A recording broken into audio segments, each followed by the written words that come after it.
underscores the position of the ICJ. So I am speaking from the position of what is factually there. I'm not giving my own opinion. Then number 3, will the victims in DRC believe that reparations exist? So,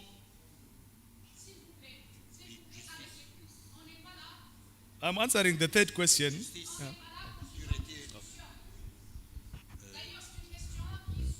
Madame, je vous en prie, s'il vous plaît. S'il vous plaît. S'il vous plaît. S'il vous plaît. Bon, on retire, on suspend cette question. On suspend la question. Oui, oui. On suspend la question du Sahara occidental. S'il vous plaît, madame. On retire, on suspend ça. Je demande, s'il vous plaît, je demande à l'assistance de bien vouloir ne pas considérer cet incident. Je vais passer la parole au docteur. On a entendu votre position. S'il vous plaît.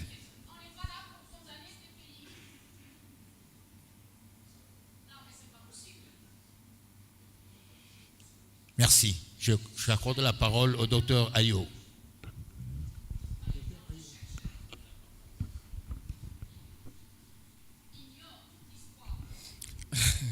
Merci.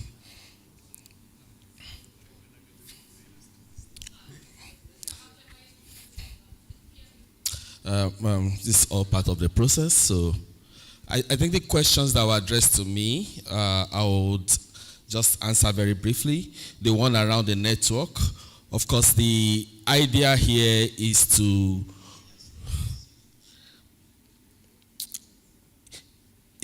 have an actual exchange of knowledge, an actual exchange of capacity and understanding.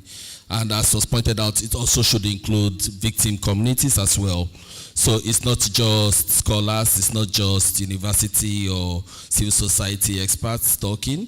It's also about victims as well, also having and developing capacity for engaging with different mechanisms across board.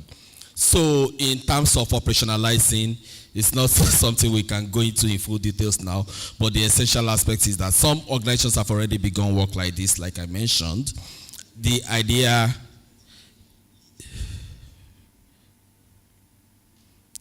Thank you.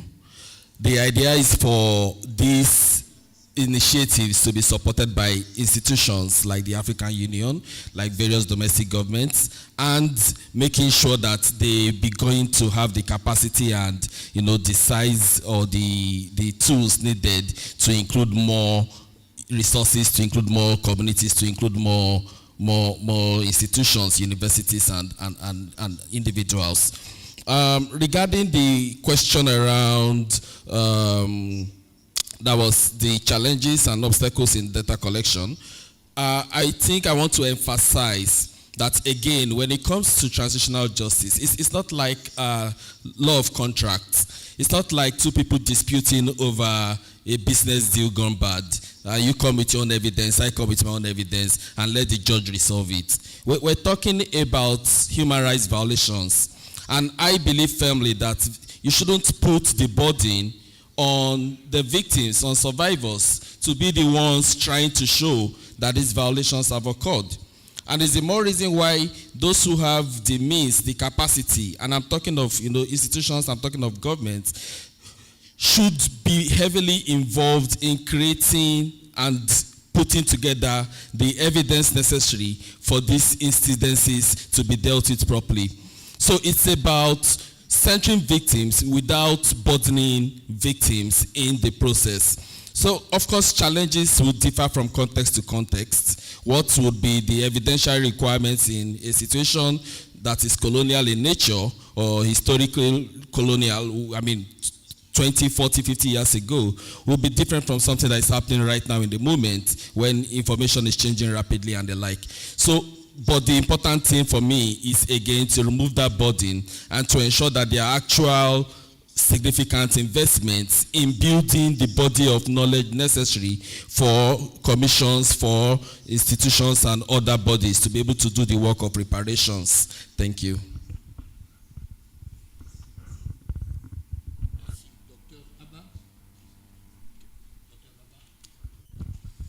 Well, I haven't had any questions from the audience, but I would just say that countries that are planning on carrying out transitional justice processes, or that are working on them, should make sure that their communication, research, and documentation processes are, one, very inclusive of the entire nation, the entire population, and two, transparent. The lack of transparency is what perpetrators use and governments use to sit on information and documentation that is supposed to be the healing medication, if you like, for a society that has gone through a lot of trauma. So research and documentation in an inclusive and transparent manner is one thing that truth-seeking processes and transitional justice processes in general should take very careful note of. Thank you. Merci. J'avais dit qu'en principe, le modérateur ne reçoit pas de questions. Mais pour clore, j'aimerais quand même répondre aux messieurs par rapport à l'organisation de la recherche sur la justice transitionnelle. Moi-même, j'enseigne en 3e cycle à l'université de Kinshasa, au département de droit privé, au département de droit pénal et au département de droit de l'homme. Depuis 3 ans, le thème que j'exploite en 3e cycle, c'est la justice transitionnelle. Mais je lis aussi dans les réseaux, il y a d'autres universités, particulièrement les universités européennes, qui organisent des enseignements sur la justice transitionnelle. Si c'est une recommandation pour l'Union africaine d'obtenir des États qu'ils implémentent les cours de justice transitionnelle à travers les universités, c'est pas mal. J'aimerais clôturer en disant ceci. Ce panel a porté sur la recherche et la documentation.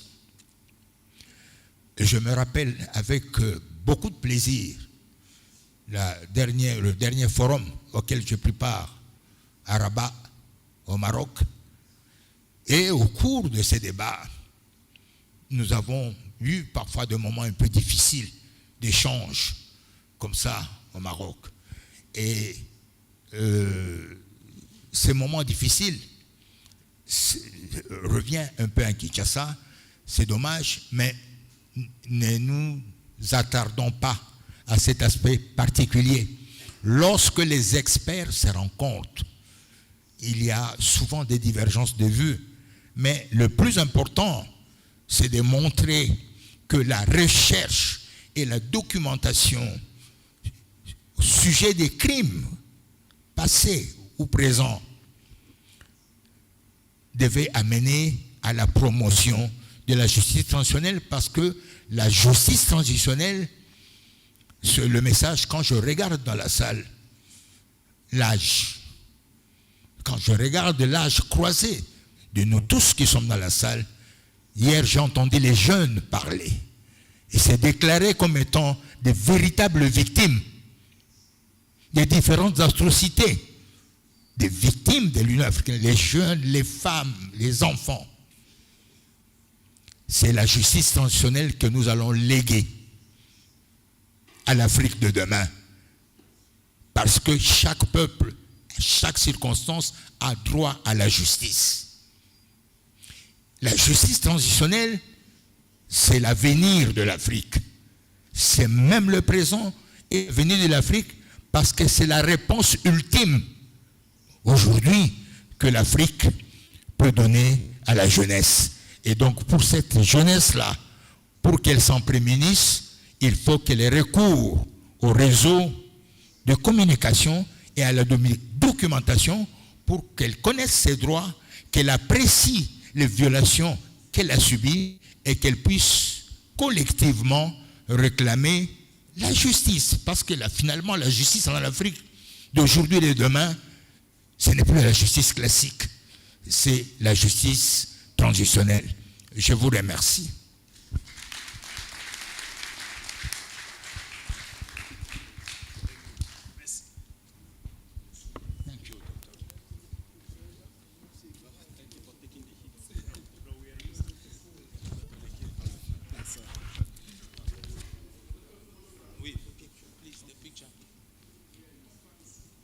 Merci beaucoup, professeur Luzolo Bambilesa, que je vous demande d'applaudir, ainsi que le panéliste. Nous allons continuer notre programme avec la section 8 portant sur le mécanisme judiciaire africain pour les réparations et la guérison. Pour cette session, je vais inviter M. Christmas Tafadjoa, coordonnateur de programme de l'initiative pour la justice transitionnelle en Afrique. Tafadjoa, over to you. Donc, il va introduire les différents panélistes pour cette session. Vous avez 1 heure aussi pour la session.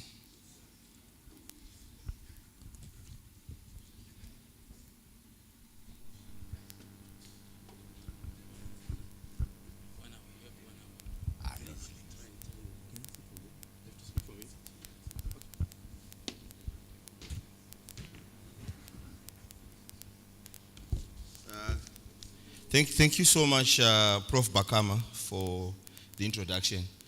My name is Tafazo Christmas. I work for the International Center for Transitional Justice. I serve in the capacity of program coordinator for the Initiative for Transitional Justice in Africa, which is a continental project that was jointly launched by the AU and the EU that is an overall objective of promoting the popularization of the African Union Transitional Justice Policy, as well as ensuring its domestication across the AU member states. For this particular session, I've been told that we have strictly 1 hour, so I'm not going to waste any more time. We are going to discuss the African justice mechanisms and their contributions to reparations and healing. And to help me conduct these discussions, I have a panel of 4 experts, which is evenly balanced. We have 2 women and 2 gentlemen. So I will just call out our panelists to come and they can share the stage with me, and then we can start the discussions. I call upon Ms. Ayemi Ongeso, the program manager of Open Society Foundation. Please come forward. I also kindly ask Mr. Patrick Hajayandi, the senior project leader for the Great Lakes region of Africa under the Institute for Justice and Reconciliation, to please also join me on the stage. And if Mr. John Coker, the executive director at Fumble Tuk International from Sierra Leone, if you can also kindly join us, as well as Ms. Nesma Sehandri from Libya to also come and join us. We are still missing some people. I think they come. Oh, from the AU. Sorry. Yes, I think our panel is almost complete. Thank you, John. So, before we start the panel discussions, I just thought maybe it would be important for us to frame the discussions we are going to have with the panelists. So I'll start by, first of all, just recounting the journey we have traveled in terms of recognition of African justice mechanisms. In the early writings of anthropologists, when they came and encountered African indigenous communities, they concluded that most of these African communities were acephalous, which literally means that they were without heads. And without heads, by that they meant that there was no hierarchical structure. It meant that there was no hierarchical structure within those communities. So in their writings, they concluded that because there was no hierarchical structure, there was no governance, and therefore there was no law. This is what the early anthropologists came up with. But as they looked closer in these communities, they realized and they came across such African justice mechanisms as we all know, like Gachacha, Matoput, the Magamba spiritual mediums in Mozambique, Fambo Tuk in Sierra Leone, which we are going to talk about. And then they started to recognize that there are actually mechanisms within African societies that are aimed at resolving conflicts, that are able that are responsible for actually meting out the law. But then we still had a challenge, because even at that particular stage, the approach was that of problem solving. African justice mechanisms remained in the fringes of what was determined as real justice. They were problematized, and in most cases, they were stigmatized as kangaroo courts that require a technical fix. So you find that scholars like Deborah Issa highlights that African justice mechanisms were defined in comparison with formal justice mechanisms, and were seen as a sort of subspecialty, a side issue, a problem that needed to be fixed. So you find, if you look at the literature, in the early literature, you find a lot of writings that look at the Gachacha and look at how it falls afoul of human rights standards, how it misses so many marks in terms of it in comparison with the formal justice mechanisms. But I'm happy to announce that we have moved away from those early positions, and we have come into an age where we have the African Union Transitional Justice Policy. And within the African Union Transitional Justice Policy, one of the cardinal principles that is enunciated in that policy is that to do with national ownership, national and local ownership. And among the elements that form national and local ownership is the need for us to make use of the formal and traditional judicial and non-judicial resources that we have in our communities as part of the measures that are aimed at providing justice and reconciliation within the TJ processes. In actual fact, the African Union Transitional Justice Policy now recognizes African traditional justice mechanisms as a key indicative element of transitional justice. That being said, I'm sure the panelists that join me here are not here to romanticize the African justice mechanisms. They are aware of the shortcomings that these mechanisms have, but they are also aware that there's a lot of untapped potential that we can actually derive from these mechanisms that can not only benefit communities that use the customary law or these mechanisms, but that can also educate the experts that are in this room in terms of what kind of values we can derive from these African justice mechanisms to conceptualize justice, to conceptualize reparations, to conceptualize healing. And in line with that, I've posed a set of questions to these panelists. So in their presentations, they are going to contend with these questions as they discuss their relevant topics. Some of the questions I have for them are quite simple. The first one is, what are we calling transitional justice mechanisms? How do they function? What outcome can they achieve? What challenges arise in their function and implementation? And what contributions can they make towards providing reparation and healing to victims? And lastly, how can they be integrated into our so-called formal or mainstream transitional justice processes? With that, I will hand over to Mr. Patrick Ajahindi, who's going to take us through the African transitional justice mechanisms in the Great Lakes region. Soon after him, I will not come in, I will just hand over to Amy, who's going to talk about alternative justice systems in Kenya. And then we'll move on to John Kauka, who's going to talk about Fambo Tuk and reparations in Sierra Leone. And then we will finish with Nesma, who's going to talk about the traditional healing rituals in North Africa. Thank you so much. You can start, Patrick.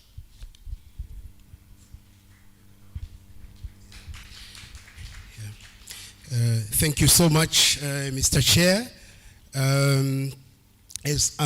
As you said, we are not here to romanticize the African traditional justice mechanisms, but in my discussion, I would like to highlight some of the important points that we should take into account, because during the colonial time, there was a tendency to ignore the importance of these traditional justice mechanisms. But now we are acknowledging the importance of these institutions and these mechanisms, and how through another angle they can contribute significantly to the process of transitional justice. I would like to start by saying that African traditional mechanisms for justice are deeply rooted in the continent's diverse cultural and communal practice. So what they offer is a different approach compared to what we can call the formal justice systems that we have in different countries.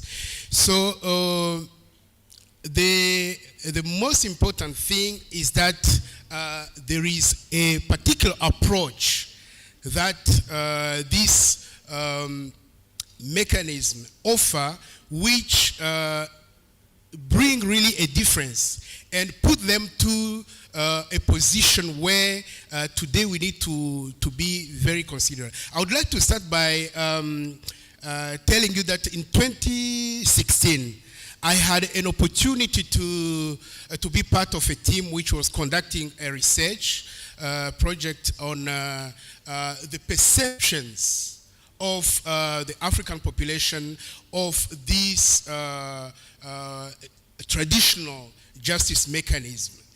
And I was working with my colleagues from Zimbabwe and from Mozambique, and I worked on the Burundi case, where I tried to see the place and the role of the institution known as Abashingantahe.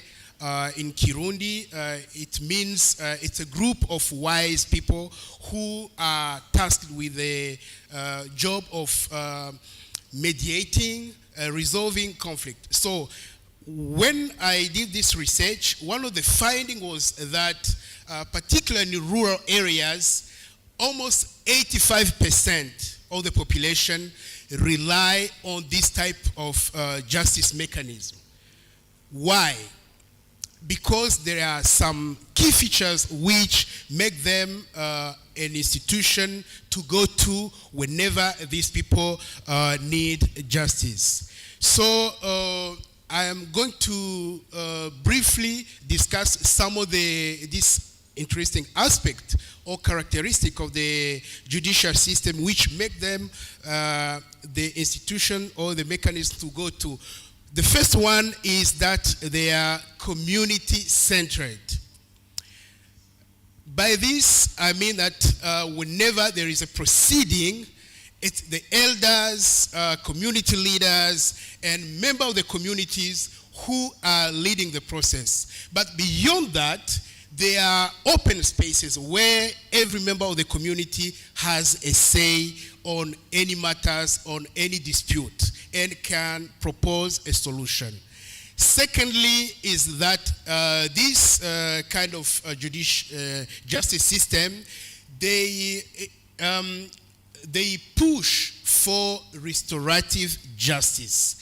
And I think this is very important when we are thinking about how to promote transitional justice. So the goal for this institution is to restore the relationship within the community and not focus on punishing anyone who has done wrongdoing. So this can include reconciliation, compensation, and also a symbolic act like sharing beer, sharing a meal, etc. But at the center is the need to restore the relationship with the community so that harmony can be also restored. The third element, which is very important, is that they are accessible. The traditional justice mechanisms are often more accessible to rural and marginalized populations due to their informal nature and the use of local languages. So when proceedings are taking place, people can relate to what is happening. The language is clear, is understandable to them, and they know what is happening. So, and lastly, it's an element of flexibility. These, as you know, these traditional mechanisms rely on customary law, which has the possibility of being flexible and to adapt over the time. So these are norms which have been passed over from one generation to the other, but according to the time you are in, you are able to adapt to the context. So those are the key elements which makes this particular traditional justice system very important to be considered. So it does not mean that they are perfect. There are flaws, especially when you look at how masculinity tends to dominate within them, but this is not something which can push us to put them aside. And as Mr. Chair said, it is very important that today these traditional justice systems are considered even within the African Union transitional justice policy. And this has highlighted the importance that even at the national level we should be considering. If I give you an example, in the case of Burundi, this traditional mechanism are now recognized as part of a justice system. So if there is a case within the community which has not been brought to the wise people, you cannot take to the other level. They will ask you first if you have checked with the wise men and see what kind of decision they have made, if you can go further. So if they are able to solve the problem, they will solve it at that level. So it is now ingrained, and there is a decree, there is a law which is in place which acknowledge the important place of this mechanism.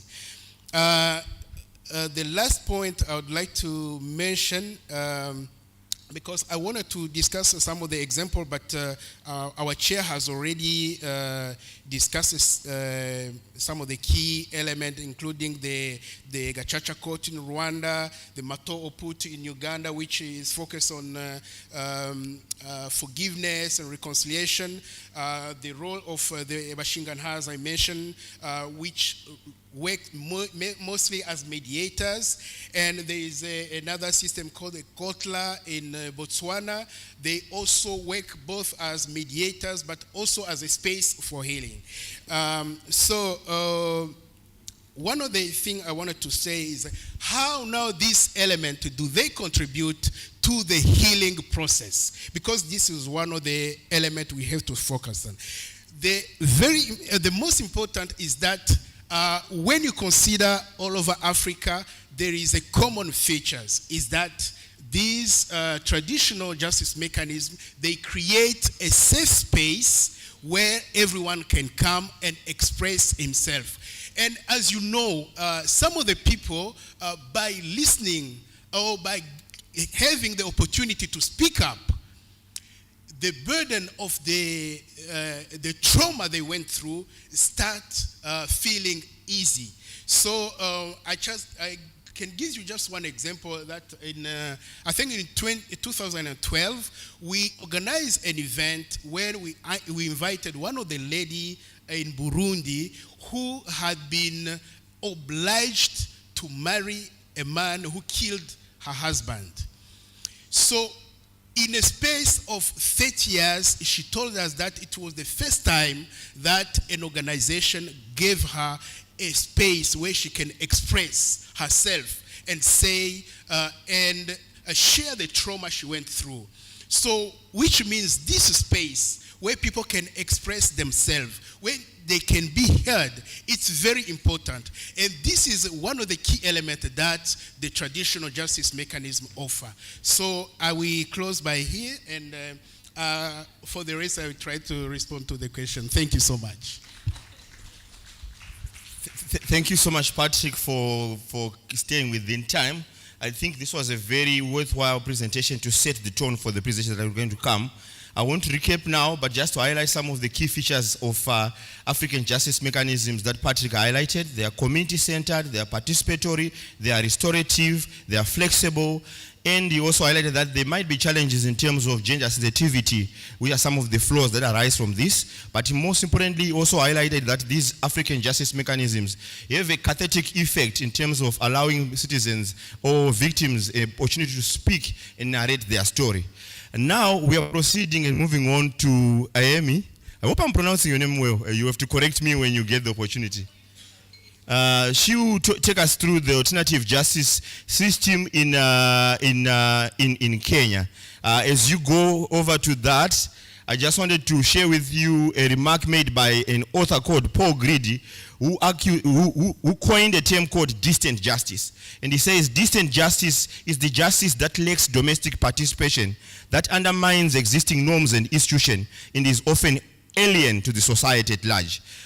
Can you comment on that as you go into your presentation?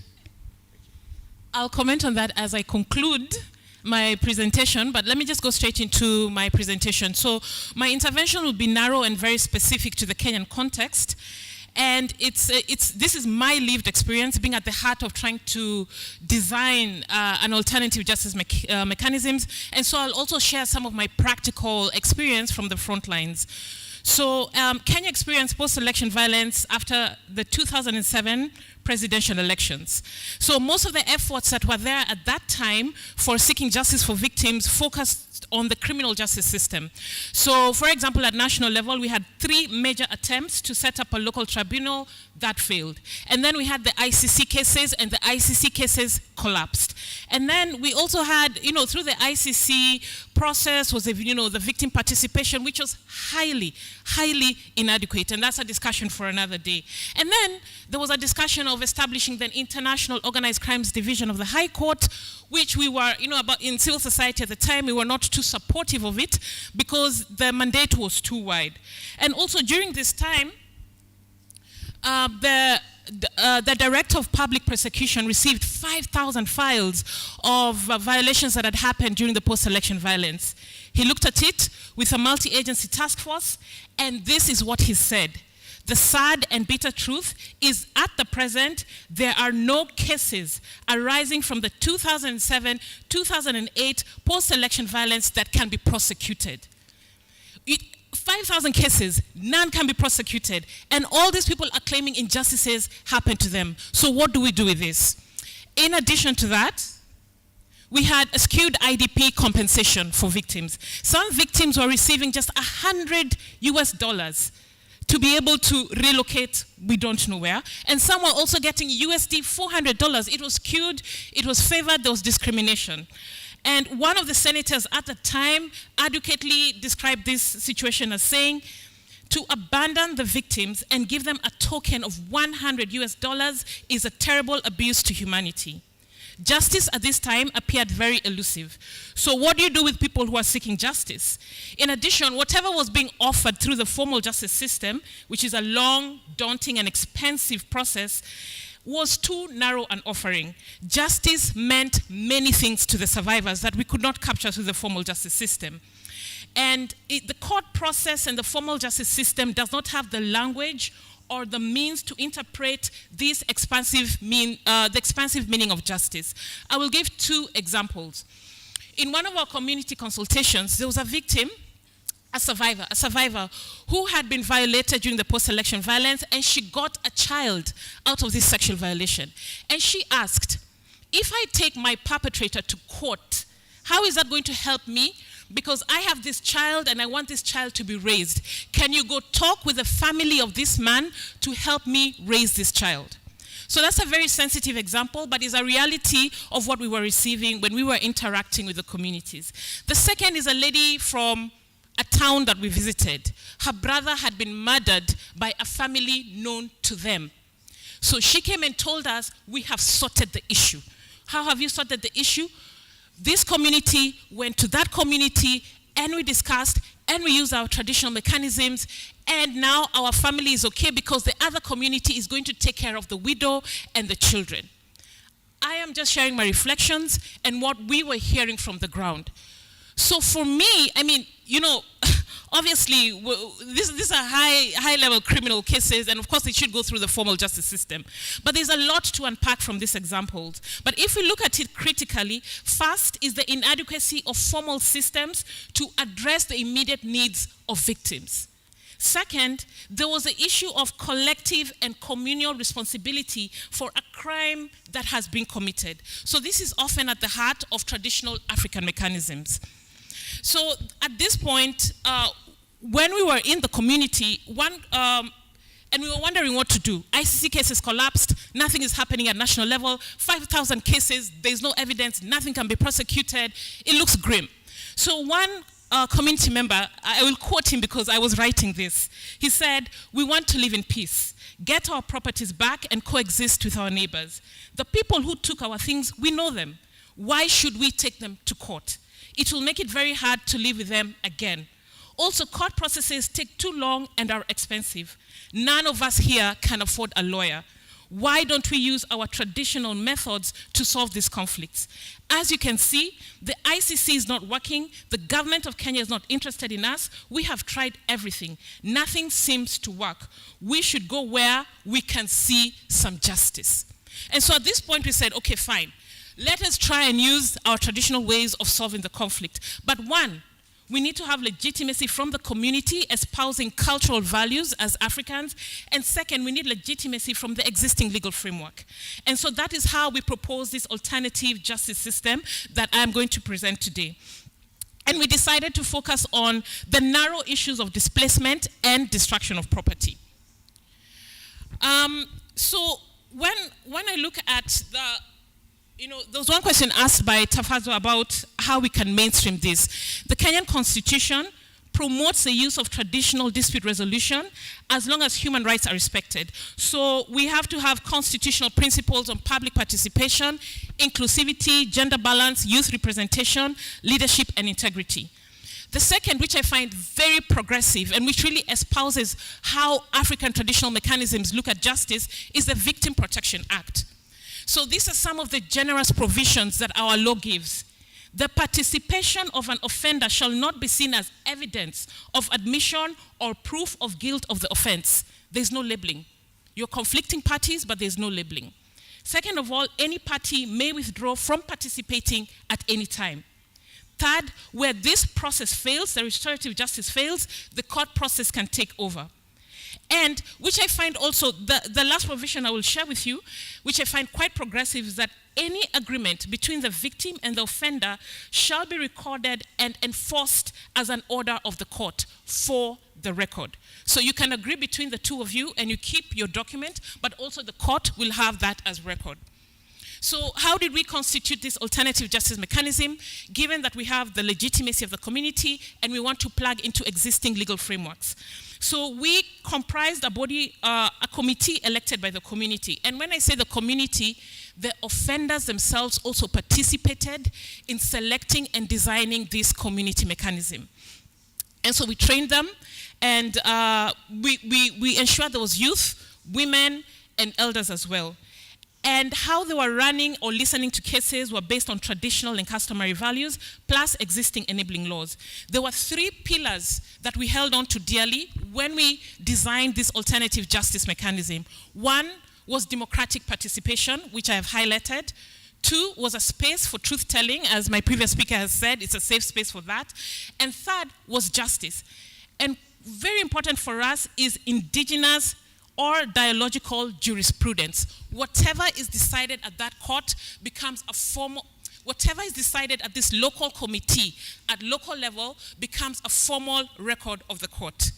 So this process offered aspects of apology, reconciliation, truth-telling, and satisfaction, all the things that reparation talks about.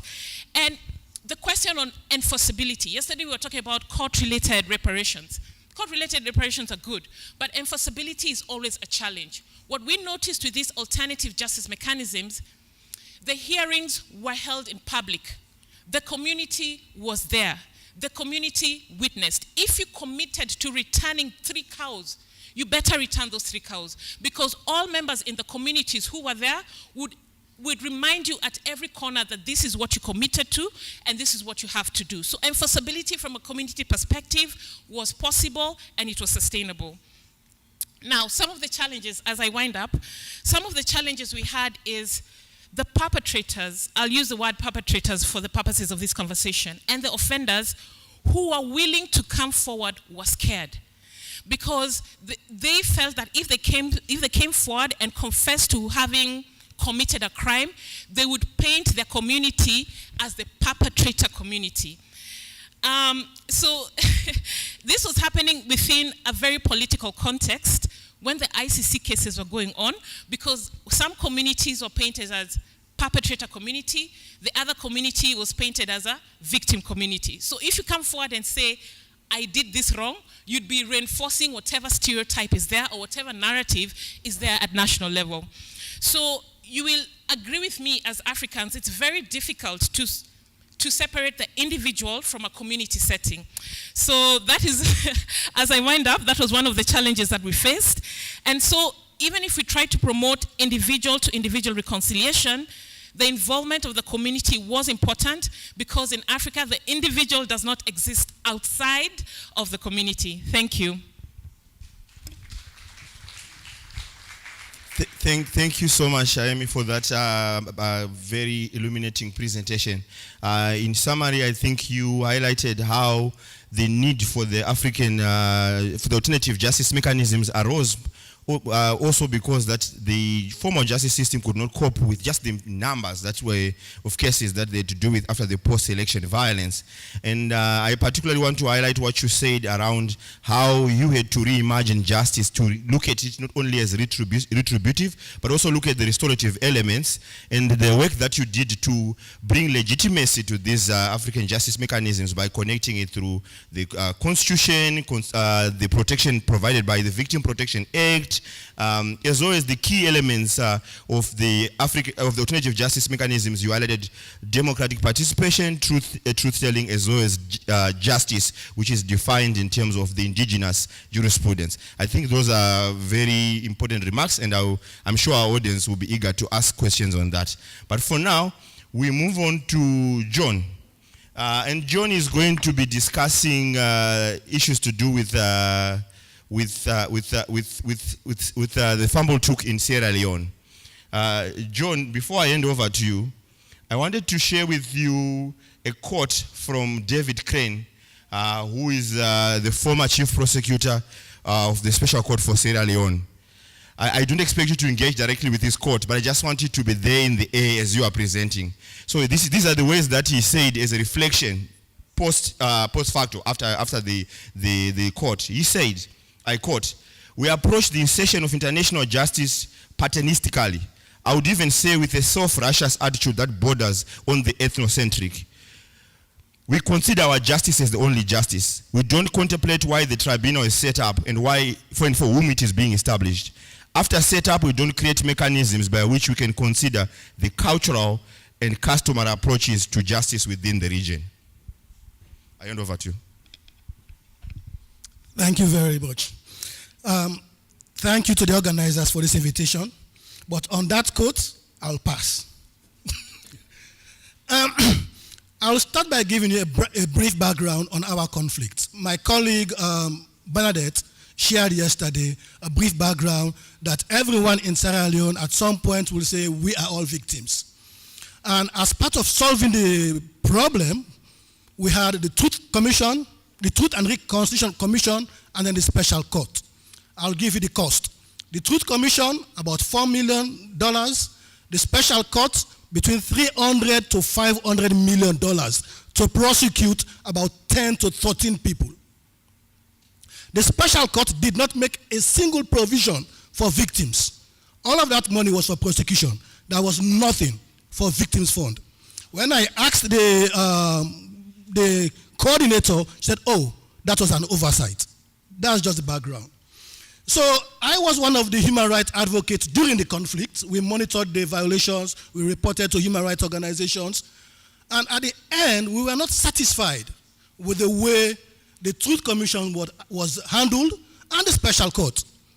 The Truth Commission stayed at the district headquarter towns there was little or no provisions for communities to travel with their family.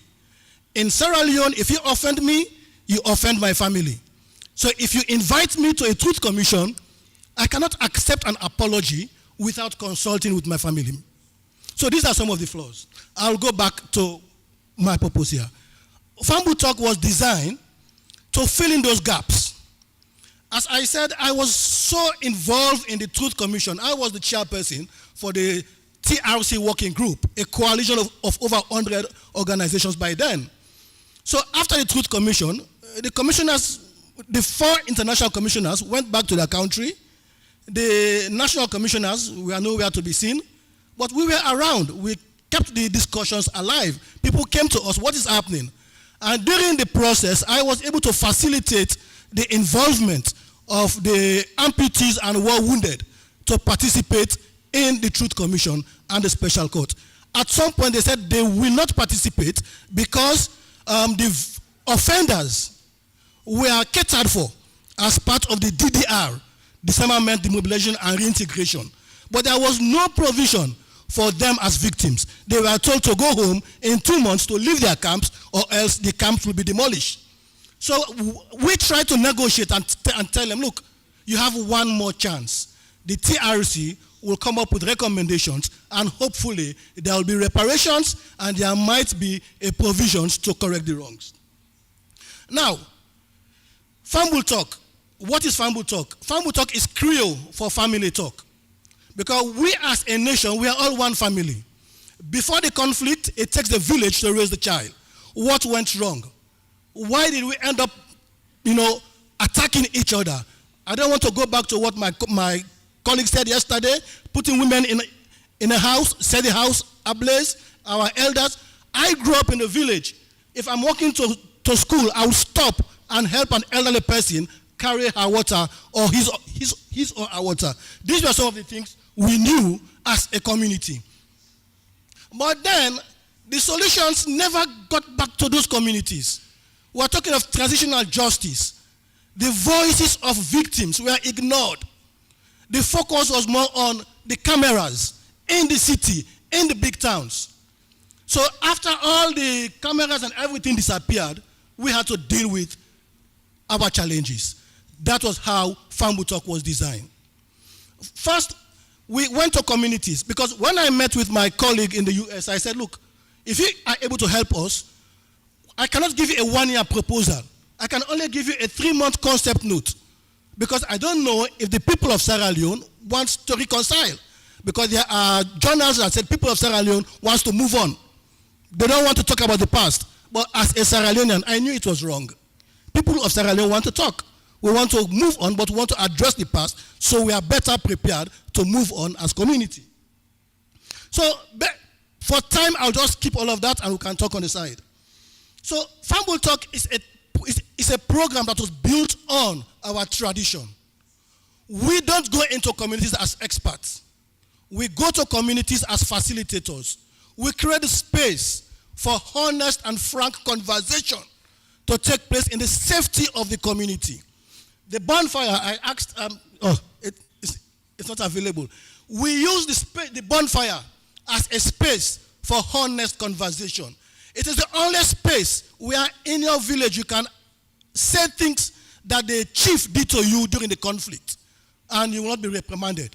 So we built the program on that tradition. Now, the premise is local solution to local problems. You cannot go to a community to tell them what to do. And it is not even one size fits all for Sierra Leone. Even in the different communities, they use different approaches to resolve their own, to conduct their own Family Talk. At the end of the hearing, the bonfire, they will have their traditional rituals to pour libation, to talk to their ancestors, to invoke the spirit of forgiveness, and get them to continue as a community. It's important to include victims' voices in finding solution. That was our premise. What were the outcomes? Ownership. Family Talk in Sierra Leone is not seen as an outside program. People see it as their program. I remember when the first annual report was published. When I was walking into a village, a woman saw the report and said, oh, this is our report. No one would talk about that for the TRC report because it's seen as their report. No offense. What were the challenges in the Farm Talk program? Like many other processes, there are challenges. One, respect for human rights. The tradition did not make space for women to be at the center of these discussions. So we had to find ways to encourage our traditional leaders. Please, when the war was going on, women were not excluded. So now we are finding a solution. They need to be part of the solution. Let's get them into this room. Children were asked to leave. We said, no, they were not asked to leave during the war. So how can you ask them to leave? Let them be around. Let them be involved in agreeing on the date to have a bonfire so they know they will be present. Inclusion, gender, these were also the challenges that we try to overcome in designing the Farm Talk program. What were the contributions? What contributions can the process make? Presently, the reparations program ended after 8 years. The TRC recommendation suggested that victims who were as young as 9 months old should benefit from educational program until they reach tertiary level. Now, 8 years after, the reparations program dissolved. So what will happen to these people? What we are doing presently is we've gone back to these communities to say, what can we do as community members? So we realize we've got our land, plenty of land. So we are now using agriculture. We encourage these communities to plant economic trees that can bear fruit in 2 to 3 years. So as a community, they can support their kids. They can support each other to address the wrongs that were done during the conflict and even presently. Now, we are still using the Farm Talk approach, the bonfire, to address contemporary issues in communities. So basically, this is a process that existed before the conflict. So we just try to sort of bring that back to the communities to say, these are ways that you can address some of your problems. There are certain problems presently that cannot be resolved through the Farm Talk. They have to go through the court. But for time, I'll stop so far, and I will say it's a real pleasure to come back here and have this discussion. Thank you very much. Thank you so much, John. It's always a pleasure to listen to you. I think I've listened to you talk about the Farm Talk a number of times. But every time I listen to you, it's always there's always something new to learn from what you say. I particularly picked a quote for something that you said. You said, in Sierra Leone, there was a perception that if you offend me, you offend my family. And you highlighted how this is a reflection of the Afro-communitarian philosophy around how the individual is defined in relation to the community. I think in some instances it's called Ubuntu, Hunu, and different versions of the same philosophy around how you cannot just have your own personhood as an individual without being a part and parcel of the community that you belong to. And you also explained how then this feeds into how the Farm Talk operates, where it does not just focus on the individual perpetrator and the individual victims, but it includes the families of these two parties. It also includes communities that are there and the role that they play in this particular process. Interestingly, you also mentioned something about ancestors and the role they play in terms of fostering forgiveness, which makes me recall something that one of the traditional leaders in my country said to me. He said, we convene over the living and the dead. So in essence, what he was explaining is that when you talk about reconciliation and justice in Africa, it goes beyond just looking at those who are around, but also looking at those that have departed. Thank you so much for those words. I will not go on and waste time. I will move on to Nesma, who's going to talk about the traditional healing rituals in North Africa. I'm trying to look at the back. There's a gentleman who was supposed to cue a video. So please be ready. When I tell you, please show us the video. Oh, there is no video. There's no audio. Nesma, I think you'd have to go without it. I'm sorry. It was going to be good to see the video. Maybe what we can do is maybe we'll talk to the organizers and circulate the link so that colleagues can be able to see the video on their own time. Thank you.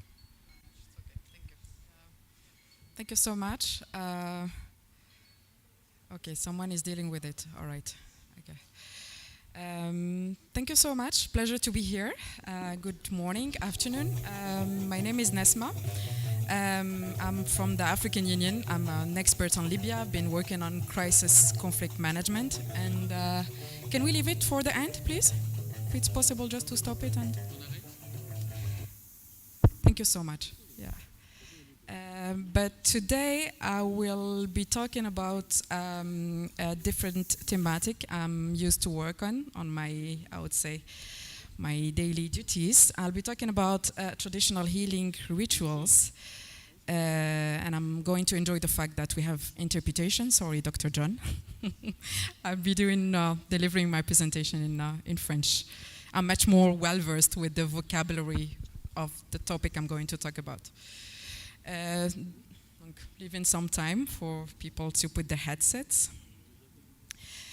Donc, je vais vous introduire à des pratiques ou des rituels thérapeutiques traditionnels qu'on pourrait éventuellement retrouver un petit peu partout dans le continent, mais également dans le monde, et qui sont propres à la région de l'Afrique du Nord.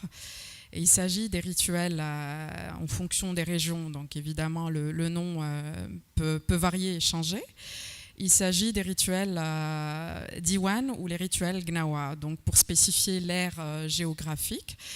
On retrouve ces rituels donc, de guérison en Algérie, au Maroc, en Tunisie, en Libye et peut-être éventuellement en dehors de la région du Maghreb, notamment en Égypte et au Soudan. Donc c'est un répertoire qui est le fruit d'un mélange de cultes, donc syncrétiques, relatifs aux saints, des saints ou des ancêtres en fonction des croyances religieuses qu'on pourrait avoir, et qui est issu d'un héritage culturel africain et soufi maraboutique maghrébin. Donc l'Afrique du Nord ayant pour tradition l'islam maraboutique. Et il s'agit de musique, de sons qui guident la transe et la danse, on va dire, des adeptes lors de ces rituels, souvent nocturnes, qui mêlent la fête et l'action thérapeutique. Les musiques et les intentions dirigées visent à évacuer les maux dont souffrent les concernés qui viennent participer à ces rituels.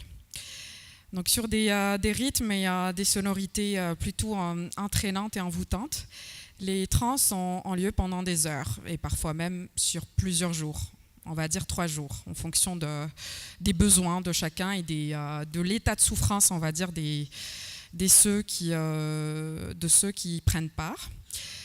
C'est aussi un genre musical mystico-religieux qui répète en litanie des invocations.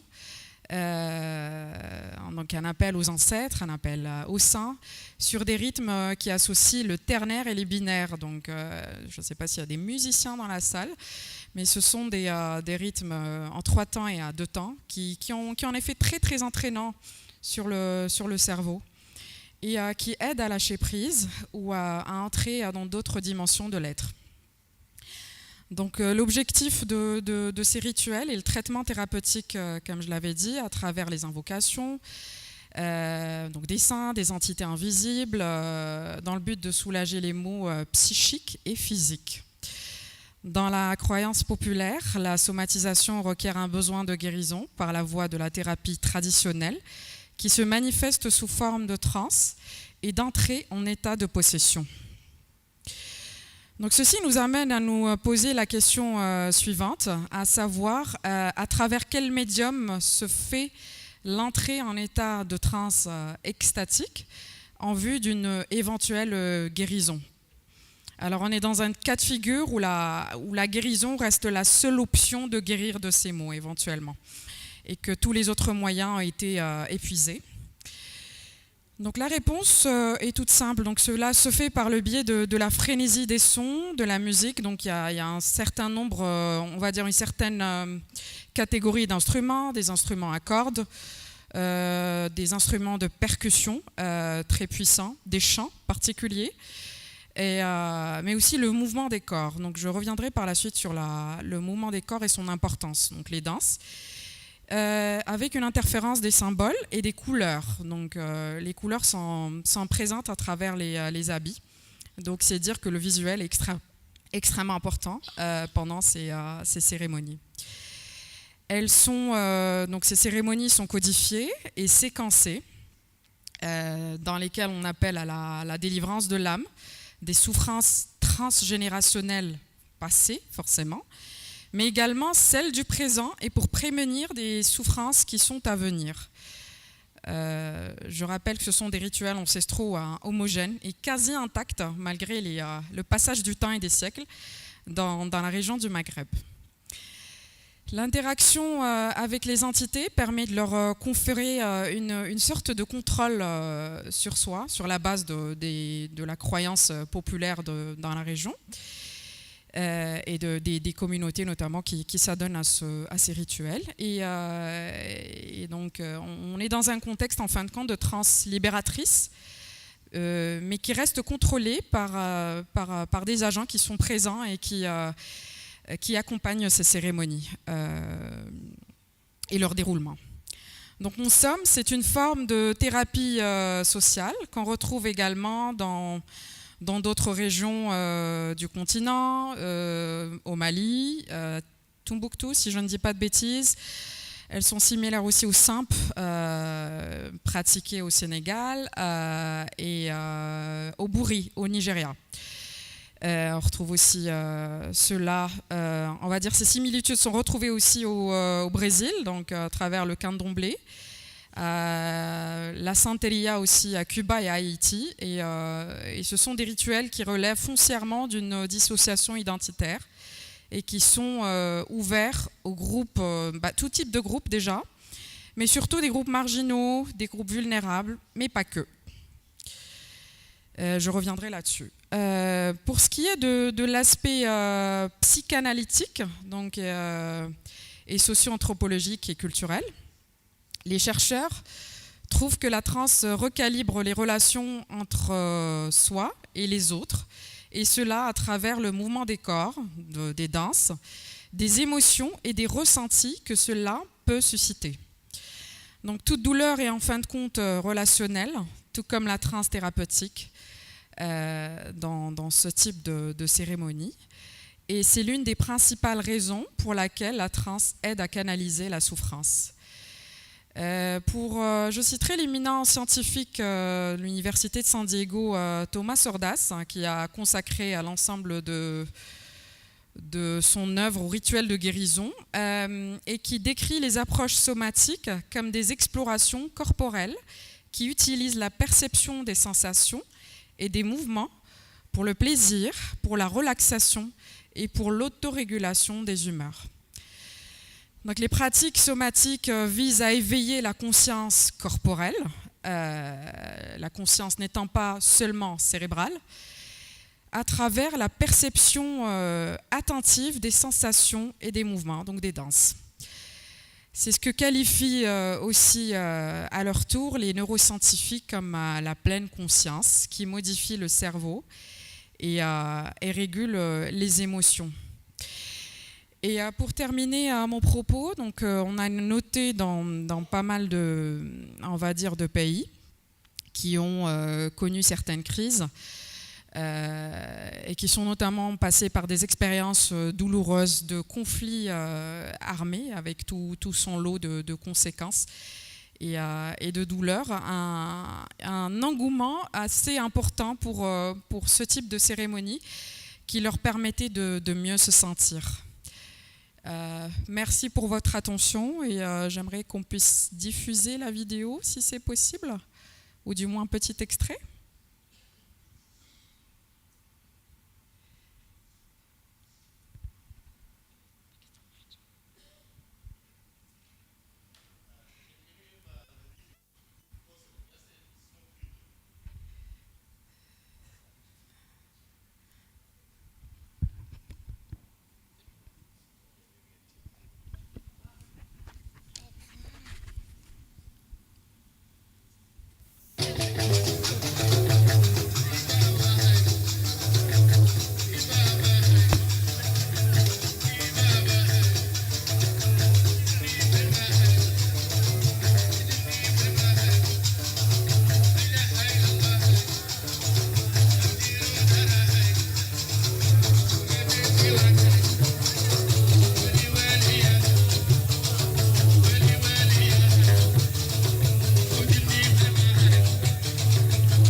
you. Thank you.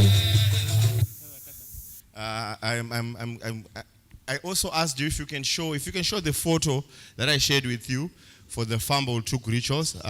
It would be great. Yes, the bonfire. This is, I think, what John was talking about in terms of the fumble took. Just to show you the bonfire. Interestingly, you can see the presence of children and women, as he highlighted, that to ensure inclusion in this particular ritual. Thank you so much to all the participants for their presentations. I think now I would like to open it up to you, to colleagues, to also pose questions. I think the beauty about this session is we've already set the tone, and we spoke about the Afro-communitarian principle in terms of you thinking of your fellow human being, fellow brother and sister. So we will apportion 10 minutes as a collective, which we can share among ourselves depending on how we want to share it. So please be conscious that the person next to you also wants to ask a question. So be brief and move on and allow our other colleagues to also ask their questions.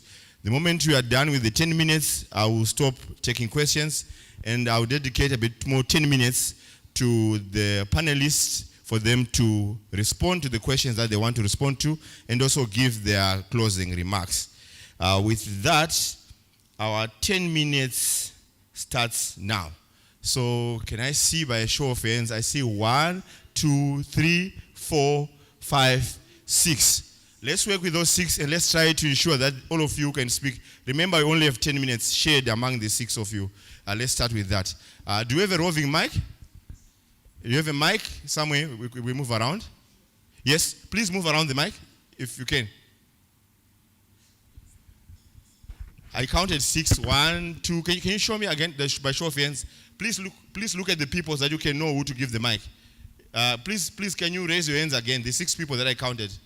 My sister, it's 1, and the gentleman behind you, 2, 3.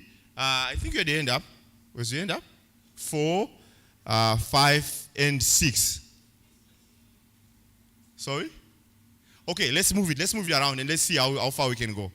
Please go ahead with your question or comment. Please keep it brief. Merci beaucoup. Bonjour à tout le monde. Je suis Dr Arnaud Yaliki. Je viens de la République centrafricaine. Et depuis avril 2025, j'ai prêté serment comme commissaire à la Commission Vérité, Justice, Réparation et Réconciliation. Je suis totalement d'accord avec les commentaires des panélistes au sujet des mécanismes judiciaires de réparation qui sont très importants. Et je voudrais partager avec vous une expérience de la Cour pénale spéciale dans une décision qui a été rendue. Je pense que c'est une affaire de Kondjili et Lemuna qui est portée devant cette cour. Et la chambre d'instruction avait souhaité ordonner la construction d'un mémorial comme une forme de réparation pour permettre la reconstruction de la mémoire. Et puisque la demande a été formulée, la chambre préliminaire, avant de prendre une décision, avait dépêché une mission sur le terrain pour se rassurer si elle prend une telle décision, est-ce que la décision serait acceptée. Et quand la mission était arrivée sur le terrain, on a interrogé les présumées victimes, la population, qui ont donné un avis contradictoire pour dire que dans notre culture, dans notre tribu, construire un mémorial pour les atrocités de masse va constituer une malédiction pour notre tribu. Ça va appeler les malheurs sur nous. Ça va appeler la mort sur nous. Donc nous ne voulons pas la construction d'un mémorial. Donc cet avis-là a permis à la chambre préliminaire de ne pas octroyer cela comme une mesure de réparation. La leçon ici à tirer, je finis rapidement, c'est que ces genres de décisions interviennent dans des contextes douloureux et que le juge, avant de prendre une décision, doit se rassurer que vraiment cette décision est adaptée à la réalité des victimes. Voilà très rapidement la contribution que j'aimerais apporter au sujet. Voilà. Thank you so much. Thank you so much. Please, can we keep it as brief as possible? Thank you so Thank much. you for so that much. comment. Mine is very short. Looking and hearing at all of your presentations and also looking at the discourse around transitional justice across the continent, you would agree with me that priority is often given to criminal accountability, which is very much Eurocentric, and we give less accountability. Actually, I can say traditional mechanisms become an afterthought after we try all the Eurocentric approach to transitional justice. So that attention, the level of attention we give to traditional dispute resolution mechanism is very clear in terms of budget, in terms of institutional arrangements, and in terms of also the way we approach donors who are funding our transitional justice initiatives at the local level. So how can we do that way around, and start actually with the traditional justice mechanism, which we say victim-centered, restorative, and closer to our community? That's the question that I'm trying to get a resolution for. Thank you. Thank you. There were hands, please. Let's be faithful here and honest. If you're counted among the 6, please keep your hand up, but don't raise a new hand. You take over someone's slot. For the 6 people that we counted, now we've taken 2. We are waiting for 4 more. Where are the other 4? Can I see the other 4? Please give the mic to, there was a hand somewhere here. I think to here, with here.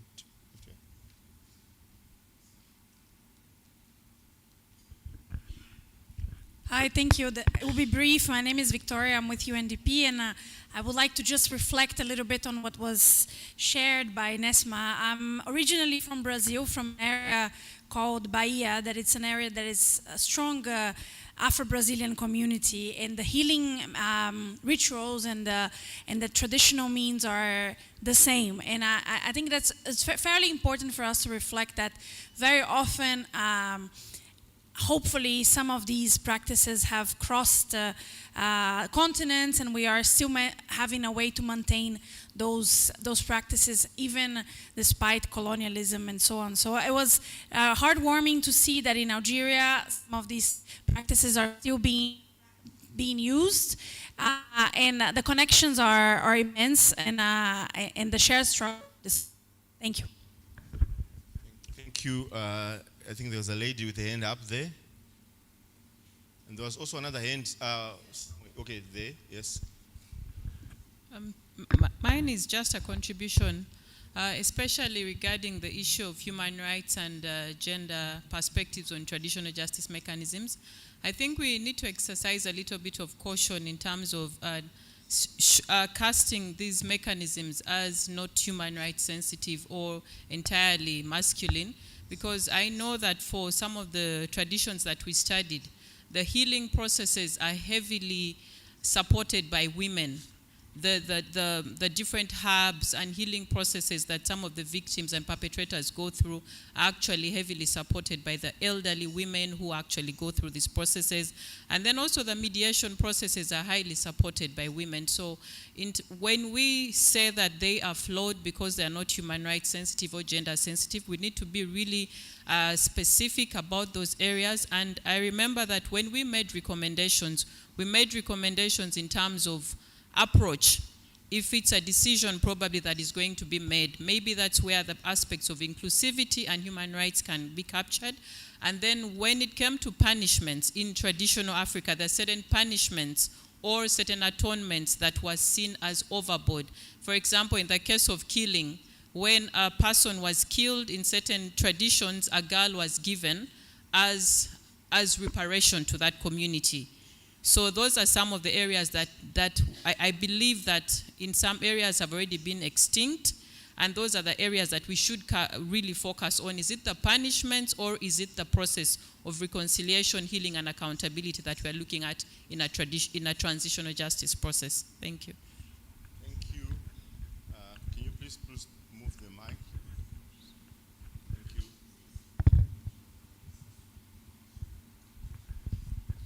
Merci pour la parole donnée. Je suis Antoinette Sambrou du ULDAF Afrique de l'Ouest. Félicitations d'abord aux panélistes. Les mécanismes que vous avez partagés avec nous, pour moi, pour être efficaces, devraient intégrer les besoins des communautés, comme mon grand frère de la Sierra Leone l'a si bien dit. Et qui parle de communauté parle forcément des femmes, parle forcément des groupes marginalisés. Depuis hier, nous en avons parlé. Je voudrais savoir alors comment ces mécanismes au niveau du Kenya, au niveau du Burundi, comment ces mécanismes intègrent les besoins spécifiques des femmes, et au-delà des femmes, comment ces mécanismes intègrent les besoins des groupes marginalisés. Merci. Thank you. There's one more hand there, please.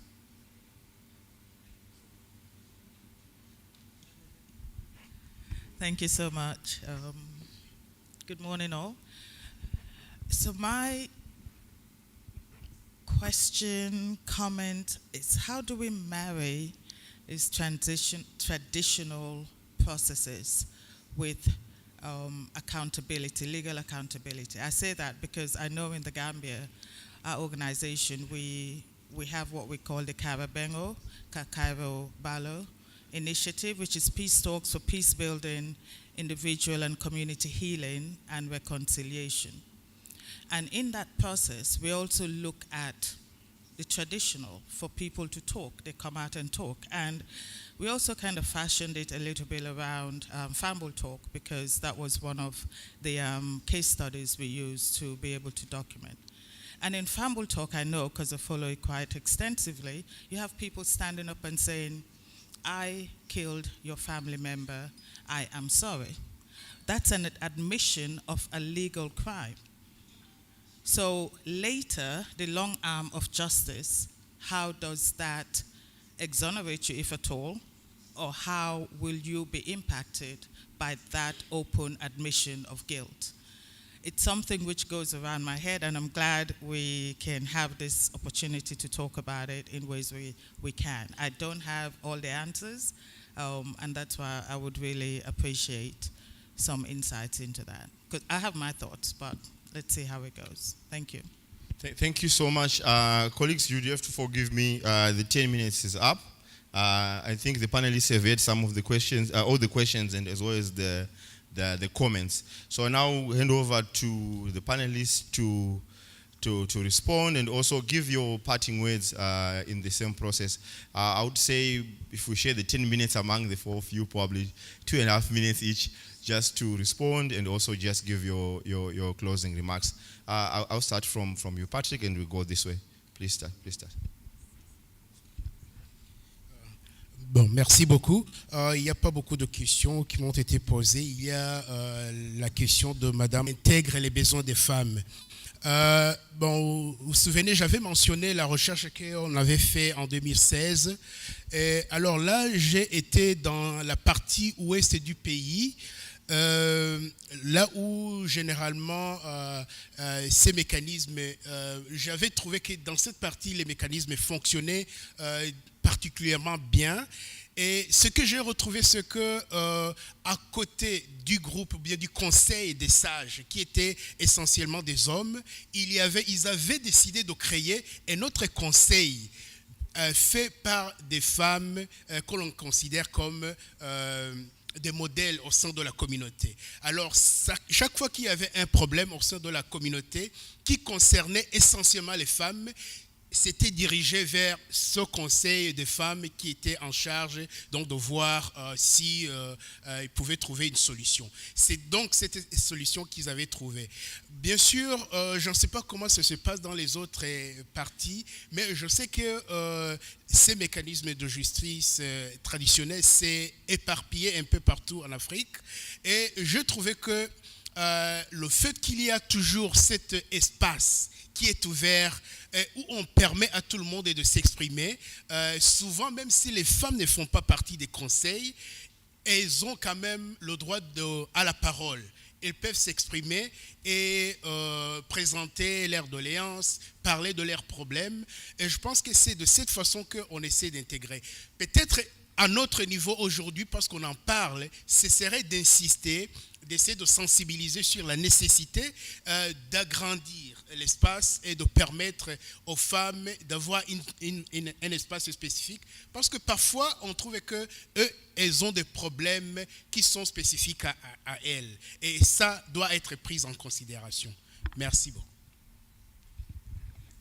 Thank you. The question on the donors about, treating traditional mechanisms as a last, as an afterthought after every other thing has failed.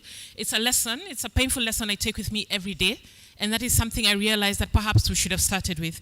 I think donors now, even to that, and we are looking at it through a very progressive lens.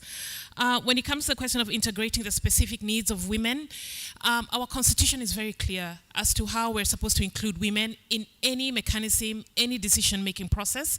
And there have been lots of cases that have been decided on that. So for us, it's what we are struggling with are dealing with these community challenges. The last thing is community conflicts. The last thing was on the question of accountability. How do we marry traditional process with accountability? I look at accountability at two levels. Are we looking at it at criminal accountability or communal accountability? I think for communal accountability, once there's acceptance of wrongdoing, acceptance to pay or do the punishment, and generally the community sees that you're sorry, there's accountability at that level. Where there's going to be a gap at criminal accountability if the family or the conflicting parties involved do not decide to take it through a criminal accountability process. At least from my experience and in the Kenyan experience, communal accountability was so heavy as compared to criminal accountability. But then again, that is very context specific.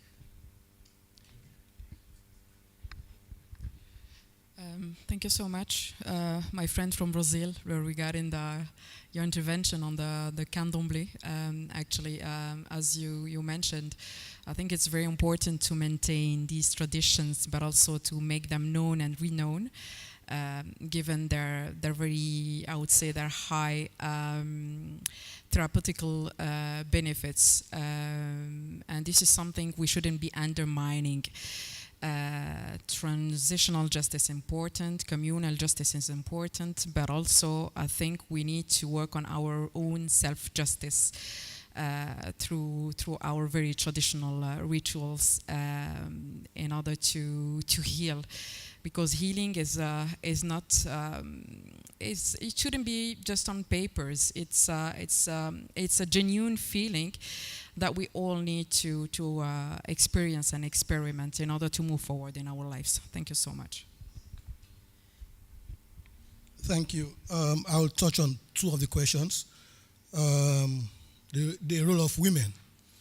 In the Family Talk process, women are at the center of the solution, because they are mothers, they are sisters, and they can talk to their husbands, they can talk to their kids. So, and when the program started, I was shocked at the first bonfire to hear women accuse their family members that they raped them in front of the community. I was like, wow, this is not common. So I don't have the solution. I called my colleagues. How do we solve this? Go back to the women, consult with them. How can we solve this problem?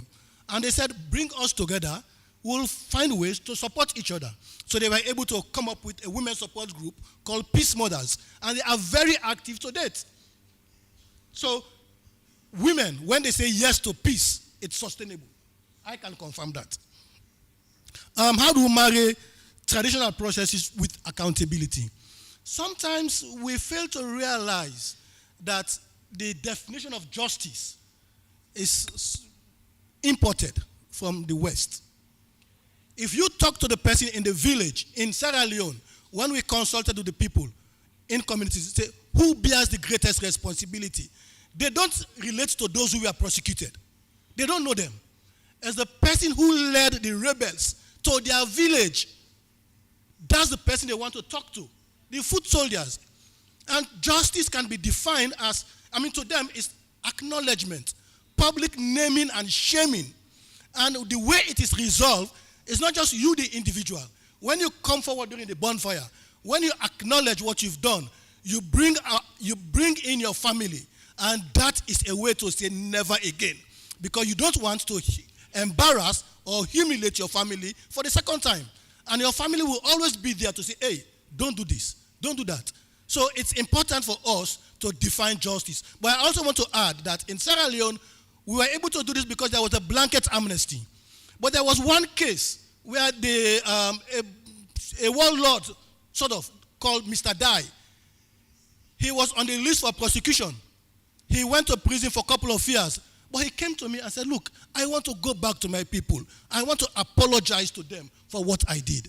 We had to negotiate with the court, negotiate with the chiefs, etc., for him to go back. And that was the greatest gift he said he has ever had from the conflict. So basically, in closing, I want to say what I've said here, Fambu Talk is not an event. It's a process. For us to get to the bonfire, we'll spend like 3 to 4 months in a community before we say, yes, it's time to have this space. So basically, I know you're coming for the mic. Thank you very much. Okay, but it's really important not to treat reconciliation, healing as an event. It's a process. We have follow-up activities after the bonfire. We have football for reconciliation. No winner, no loser. Women play 15 minutes apart. Young boys play. The elders play. At the end, they have a disco. I'll give you one fun.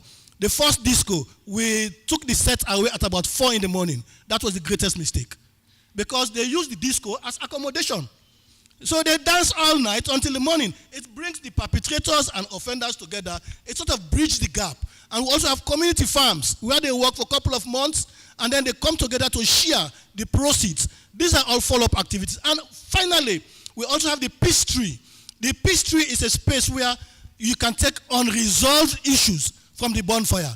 Like one of the women who testified, the man said, well, yes, I accept it. But the woman said, I will not shake your hands until you explain everything. He killed his husband, he killed his child, and then he forced her, to be bushwife. She wanted him, because he was now a stakeholder in the community. He wanted him to explain all of that in front of the community. So that is justice. Thank you very much. Thank you so much. I think you can agree with me that it's been quite a journey. We've traveled from the Great Lakes region with Patrick accompanying us, and he gave us a guide in terms of some of the key features of the African justice mechanisms. And then we went all the way to Kenya, and we zeroed in Kenya with Amy. You have to forgive me by the way I'm pronouncing your name, who took us through the alternative justice systems in Kenya. And then we went to Sierra Leone with John, and John took us through the bonfire and the Fumble Took processes and their significance. And lastly, Nesma, you took us to North Africa and you shared with us those very powerful healing rituals. And you also showed us how music, colors, and dance play a critical role in terms of the healing process. And interestingly, I think it was a befitting close to this session where you highlighted the connection between the physical healing, the mental healing, as well as the metaphysical healing or spiritual healing that you also mentioned. So it's been quite a ride. My final concluding words would be, I'm sure all the panelists here, including myself, we are not advocating for a zero-sum approach where we are saying these African justice system processes are there to supplant, completely substitute criminal accountability or other form of justice systems. But at the same time, we are also boldly stating that these particular mechanisms are critical mechanisms and they do work. I think it was Patrick who said, in some contexts, in my head, I remember there was a research around in South Sudan, 80% of the people were more inclined to use the customary than the formal justice system. So these are systems that work. As I close, I would just want to leave 2 challenges to the group and to everyone here. The first one is for us to keep thinking in terms of how do we integrate these African justice system processes into our formal transitional justice processes. How do we include them in the national transitional justice policy of our respective countries? How do we include them in our programming as CSOs wherever we are? And the last challenge I give you is, beyond just including them as separate mechanisms, how do we learn from them in terms of for us to be able to understand better our own African conceptualization of justice. I think from the presentations you've already seen, I'll just summarize some of the elements I was taking down from the presenters.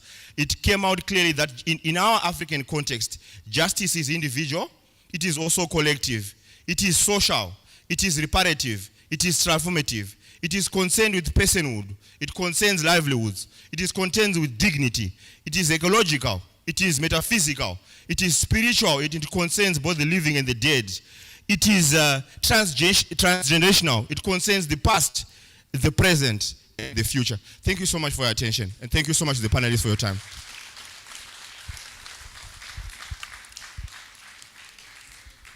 Prof Bakam, thank you. Je vous demande encore d'applaudir pour le modérateur ainsi que les panélistes. Vous conviendrez avec moi que c'était très intéressant comme panel. Nous allons observer une courte pause de 15 minutes et puis nous allons poursuivre avec la dernière session qui va porter sur le rôle de l'Union africaine, des REX ainsi que des académiques dans la promotion de réparation. Donc nous allons revenir ici après 15 minutes.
Can we please settle down so that we start?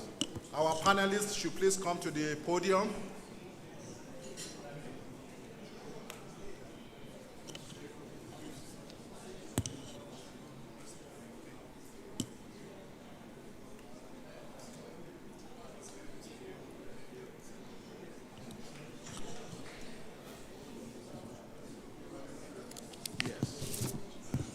Please let our panelists come to the podium.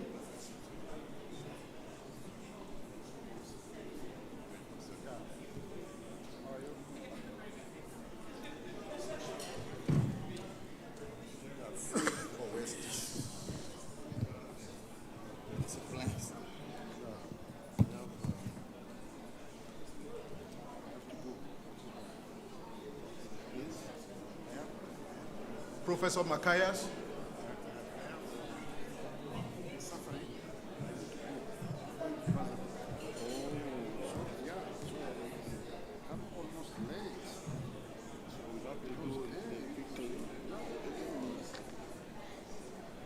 Professor Makaya, where's Professor Makaya?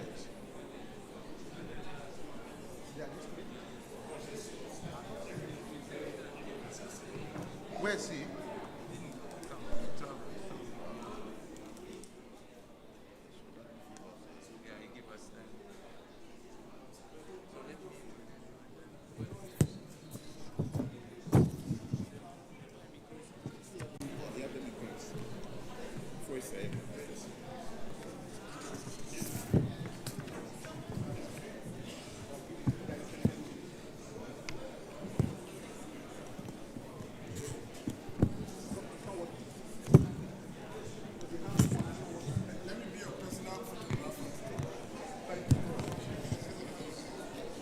Nous allons reprendre les travaux. S'il vous plaît, prenez place. Alors, la dernière session du forum sera modérée par le docteur John Ikubadje, qui est le chef de l'unité justice transitionnelle de la Commission de l'Union africaine. Comme je l'ai annoncé, cette session portera sur le rôle de l'Union africaine, des REX, du monde académique et de la société civile dans la promotion des réparations. Je vais donner donc la parole à Dr. John sous vos applaudissements. No, thank you very much, Professor Eugene Bakama. Good afternoon, everyone. We're supposed to have 4 panelists in this section, but unfortunately the 4th panelist is not around, so we are going to be having 3 of them. The first one is going to be the one at the center, Mr. Koku Agbani World Ahmed, from the Office of the African Union Citizens and Diaspora Directorate. We also have Ms. Ruth Ogbewekon, Project Lead, Reparative Justice at the Pan-African Lawyers Union. And finally, we have Professor Blaise Takaya, who is a judge of the African Court on Human and People's Rights, and also an academia. We are going to take it very fast because Professor will be leaving as soon as possible to the airport to catch up with his flight. But having said that, let me welcome you to the last but certainly not the least section of the forum, focusing on the roles of the African Union, regional economic communities, region and academia, and also the civil society in advancing reparation in Africa. Yesterday, some of you that were here, you will see that the first day was devoted to the roles of the member states on reparation. And during the course of the session, we have a presentation from Togo, Gambia, Morocco, and also South Africa and others.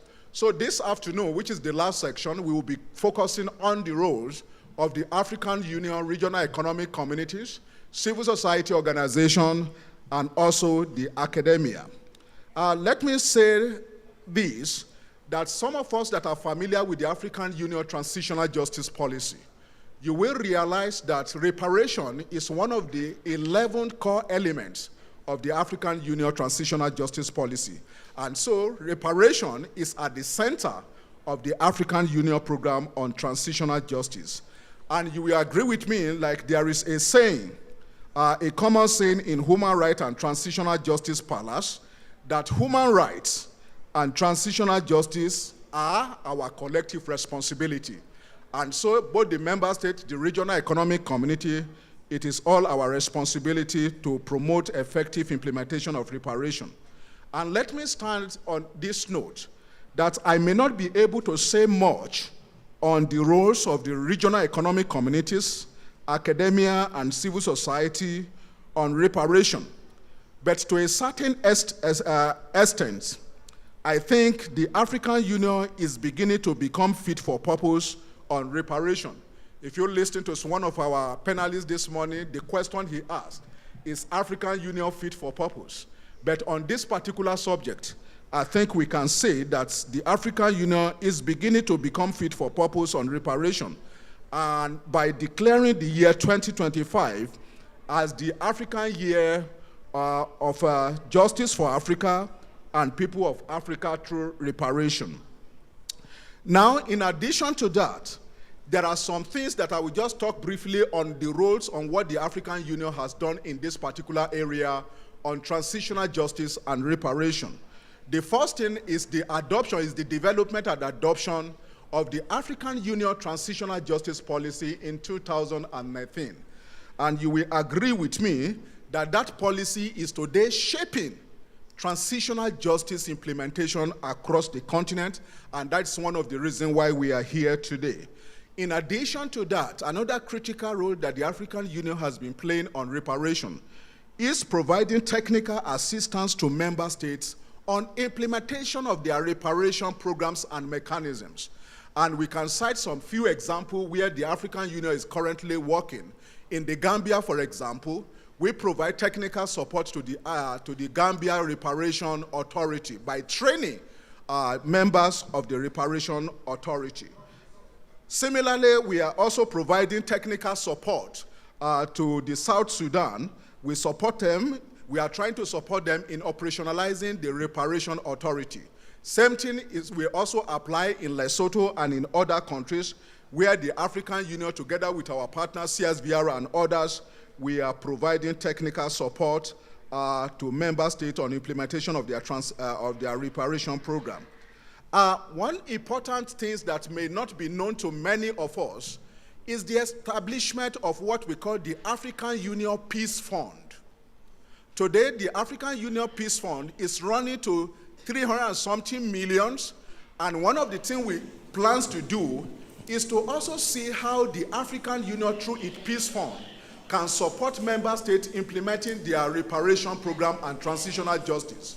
We intend to support, for example, the Ethiopia and also South Sudan in this area of reparation. And in addition to that, with support and collaboration with the European Union, we have also been supporting the civil society organization to play their critical and primary role on reparation. And so across the continent, with African Transitional Justice Legacy Fund and other partners, we have been providing sub-grants to some of the civil society organizations, including in DRC, where we are providing support through grants to civil society organizations in support of implementation of transitional justice and reparation in DRC. In addition to that, the AU is also working with the academia to interrogate transitional justice and reparation, leading to different publications. Some of you that were here during the first day, there was a distribution of a publication on the state of reparation in Africa, transitional justice and reparation Africa. We have been working extensively with the members of the academia to work in these particular areas of research and also publication on reparation. But this afternoon, we have able panelists who is going to do justice to the subject matter. Without much ado, because our first speaker will be catching his flight by 2 o'clock, so we are going to call on Professor from the African Court on Human and People's Rights to give us the roles of the African Union and other statements that are relevant in this regard on reparation in Africa. Professor, over to you. We'll just give you 10 minutes. Merci. Je m'appelle Blaise Chikaya.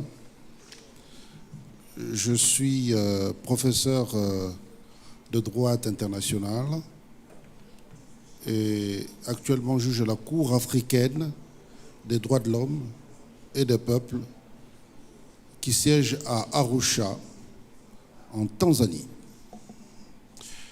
Je vais donner quelques observations sur le sujet qui m'est soumis. Je commencerai d'abord par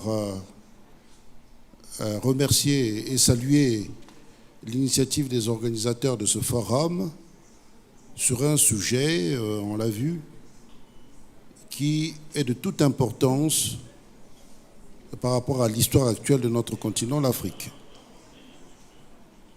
Alors, je suis que l'un des juges à la Cour. La Cour africaine est constituée de 11 juges de différentes nationalités africaines. Et les délibérations des juges sont, vous le savez, absolument discrètes.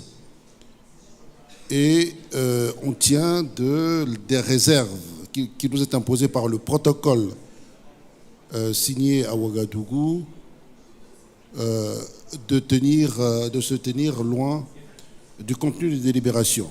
Je vais donc donner des opinions qui ne sont que les miennes par rapport à la participation de l'Union africaine à cette œuvre énorme qui est la justice transitionnelle telle que décidée par la conférence des chefs d'État. En ce sens, je commencerai par une remarque sur ce que l'on peut lire ici écrit au tableau. Il est noté que la forum porte sur l'état de la justice traditionnelle en Afrique, qui se juxtapose sur la justice pour les Africains et les personnes d'ascendance africaine à travers les réparations. À proprement parler, la superposition de ces deux notions ou ces deux expressions pose un problème dans l'entendement juridique.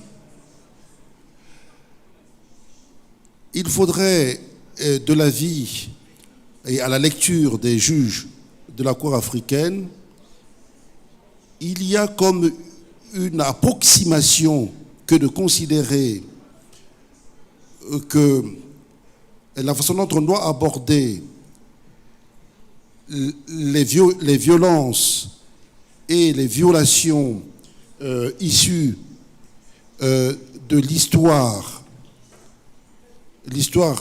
de l'Afrique, l'esclavage et la traite, ces questions sont absolument différentes. Les problèmes juridiques qui se posent à ce niveau sont absolument différents des questions liées aux violences quotidiennes et nationales que l'histoire actuelle de l'Afrique peut produire. Si l'on distingue les deux, il va de là que le droit applicable tel que cela a été retenu par les États fondateurs de la Cour africaine, qui est l'organe juridictionnel africain, si l'on fait cette distinction, l'application de l'article 3 qui dit le droit applicable en cas de violation et d'atteinte aux libertés et aux droits des personnes sur le continent va poser un problème. Il faut donc interroger la distinction qui doit se faire à ce niveau pour savoir exactement le droit applicable. Ce n'est pas le même droit.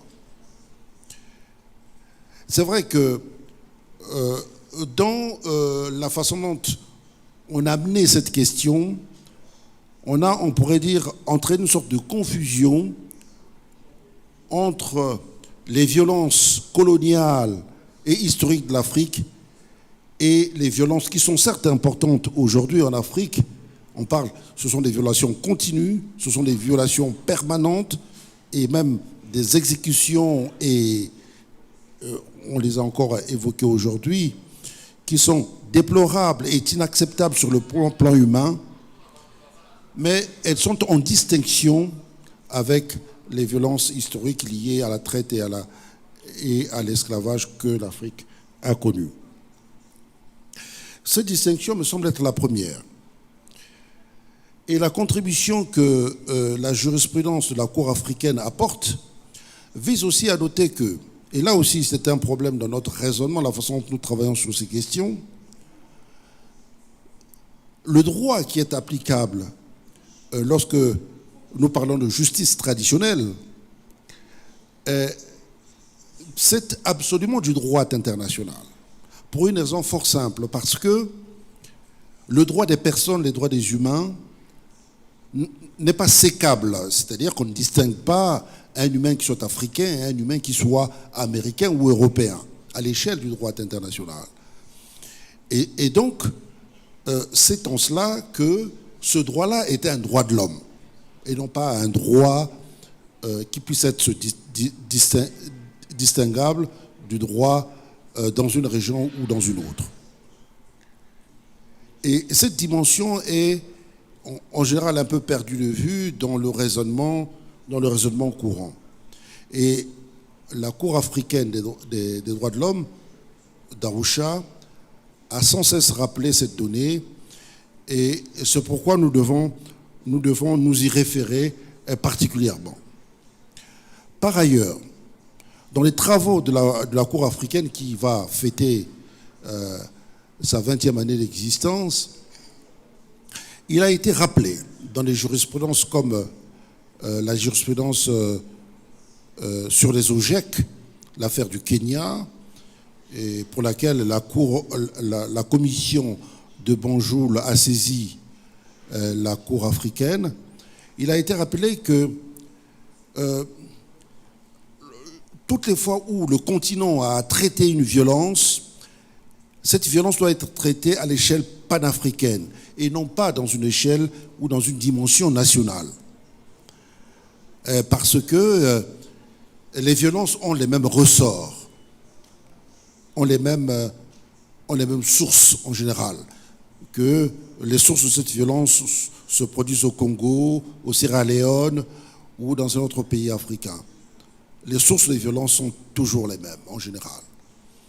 Et donc, ce que la Cour africaine rappelle dans des décisions comme les OGEC, une décision de 2024, dans sa décision sur les mérites, sur le fond, la Cour rappelle que ce droit-là, le droit qui est applicable, même dans une justice transitionnelle, qui est simplement une justice, elle n'est pas transitionnelle, elle est transitionnelle dans le langage voulu, en termes de facilité de communication, mais c'est une justice internationale, une justice panafricaine. Et ça, on le retrouve dans la décision que la Cour rend dans l'affaire OGEC. Et cela doit être rappelé à suffisance.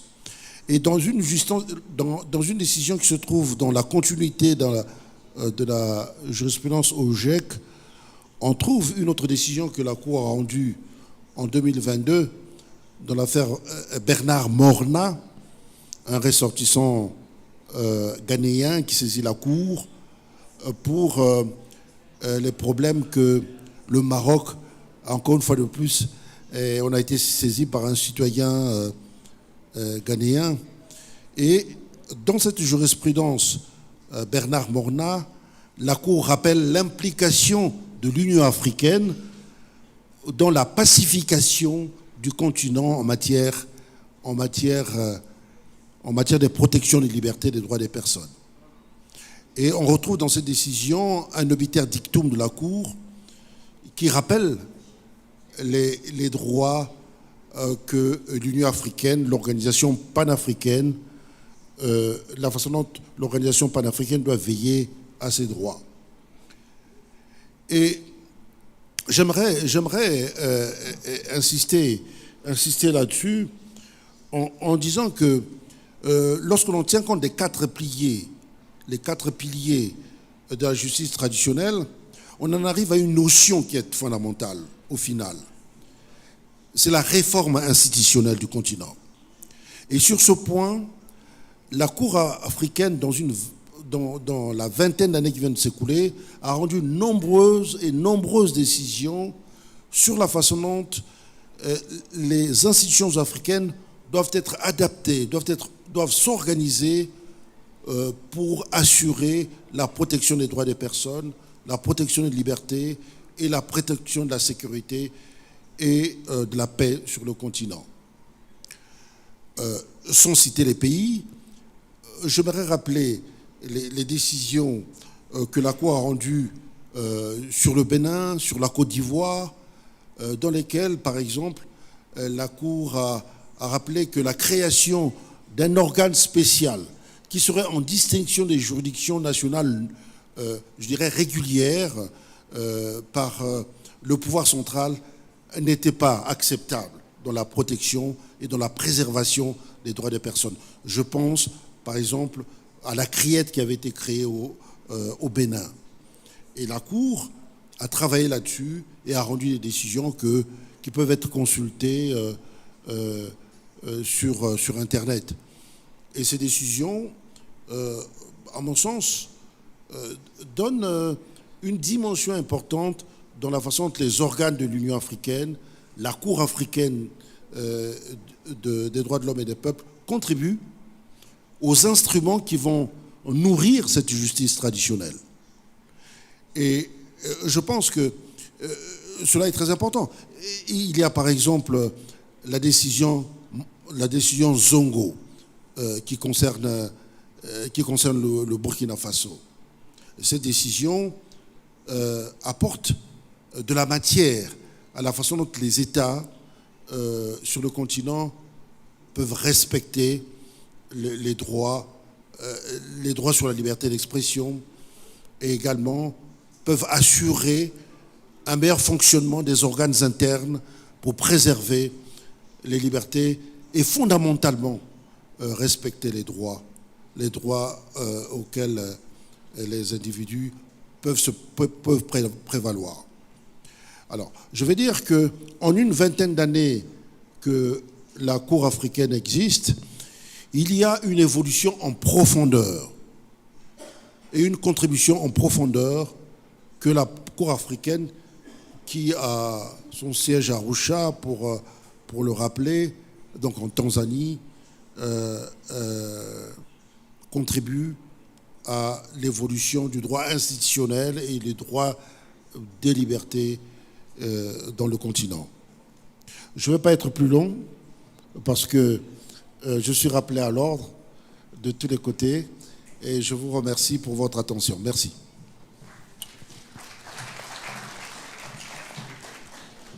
No, thank you very much, my Lord, Professor. The common saying that, the hope of a common man, that the court is the hope of a common man. I don't know whether we can conclude on that in this regard.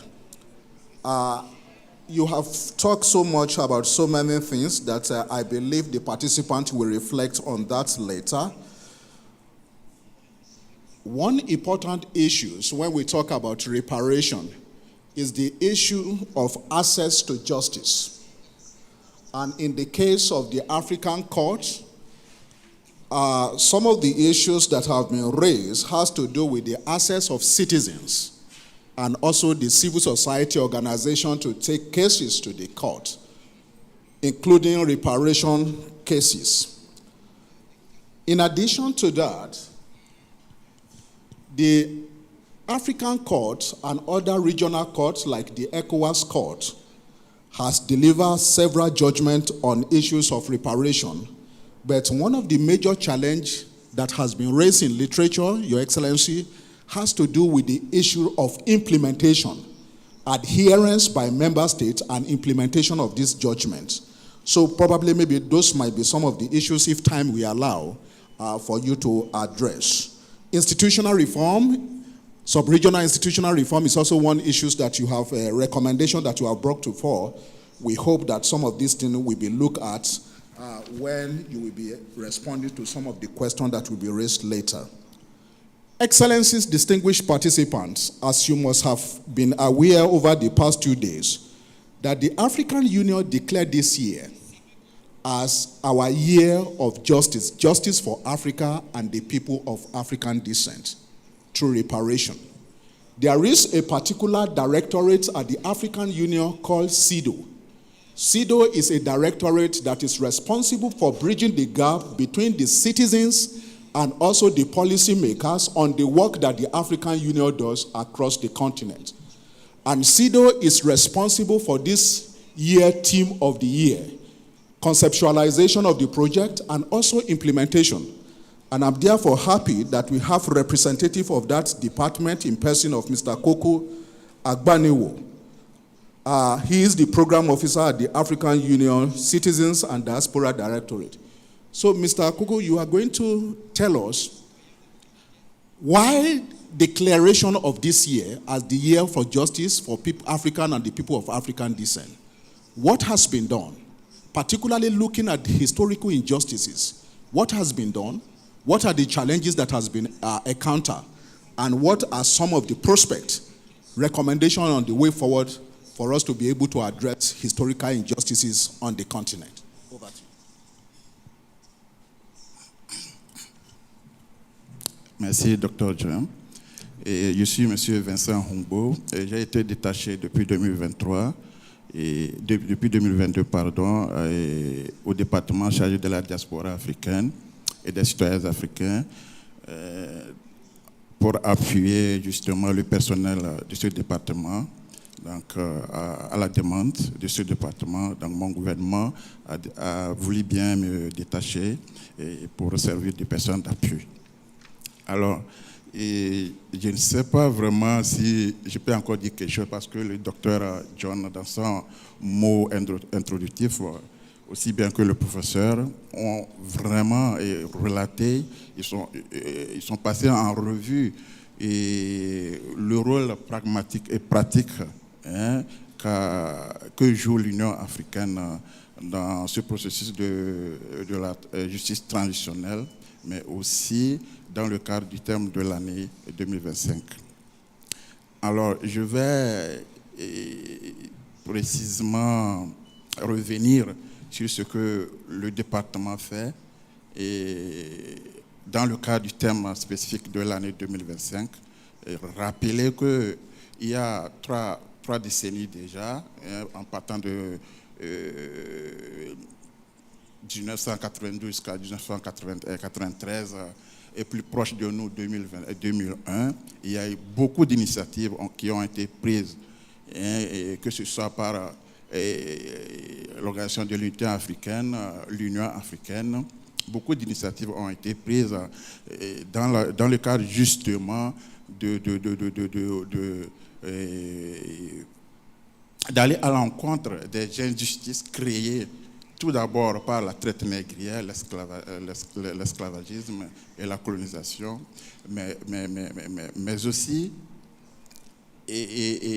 ramener les dirigeants africains à prendre conscience, à réellement prendre conscience de ce processus de réparation, de s'approprier tous les mécanismes mis en place par les chefs d'État et de gouvernement. Puisque quand on parle de l'Union africaine, en réalité, on parle des chefs d'État et de gouvernement qui donnent des recommandations à l'Union africaine, au leadership de la Commission, qui à son tour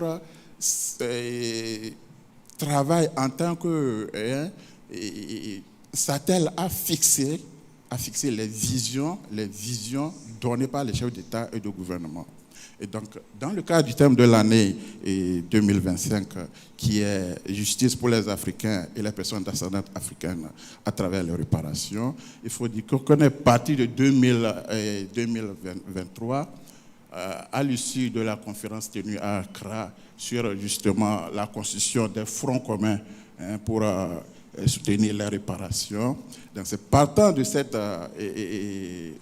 conférence qui a été initiée à travers une décision, la décision 847 adoptée par les chefs d'État et de gouvernement.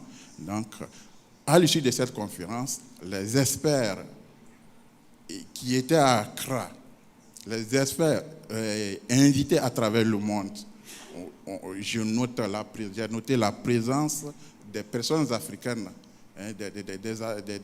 des Africains d'ascendance africaine, des experts qui soient de la diaspora vivant en Afrique ou ailleurs. Tous ces experts ont été conviés pour réfléchir sur le processus de réparation. Ainsi dit, à l'issue de cette conférence, il a été proposé que l'Union africaine, le continent africain, essaie de prendre une année et réfléchir sur le processus de réparation. D'où l'année 2025 comme année dédiée aux réparations.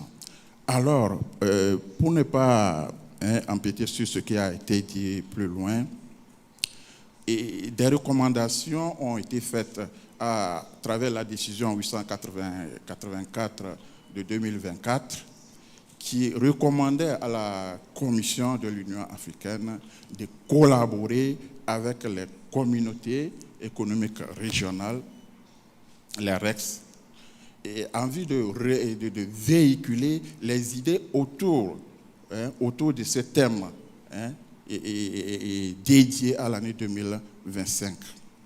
Alors, des recommandations, il y en a eu. Et je vais parler de 3 recommandations plus spéciales pour moi. Donc, il a été recommandé que les États membres appuient à la mise en place d'un comité des experts sur les réparations. Secondo, la mise en place d'un groupe de référence des experts juridiques.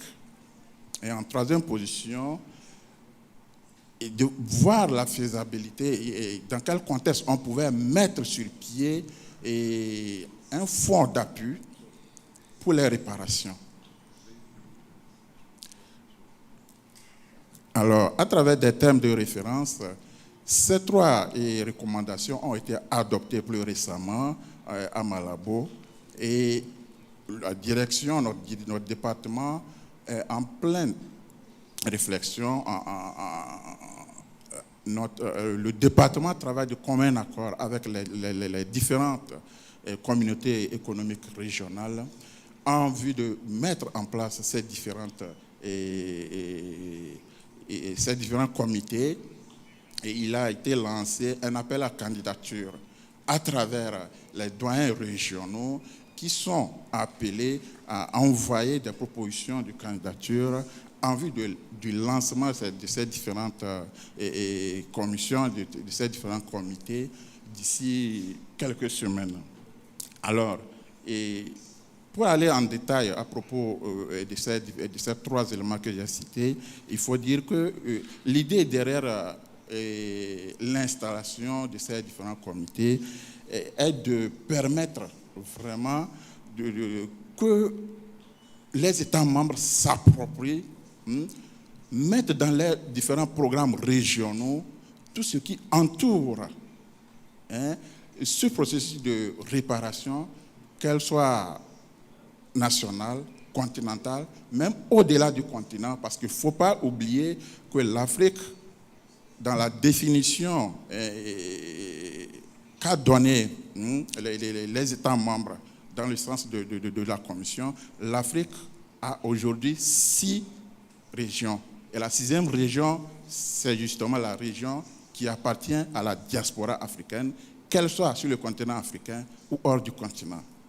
Et donc, le département chargé de la diaspora s'attelle à vraiment mobiliser la diaspora africaine derrière cette cause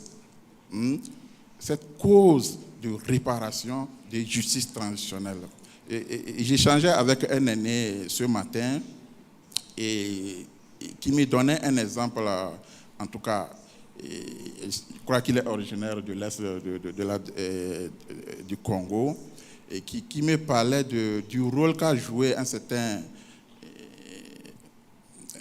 membre de la diaspora pour venir en aide justement et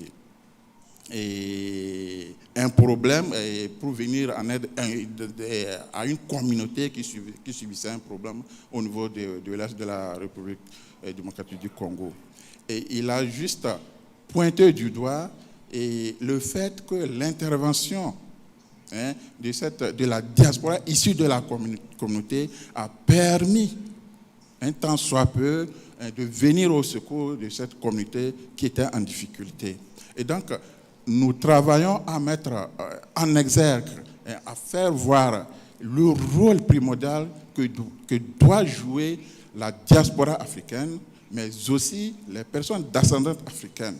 Il ne faut pas oublier que dans certains pays, je prends l'exemple du Ghana, il y a certains membres des Africains d'origine, des Américains d'origine africaine et des Européens qui ont décidé de revenir et prendre les nationalités de leur pays d'origine. Et même revenir s'installer pour contribuer justement au développement non seulement de leur pays, mais aussi au développement du continent. Et donc, il est très primordial que chaque État membre, parce que quand on parle de l'Union africaine, oui, les projecteurs sont toujours sur peut-être le leadership de la Commission. Mais derrière l'Union africaine, c'est les États membres, c'est les chefs d'État et de gouvernement qui dictent leur vision et que la Commission met en pratique. Et donc, tout ce que la Commission fait, tout ce que la Commission fait, surtout comme recommandation, elle le fait en commun accord avec les États membres. Donc, pour moi, parler de la Commission, du rôle de la Commission, c'est parler aussi du rôle que jouent les États membres, que nous représentons tous ici dans cette salle. Alors, pour conclure, monsieur le docteur John,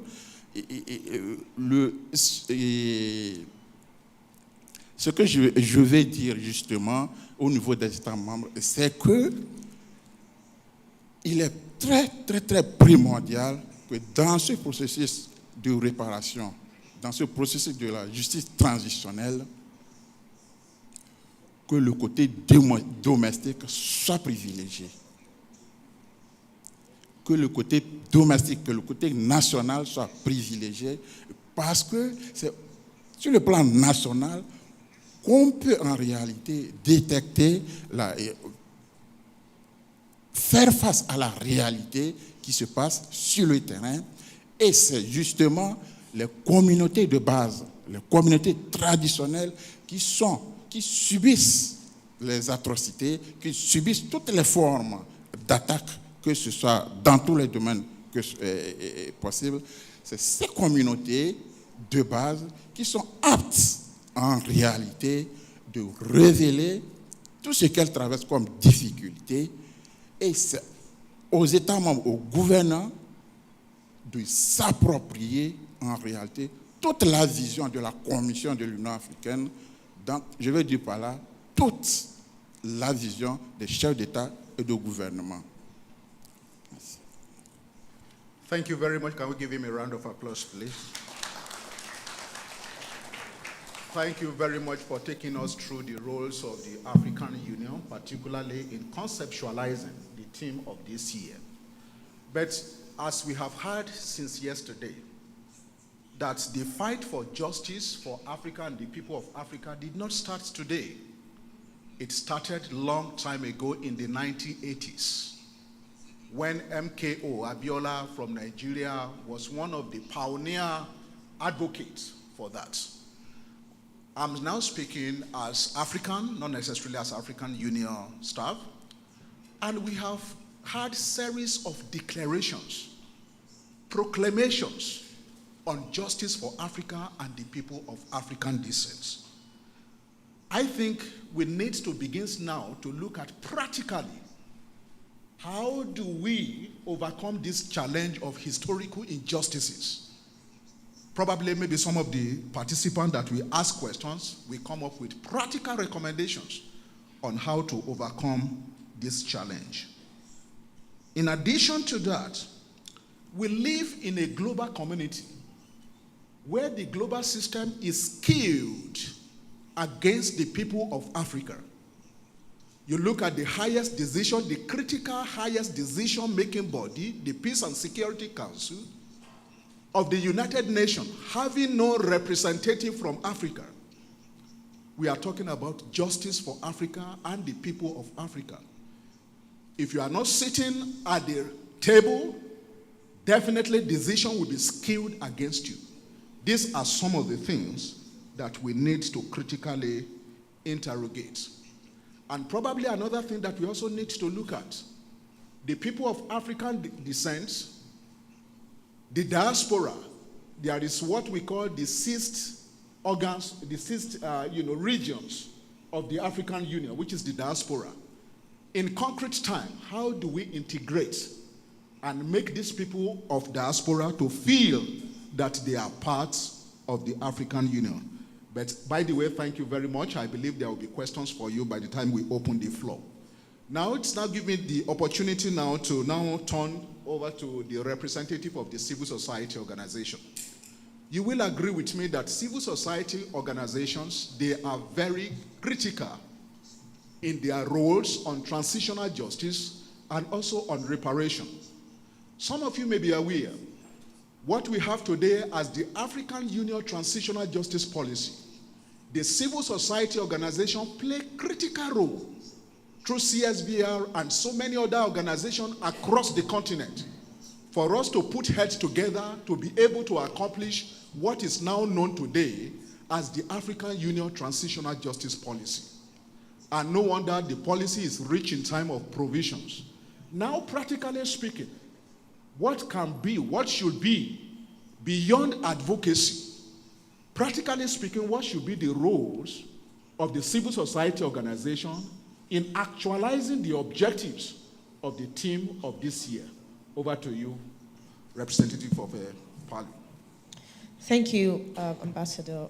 All protocols observed. I think many of the speakers before me, Honorable Judge as well before he stepped out, Ambassador and our colleague from CEDAW, have outlined the scope of work that needs to be done in advancing justice for Africans and people of African descent through reparations, particularly in line with the conceptual document of the theme of the year, which defines historical injustices as apartheid, colonialism, and slavery. And so, to respond, and I don't intend to take too much time, I think I'll start off by saying that there are several battles. And I'm using the word battle because nothing about this work is easy whatsoever. I mean, Ambassador was just outlining the inherent inequality in the global political landscape. And so there are several battles to be won in multiple spheres. And there's a battle in the legal sphere, and I think Honorable Judge, before he stepped out, was talking about this a little bit. And you might wonder, how, why? And that is because, particularly, I think international law, in law and in practice, right, with precedent, it is clear that victims of harm, human rights abuses, and mass atrocities, the likes of which we saw during the colonial and apartheid regimes on this continent, as well as globally through the transatlantic slavery, are entitled to repair, the right to repair, right? We can all agree on this. But for some reason, this right disappears in both recognition and implementation when we apply it to the African context, right? And what we are having to do and what we are having to see in some of the conversations that we have to engage in is rewriting and re-arguing that Africa's people are human beings, they have dignity, and like any other group in history whose right has been violated, have a right to repair, right? We're starting to have that conversation now, which, leads me to the second battle that needs to happen, which is a battle in the political sphere. And I think Ambassador was just saying that the global political infrastructure system is inherently unequal, right? And I talk to some colleagues and they say, and even the most well-meaning of them in CSO spaces say, oh, well, Ruth, this is a political issue, this reparation stuff. It's really political. And it leaves me wondering, what is political about the right to repair?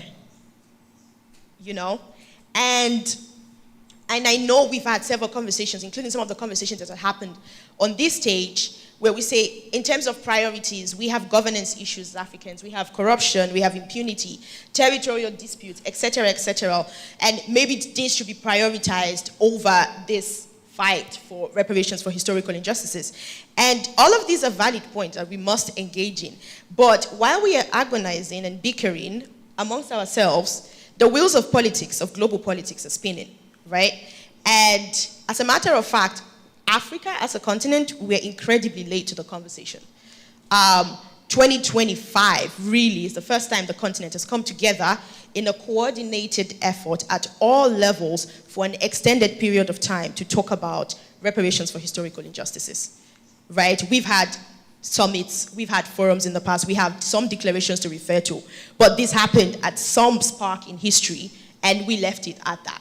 We're building, but for the first time, and I think a lot of it has to do with the fact that the African Union prioritized this issue as the theme of the year. And I think it definitely, it definitely gives maybe a little bit of a cynical meaning to the term African time, because our siblings in the Caribbean are much more advanced in this struggle than we are. And I think Justice earlier in the morning panel was saying something about a study visit to the Caribbean. If we look at the African Americans in the US, in Canada, we look at Haiti, they're much more advanced in this struggle than we are. But that doesn't mean that, all hope is lost, because as late as we are, a lot of action has been happening this year by CSO partners. And so with that being said, what exactly is the role of CSOs in this battle, the legal battle, the political battle, the moral and ethical battle, the systemic battle? So late as we are, I think at this point we are 10 months of engaging with this theme. We know now that reparations for persons of African descent and for Africans for historical injustices is a broad, cross-cutting, multidisciplinary and multidimensional event. It's huge, right? And 1 year is not nearly enough. And one thing that the African Union did during the ministerial summit in July was to extend the theme of the year to the theme of the decade. So now we have a decade-long time starting 2026 to 2036 for action on reparative justice. So here we are, we have 10 years, to move this agenda forward. We've never had this before. What can we do? The Abuja Proclamation and the Accra Declaration, two central continental instruments on this issue, identifies very clearly the role of CSOs as engagement and fostering engagement, direct engagement with affected communities, victims, and people, both on the continent and in the diaspora, the 6th region. And transitional justice experts would agree with me that TJ processes are graded by how much victim-centeredness they incorporate, right? We can't just sit in a room like this and decide what reparations is for Africans and people of African descent and run with it. We must engage with citizens. And so on this agenda, CSOs are most central in engaging individuals and people on the Pan-African reparations agenda. And I use the term Pan-African because it means that we're engaging on the continent as well as in the diaspora. And some of the ways in which this can happen and has been happening is citizen-to-citizen engagement, including awareness raising, right-based education, deconstruction of technical language, when we use technical language to describe some of the things. I mean, legalese is something that, many people will not understand, but some of these documents are in legalese. And so the deconstruction of these documents so that our grandmothers and grandfathers can understand them is a big thing that CSOs are supposed to be doing and are doing. Gathering community perspectives on perception, community perspectives on reparative justice, engaging with movement accountability sessions, bringing people together and having that kind of conversation. So citizen-to-citizen engagement is something that CSOs can do. And an example of this being done, I mean, there's several events that have happened in the past, but upcoming one in Nairobi is the Pan-African Reparations Festival, Wakati Wetu Festival, which is bringing people from the diaspora as well as the continent together to have a conversation, a multi-dimensional conversation on this issue. So that's one type of CSO fostering of direct engagement, citizen-to-citizen engagement. A second one would be citizen-to-institutional engagement. And this means essentially bridging the gap between communities and the national, regional, and continental levels for action. We talk about our national governments, our RECs, the African Union and its specialized agencies and bodies and organs, who all have a role to play identified within the conceptual framing of the theme of the year on this issue in fostering reparations. And so, for instance, stuff like the Global Reparations Fund that our colleague from CEDAW was just speaking about, the AU Envoy of Reparations, which happy to report that has been confirmed as President John Mahama of Ghana. And recently they passed the terms of reference for the legal committee of experts on these institutions and on these frameworks with the implementation of the same. A third one would be fostering transcontinental engagement and partnerships. And so we talk a lot about the sixth region, right?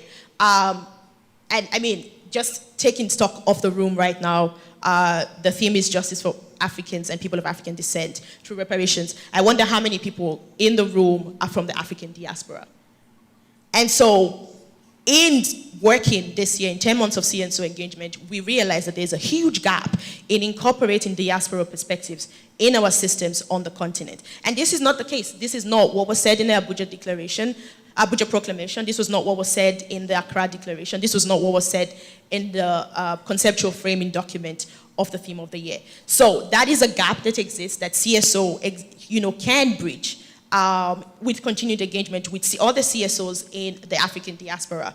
A fourth one would be bridging global and continental arenas. So CSO engagement at the UN General Assembly. I think the General Assembly just happened. A bunch of CSO partners were having side events, trying to engage these country representatives to the UN, trying to engage other international CSOs to mobilize action and for solidarity movement for promoting reparations. UNESCO General Assembly is coming up at the end of November. We're planning to do a bunch of activities on the sidelines to talk about restitution of African cultural heritage. So bridging those spaces and taking African community perspectives into those spaces is also an important role. Lastly, will be watchdogs, right? Before we forget this continent, I think we have a collective attention span deficit. We have a collective attention span of a goldfish. We pick an issue, if it's climate, and we go for it for 1 year and then we drop it. And so in order to ensure that this doesn't repeat itself again, and when we pick up the issue of reparations, we don't end up dropping it again and lose the momentum we've gained in this 1 year. Continued action, continued orbiting of the African Union system, continued orbiting of our government, continued engagement with our RECs is something that definitely must happen, and it's an opportunity for CSO partners to, again, bring in community engagement into those spaces. Thank you. Thank you very much for that excellent intervention. Let me recognize His Excellency Kabuya, the Minister for Human Rights in DRC. You are welcome, sir. Excellencies, distinguished participants, ladies and gentlemen, you will agree with me that the representative of the civil society has raised so many critical points. The first one, which is very important, is the continuity of advocacy that the civil society is currently engaging in.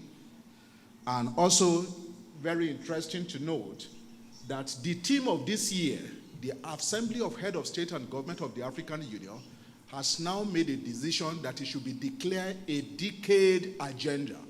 So over the next 10 years, our focus at the African Union, together with other stakeholders, we will continue to work on the theme of this year. And so the second point, which she also emphasized, has to do with the right to reparation. That reparation is not just a word, it's not just an advocacy. It is the right of the victim to have access to reparation. And those are some of the things that need to shape our strategy on reparation agenda in time of advocacy. She also emphasized the need for us to stop agonizing and begin to organize, which is also another fundamental role of the civil society organization, which we need to take into consideration. Unfortunately, Professor, one of the judges of the African Court, has just left. Issues that we need to raise is the practicality of this agenda.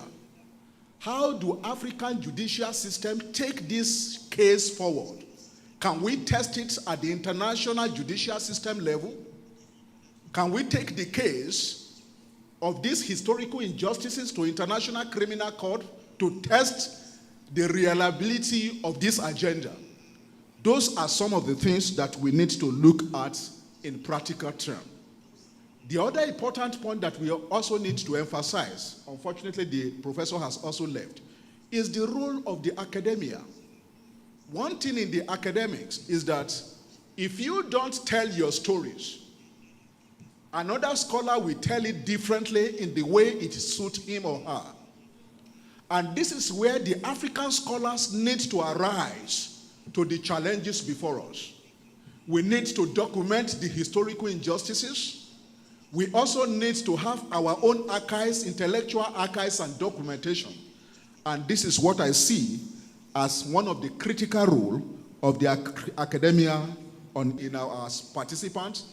I believe it will be an opportunity to also tell us what the regional economic community and regional mechanism have been playing in this particular area of reparation. Without much ado, I want to say a big thank you to the panelists. I'm now going to open the floor for comments, for questions. And please, I want us to be as practical as possible so that this year, the theme of this year will not just come and go, but for us to be able to take back home, concrete recommendation that we can pursue at the end of this forum. So I now open up the floor for questions and comments. I see the first question from here. No, you will be number 1. You'll be number 2, the woman here on this table. Then number 3, number 4. Okay, and Professor Mutoe, number 5. Over to you.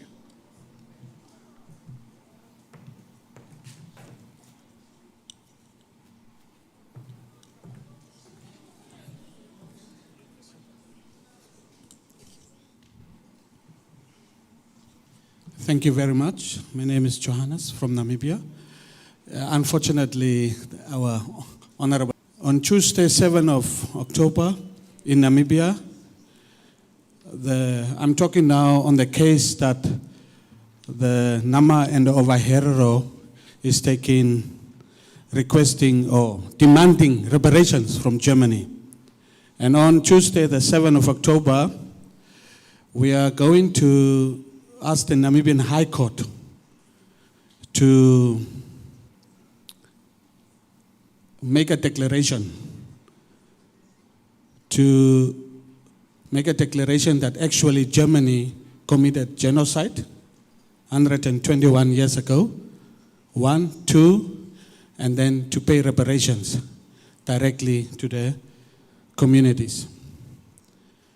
Now, in this case, our lawyers is going to argue that Germany is not going to be protected by state immunity through different international conventions and treaties, that Germany, because it has committed the crime on the Namibian soil 121 years ago.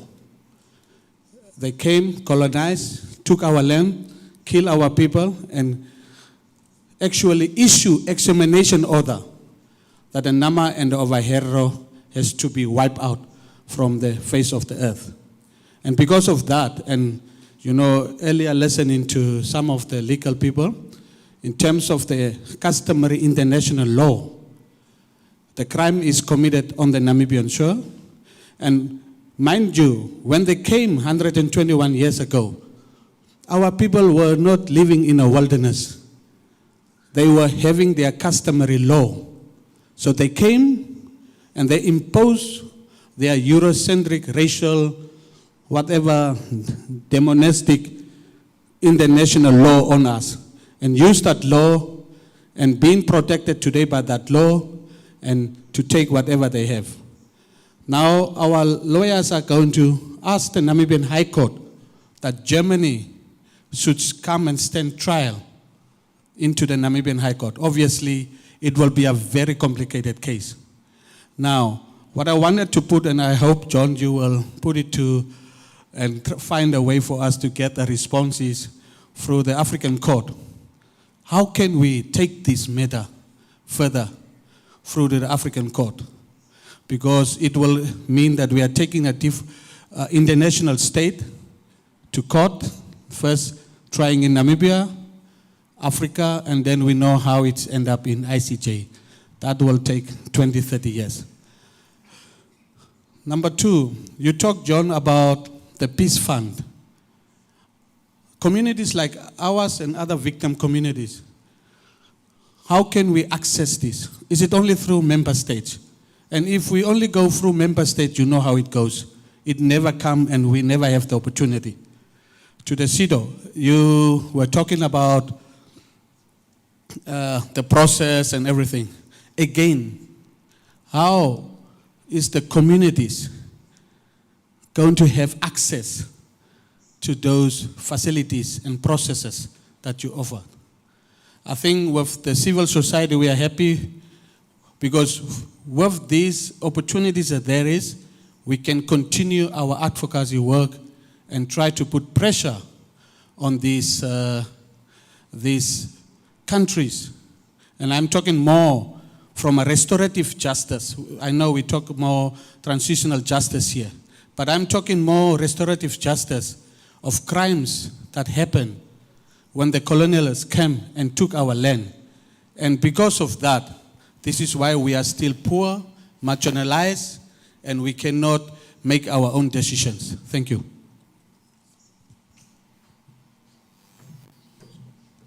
Thank you very much.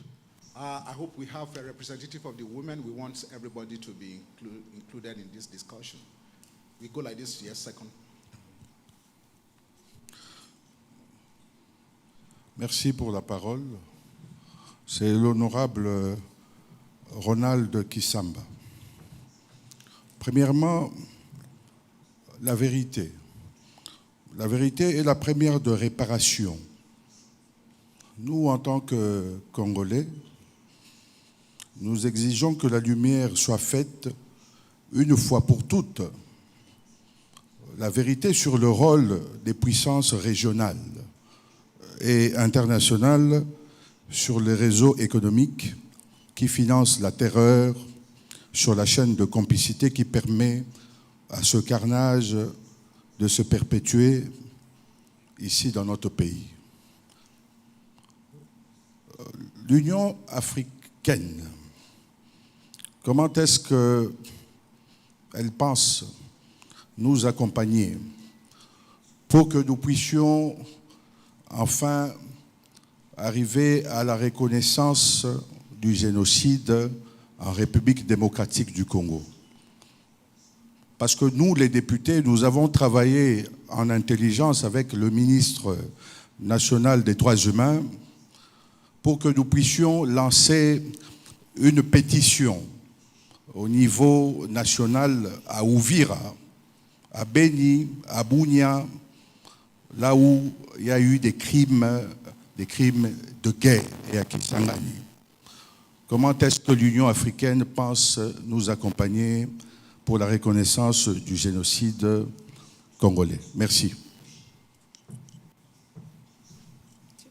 Thank you very much. Yes, madam.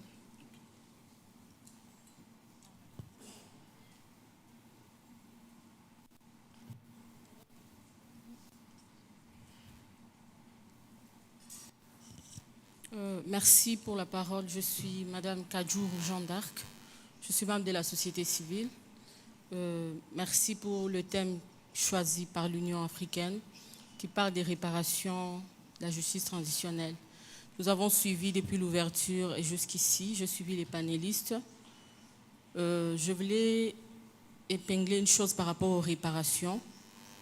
Nous savons tous que les réparations sont très nécessaires pour les victimes car ça permet de les soulager. Mais ma question peut paraître un peu bizarre, mais elle a sa place. Qu'est-ce que vous faites? Est-ce qu'il n'y a pas aujourd'hui, en cette année, parce qu'il y a des populations qui ont besoin d'être soulagées par toutes les formes de réparation possibles. Mais est-ce qu'il n'y a pas moyen de prévenir les réparations? Qu'est-ce que je veux dire par là? Je suppose que c'est important au niveau de l'Union africaine de s'attaquer plutôt aux causes qui produisent les réparations. C'est bien de réparer maintenant, mais devons-nous, depuis que je suis toute petite, moi je suis de l'Est, j'ai subi des atrocités jusqu'à abandonner le coin qui nous a vu grandir et aujourd'hui nous retrouver. C'est vrai que nous sommes en RDC, mais on aimerait être en calme, on aimerait être chez nous calmement pour que nous ne puissions pas nous tous nous retrouver ici coincés à Kinshasa.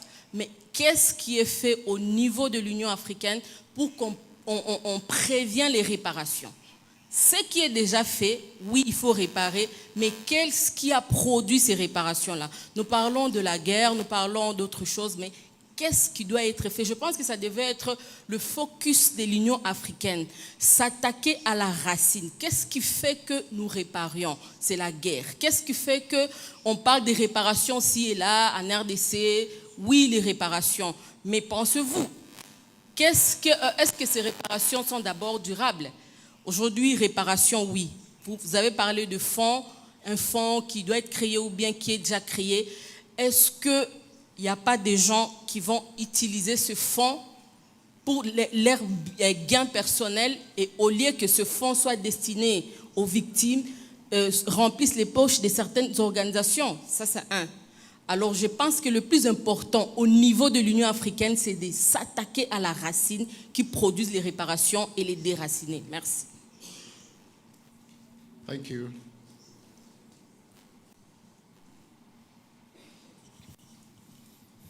Merci. Je m'appelle Jean-Baptiste Ditaba. Je suis membre de la société civile africaine au sein de la structure Consortium panafricain pour la paix. Je vais pratiquement rejoindre mes deux prédécesseurs pour poser une question toute simple. En ce qui concerne, par exemple, je vais prendre l'exemple de la RDC, où l'actuel président américain, depuis qu'il a appris que ce qui se passe à l'est de la RDC a déjà fait des millions de victimes, plus de 7 millions. Il est tellement choqué qu'il en parle partout. Il attaque même les Européens, il dit, mais ce qui s'est passé en RDC, vous étiez au courant, vous n'avez rien fait. Et ce qui se passe à Gaza, en Ukraine, c'est tout le monde qui en parle. En Europe, aux États-Unis, dans des sommets internationaux. Mais qu'est-ce qui fait qu'en Afrique, où certaines atrocités se passent de manière totalement inouïe, les Africains sont calmes, incapables de donner de la voix? Puisque aujourd'hui, nous parlons de la justice transitionnelle. Parler de la justice transitionnelle, c'est d'abord reconnaître qu'il y a eu une injustice. Qu'est-ce qui fait que les Africains, au niveau de l'Union africaine, on n'arrive pas à reconnaître les injustices qui se passent au sein même des peuples africains et pour finir par parler de la justice transitionnelle? Merci. Yes, somebody at the back. I could see some hands at the back.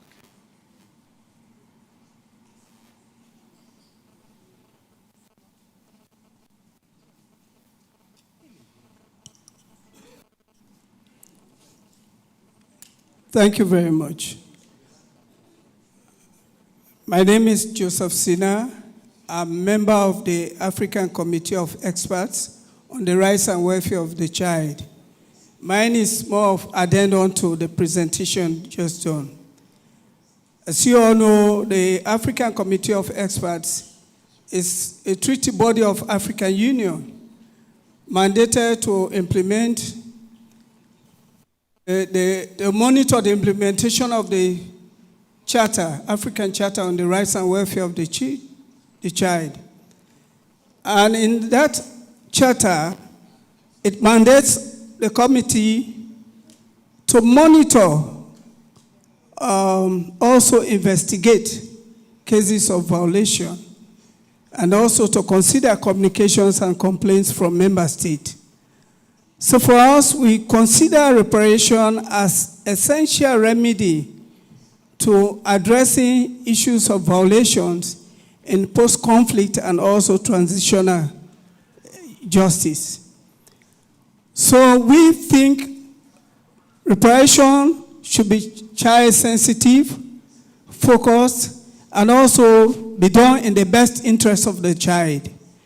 And that is why we think it goes through the process, it focuses on rehabilitation and also protective mechanisms to ensure that their fundamental rights are protected and adhered to. So we are in the process of developing a guideline that is consistent with all the regional instruments and also international standards, so that we make sure that member states comply to those issues in addressing violations reported by children. And this is what I just want to share with you. Thank you very much. I think we only have one more hands remain. We take that and then conclude at the back. Merci beaucoup pour la question. Je m'appelle Dominique Lofico. Je suis écrivain. Ma question serait d'une importance un peu capitale parce que j'ai vu une forme de négligence sur un point. La négligence est qu'on a oublié de parler sur un fait psychologique en matière de la violence sexuelle. Beaucoup de gens, beaucoup d'intervenants ont pu parler sur la justice transitionnelle.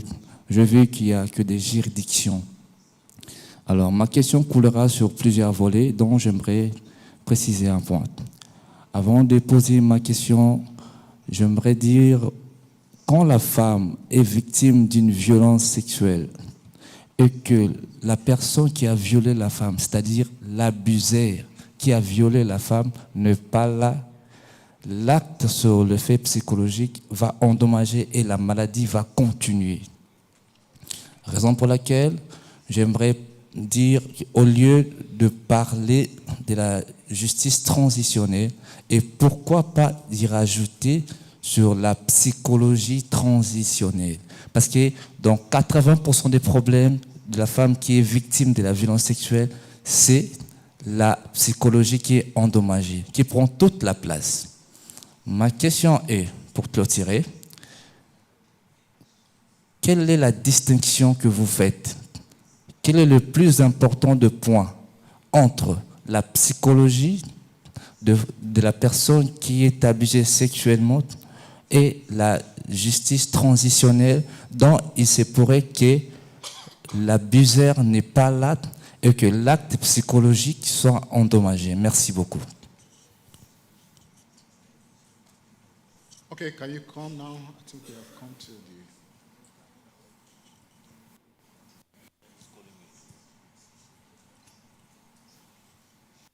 Now, because of time, I'm going to turn to the panelists. There are so many questions that have been asked. Some of them comment. We might, if the time permits, we might still take the second round of questions. But I will just open the floor to the panelists for them to respond to the questions that are relevant to them.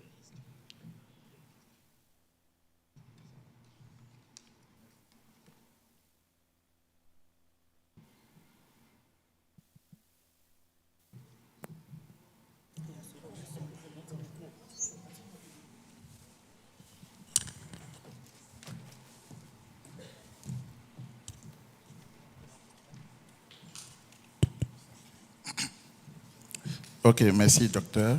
Et je crois que la première question, en réalité, c'est un commentaire, non?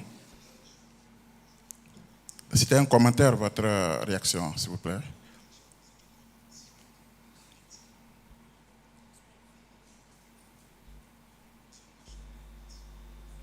No, I mean, the questions that have been asked to just... Yes.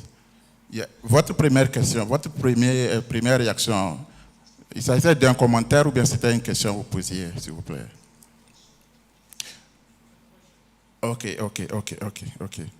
Alors, pour venir à votre question, en réalité, hier, ça a été passé en revue dans les différents panels. Vous-même, vous aviez évoqué différents aspects de cette question. Mais moi, ce que je peux dire dans ce sens, c'est que vous-même, vous avez en quelque sorte ouvert une brèche de solution par rapport à votre question, étant donné que malheureusement le professeur n'est pas avec nous. On a abordé le cas de la Cour africaine de justice. Et la question était de savoir si comment la Commission, l'Union africaine, peut aider, peut intervenir dans le cas namibien par rapport à l'ancienne puissance qu'est l'Allemagne. Il faut dire que à travers les différents partenariats existants entre ces grandes puissances et la Commission de l'Union africaine, il y a des processus, de différents processus qui sont suivis. Et par exemple, je m'en vais vous parler de la coopération, justement dans le cadre de la justice transitionnelle, qui existe entre la Commission et l'Union européenne d'une manière générale. Et je ne vais pas prendre le pays individuellement parlant, je vais parler dans un ensemble, et pour dire que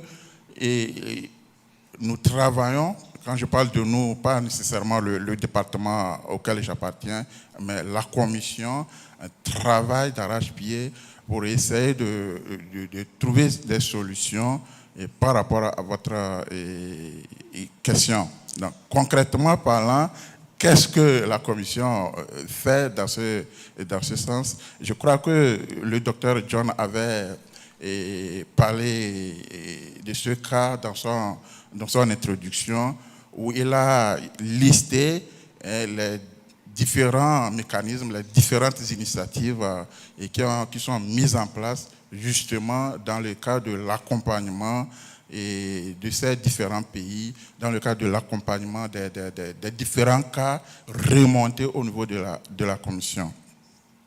Parlons du Fonds de la paix.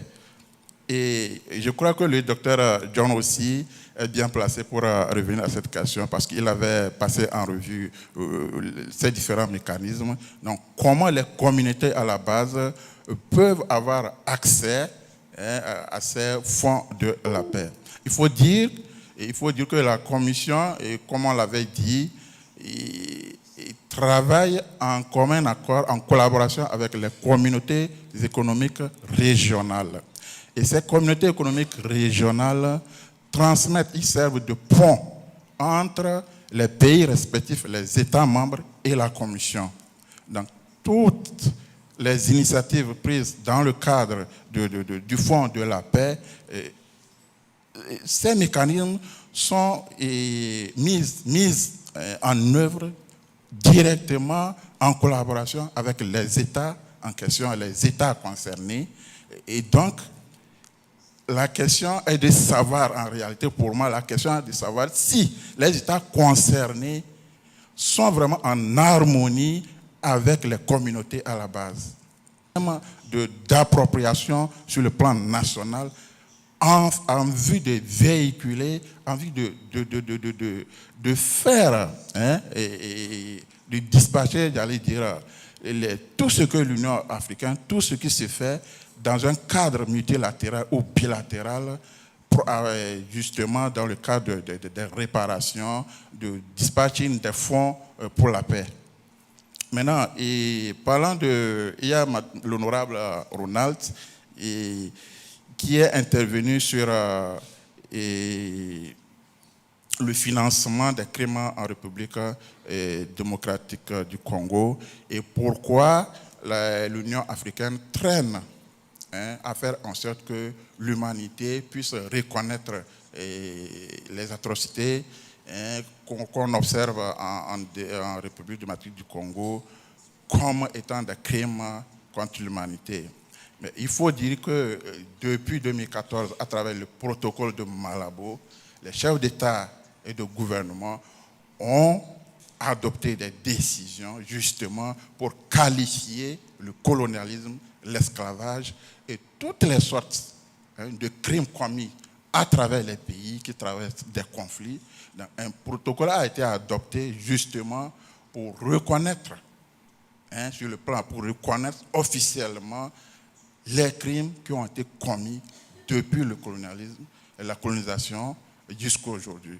Mais le problème, c'est le problème de ratification.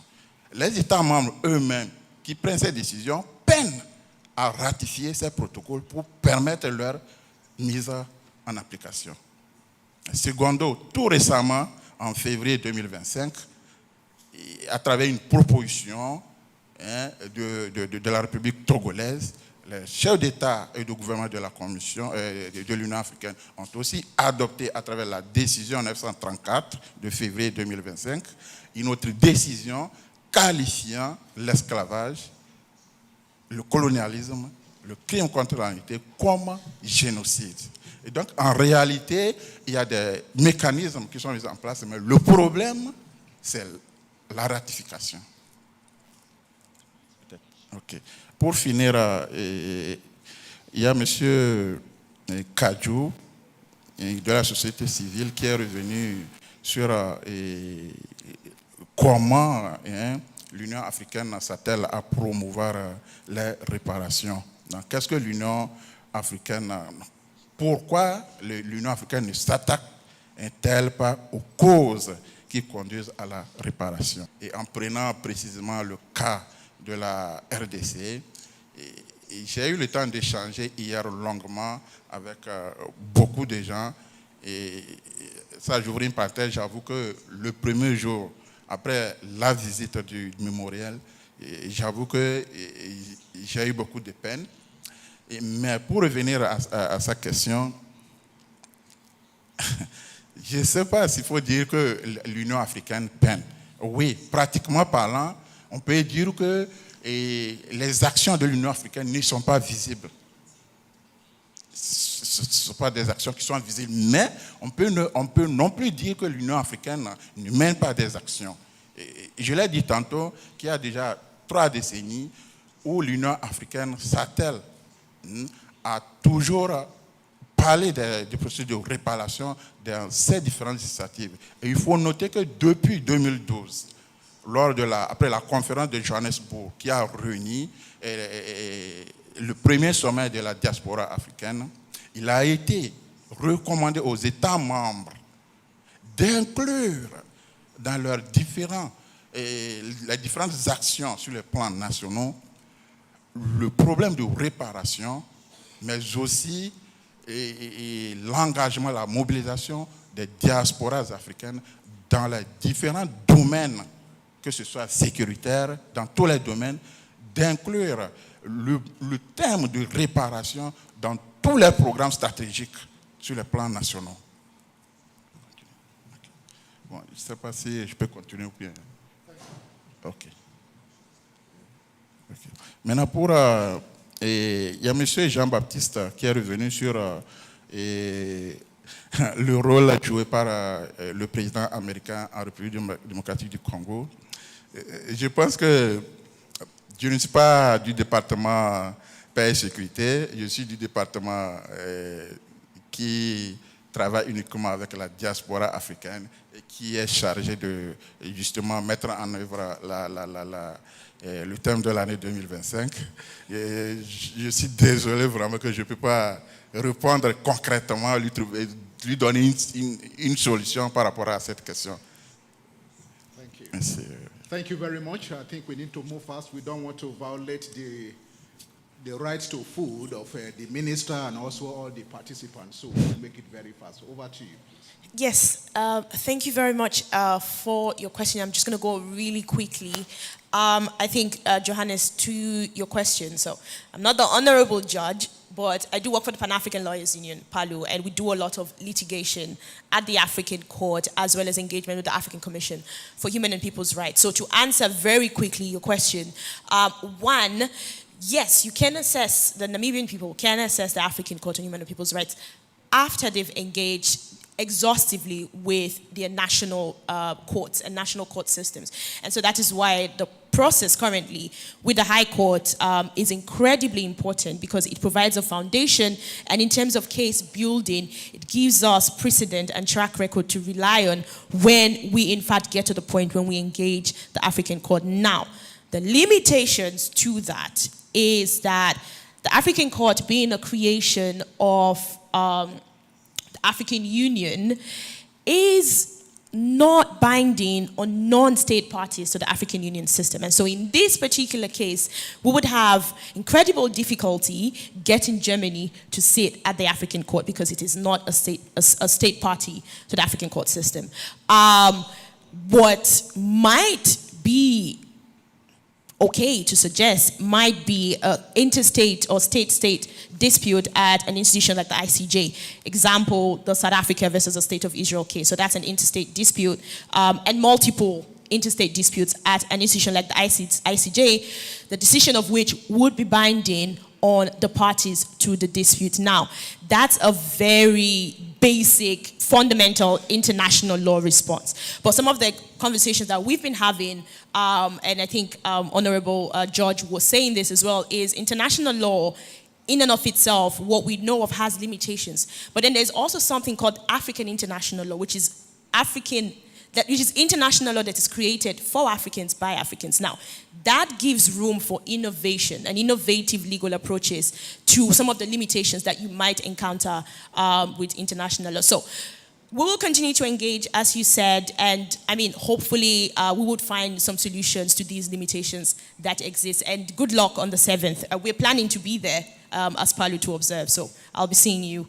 I think central theme, I'm turning now to my second response. So I think a central theme that I found between the questions that was being asked by our Congolese colleagues in the room was the tension between ongoing atrocities and historical injustices. And I think for this, I'll just very quickly structure my answers to institutional limitations and like an institutional technical response and a substantive response. Now, an institutional and practical response is exactly what my colleague was saying here from CEDAW, that the African Union system is not linear. It has multiple departments and multiple frameworks for responding to the different issues that face the continent. So what might be most relevant to the context of, unrest and pursuing peace on the continent might be the African Union peace and security and governance architecture, which is very different from the reparations and transitional justice architecture. And organizations like African Union bodies like AU ECOSOC does a lot of work in breaking this down, because it's a lot of moving parts, right? Breaking this down for citizens and for CSOs to engage. And this is some of the things I was talking about earlier in the role of CSOs in engaging the populations and educating them on rights and appropriate responses when those rights have been violated. Substantively, I think it's also important to not zoom in too much on the phrase historical injustice, right? So because we say historical injustice doesn't mean it ended when we gained independence in the 1960s. We must also understand that it is historical injustices and their legacies. And you might find that almost every conflict on this continent is directly linked to the bad governance that were as a result of colonialism and apartheid. And so when you start viewing it that way, you see these harms and these injustices as an ongoing situation, right? It started way back centuries ago, and it is continuing today. And so when we talk about reparations for historical injustices and their continuing legacies, we find that some of the things we're discussing here are also directly relevant within this context and within ongoing situations.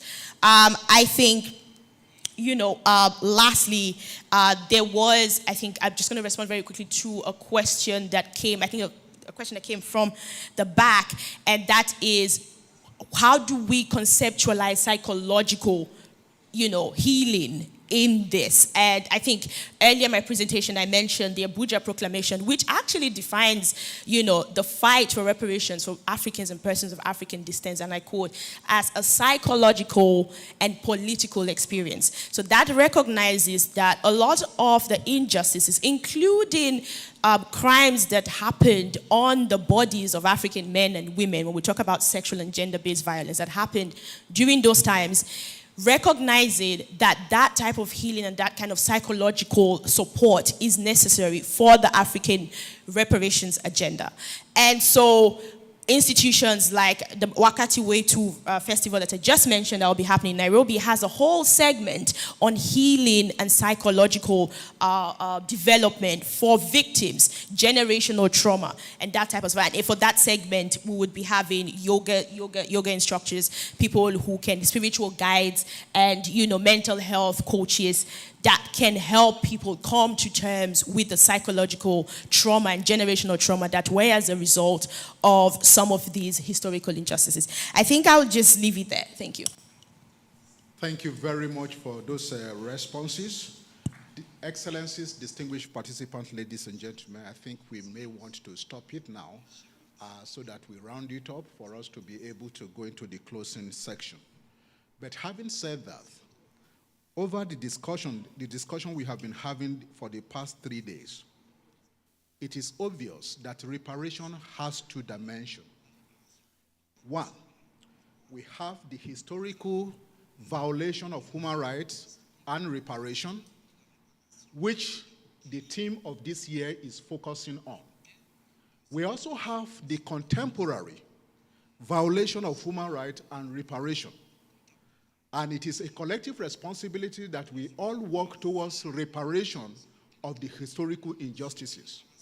But the responsibility also lies on the African member states and all of us for us to prevent contemporary violations of human rights that demands justice and reparation on our continent. As we continue, it is a collective responsibility and we all have a role to play. The second point, which is also a question from my brother from Namibia, testing reparation at the national level against the international crime. I think this is a testing of the system, court system in Namibia. I think what Namibia can do is to approach the African Court and the African Union Office of Legal Counsel to provide technical support to Namibia on how to take it up internationally. And this is not new, because the African Union provided technical support to Kenya when it was having a case at the International Criminal Court. So I think one of the ways through which we can approach that is for the governments and the people of Namibia to also approach the African Union Office of the Legal Counsel and African Court for technical assistance.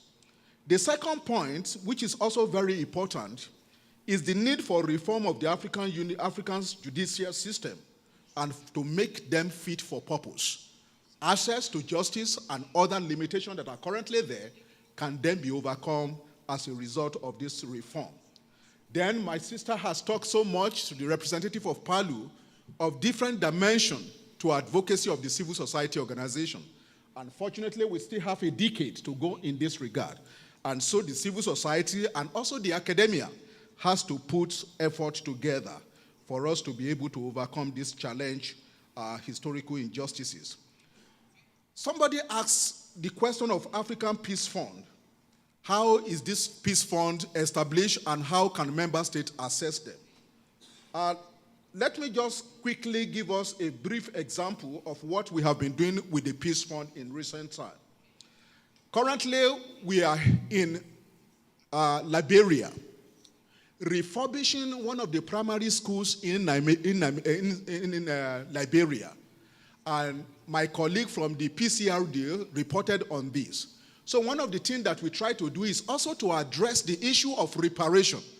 And what we are trying to do is to repair the education system in some of our member states, particularly in Liberia, so that the children can have access, those that have been deprived can have access to studies and education. Not only that, African Union we also supported victims of Boko Haram in Nigeria, particularly the women in northeastern Nigeria from the Peace Fund. Thousands of sewing machines and also other materials were provided for the women that are victims of Boko Haram in Nigeria. And capacity building were carried out for them to enhance their capacity economically. So these are some of the things that we do in time of reparation with the Peace Fund at the African Union. So what Namibia can also do is to officially communicate and write for support in particular areas of reparation that you know that the Peace Fund can be utilized, and African Union will respond to that.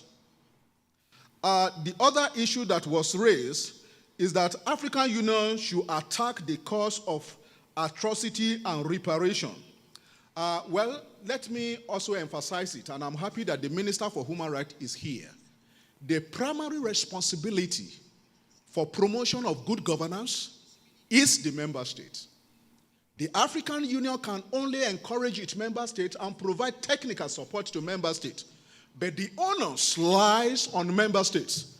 And this is where we have to take the bull by the horns by holding our leadership accountable, our elected officials, government officials. It is also the responsibility of all of us to hold them accountable and also make them fit for purpose to stop violation of human rights in contemporary Africa. This is a collective responsibility, and we have a role to play in this regard. Somebody also asked the question of mental health and psychosocial support. If you were here yesterday, there was a section that was devoted to that. We may not have it as a provision in the African Union Transitional Justice Policy, but we are also working with different partners. A good example in this regard is together with the CSVR and African Union, where we second an MHPSS, mental health and psychosocial support, told South Sudan to provide technical support in that regard. We intend to do that.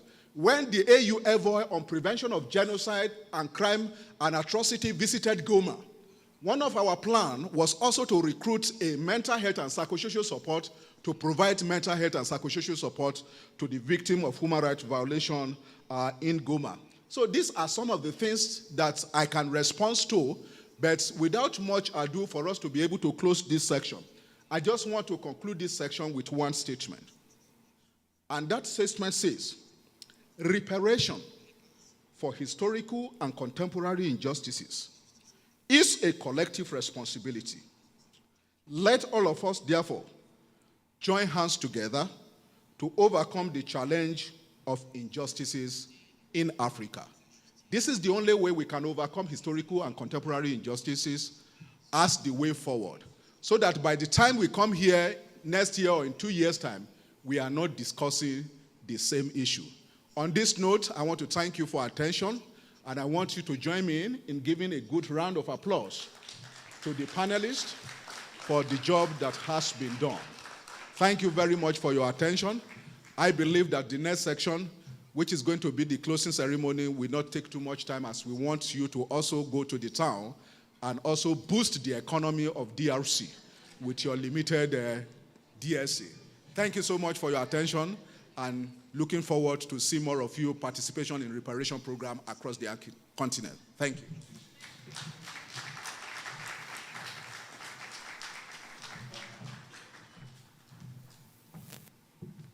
Merci beaucoup, Dr. John Ikubaje. Merci aux panélistes. Nous arrivons maintenant à la fin de ces travaux de la 9e édition du Forum africain sur la justice transitionnelle. Excellences, Monsieur le ministre des Droits humains, Excellences, Monsieur le Président de la Commission nationale des droits de l'homme, Monsieur le coordonnateur de la CIAVAR, distingués participants, chers experts, membres du corps diplomatique, permettez-moi de rendre le tablier et d'inviter sous vos applaudissements Madame Guylaine Matabaro, qui va conduire la cérémonie officielle de clôture. Je vous remercie.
Avant de commencer cette session de clôture officielle, Excellences, Monsieur le ministre des Droits humains, Mesdames, Messieurs, en vos titres et qualités, chers participants, je tiens encore à souhaiter la bienvenue en RDC, en République démocratique du Congo, terre d'hospitalité et de résilience, à tous nos frères et sœurs venus de pays d'Afrique et d'ailleurs. C'est l'occasion ici d'exprimer notre profonde gratitude à la Commission de l'Union africaine, à ses experts, ainsi qu'à tous les partenaires et amis qui, par leur engagement et leur foi dans la justice, ont permis la réalisation de ce forum. Ce parcours fut très long, exigeant, mais chaque étape franchie a renforcé en nous le sens des responsabilités collectives. Pour illustrer ce chemin, j'ose emprunter l'image de la maternité, tel un projet que l'on porte 9 mois. Les femmes comprendront mieux. Entre incertitude et espoir, jusqu'à la naissance tant attendue. Ce forum, fruit d'une conception partagée et de multiples efforts, est aujourd'hui cet enfant que nous plaçons entre vos mains. Et comme en Afrique, l'enfant n'appartient pas seulement à ses parents biologiques, mais à la société, les échanges et recommandations issus de ce forum sont légués à la République démocratique du Congo, à toutes nos sociétés, et ce, à travers vous, chers participants. Je salue toutes celles et ceux qui ont accepté notre invitation et qui ont enrichi les débats. Recevez ici toute la chaleur de notre accueil et l'expression de nos meilleurs vœux. Votre présence rend ce rendez-vous plus grand, plus riche et plus porteur d'espoir. Que cet esprit de gratitude, de partage et de solidarité marque à jamais l'empreinte de ce forum historique. Merci donc à chacun d'entre vous pour votre engagement, pour vos idées et votre volonté de bâtir ensemble un avenir de justice et de paix. Je suis Guylaine Matabaro, coordonnatrice du Programme national pour la promotion et la vulgarisation des droits de l'homme en République démocratique du Congo. Et dans le cadre de ce forum, je suis vice-présidente du comité interinstitutionnel pour l'organisation du Forum africain sur la justice transitionnelle.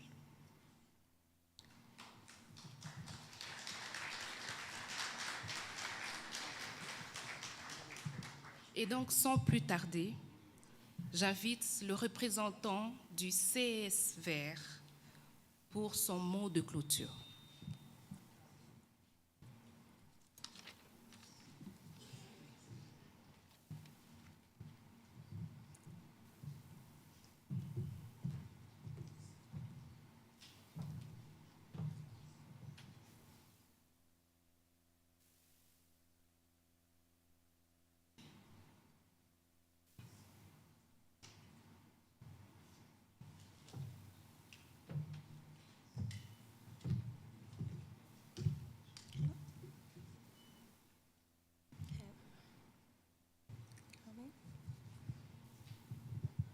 Good afternoon.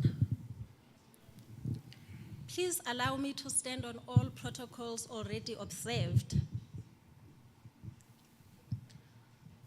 Excellencies, distinguished delegates, esteemed colleagues, it is my pleasure to deliver the closing remarks on behalf of the Center for the Study of Violence and Reconciliation.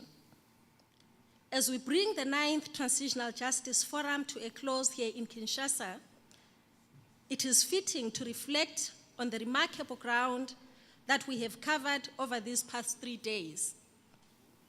We have engaged in rich and candid dialogue under the theme Justice for Africans and People of African Descent through Reparations.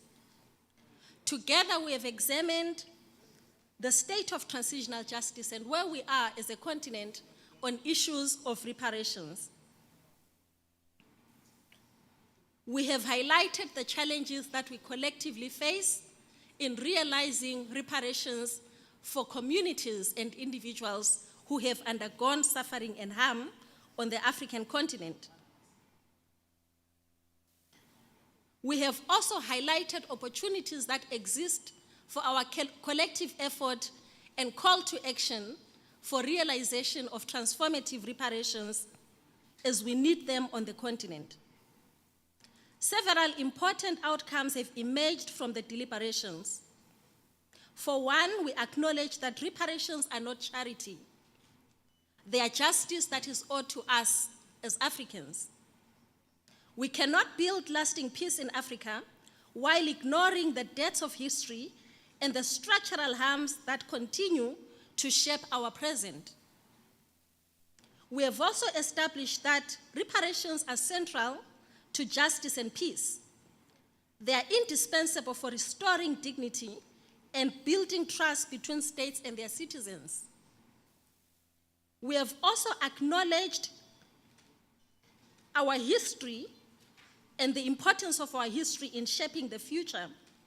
We confronted, amongst other things, the legacies of colonialism, slavery, and historical injustices, and we agreed in this meeting that reparations must address both the past and its enduring consequences in the present. We established also that women and youth are not participants on the margins when it comes to transitional justice and reparations, but they are central as leaders of this agenda.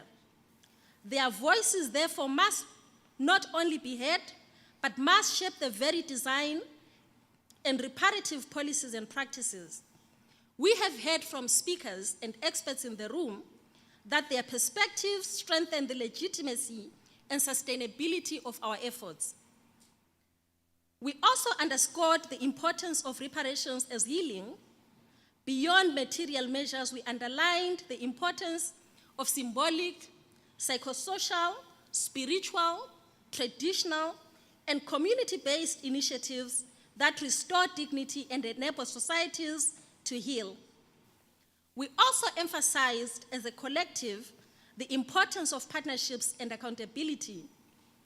We committed, amongst other things, to strengthening collaboration between the African Union, the regional economic communities, the African Union organs with a mandate on reparations and justice, national governments, civil society actors, the academia, and the international community. These partnerships are not only central, but are critical for us moving the agenda on reparations forward.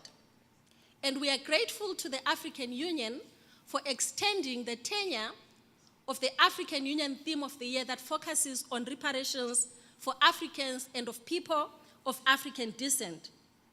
As a 10-year agenda, we have a lot of ground to cover, and this forum therefore really gives us a starting point towards formulating, reimagining, and developing action plans, actionable and critical steps towards realizing reparations for those to whom they matter the most.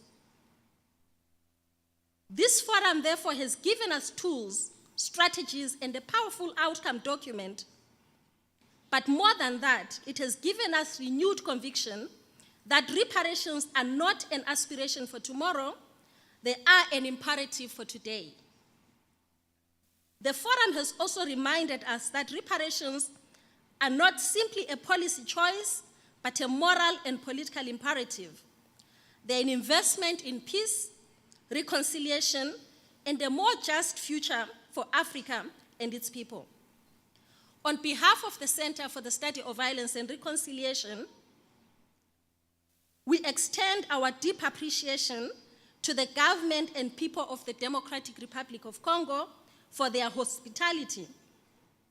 As a meat lover myself, I've been in meat heaven for the past 3 days, and I've really enjoyed the assortment of meats that have been made available to us, and the very rich food and the culture that we have been exposed to during the past 3 days of the TJ Forum. We thank you also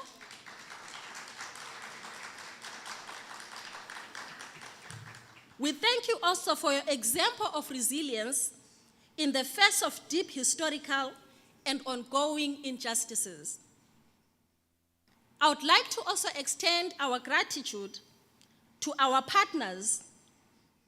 We extend our gratitude to our partner, our long-standing partner, the African Union Commission, particularly the Transitional Justice Unit within the Department of Political Affairs, Peace and Security.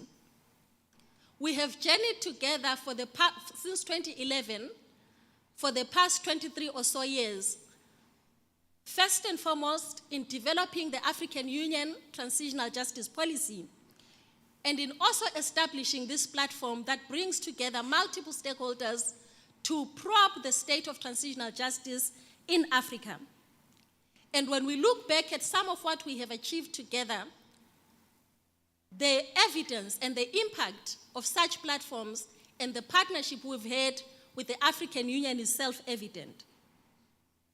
We have improved practice, we have documented our own African experiences, we have shared best practices and innovation, and as we continue journeying together, we really appreciate the warmness and the warmth that this partnership has brought, the warmth that has extended beyond just CSVR, but has also warmed the continent as a whole in terms of transitional justice and what next needs to be done to advance the implementation of transitional justice on the continent.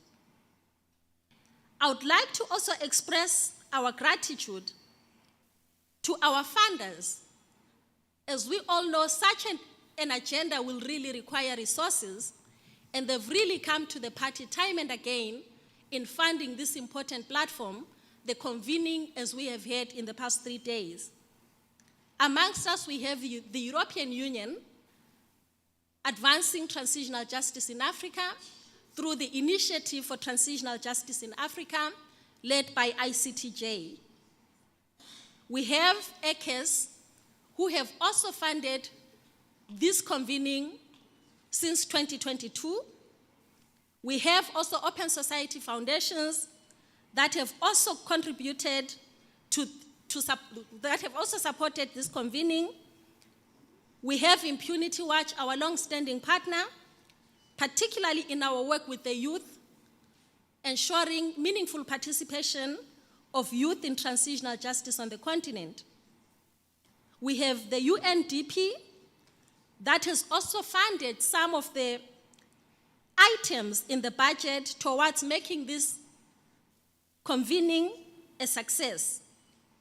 We are grateful again to the Democratic Republic of Congo for covering some of the budget items and for the waiver on some of the costs that would have led to the increasing costs of this Transitional Justice Forum. We are also grateful to our partners from civil society, the academia, African Union organs, the regional economic communities, victim networks, researchers, research institutes, and think tanks, amongst others, all participants of the Transitional Justice Forum. Without your expertise, without your contributions, without your sharing of your knowledge, this would not have been successful. It is indeed a gathering of expertise, a gathering of knowledge, African knowledge, on transitional justice, a sharing of experience for the betterment and improvement of transitional justice in our national context. This would not be a success without our coming together, without our knowledge being shared freely amongst each other for replication of what works, what is best practice, what is good practice, what is success, and even sharing of some of our failures so that we do not repeat them. I would like to also thank our interpreters because, again, a meeting of this magnitude that is multilingual will not be possible without us hearing or understanding one another. Lastly, but definitely not least, I would like to thank the technical team made up of FONAREV, CSVR, and the Transitional Justice Unit within the African Union Commission. This would not have been possible without your dedication, your efforts. The gymnastics that happened beyond the scenes, we really cannot imagine. They've been in real time attending to logistical challenges. They've been in real time addressing immigration issues, making sure that everyone gets onto the plane and comes as a participant for the Transitional Justice Forum. I would like to thank our partner on the ground, FONAREV, for your dedication, your commitment, the multiple meetings that the technical team has had with you, your willingness as well to contribute to the success of the Transitional Justice Forum. Without your support, we would not have been able to host this successful convening. As we leave Kinshasa, this is a clarion call that I have for all of us. Let us carry with us renewed resolve and a shared commitment to ensure that the principles discussed here are translated into action. Action that will make reparations a lived reality for survivors, communities, and generations to come. Let us carry forward the courage to demand accountability for reparations, the imagination to design transformative reparations, and the solidarity to build a just future across Africa and beyond. Thank you.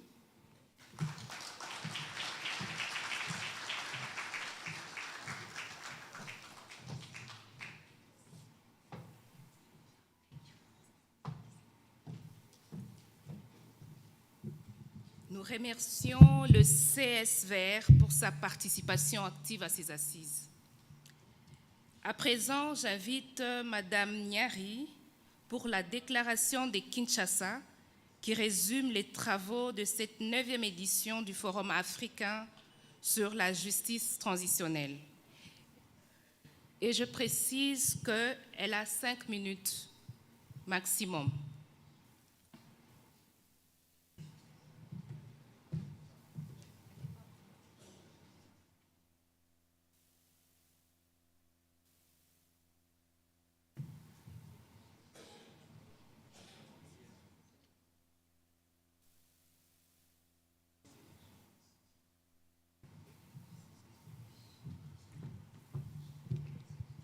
On m'informe que Madame Nyari n'est pas prête, alors nous allons poursuivre avec la série de mots de clôture. Et j'invite le représentant d'ICTG pour son mot.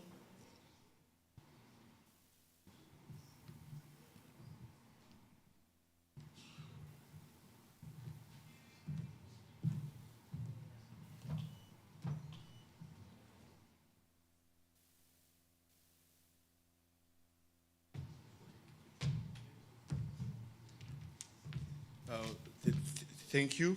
If you allow me to associate myself with protocol that has already been observed.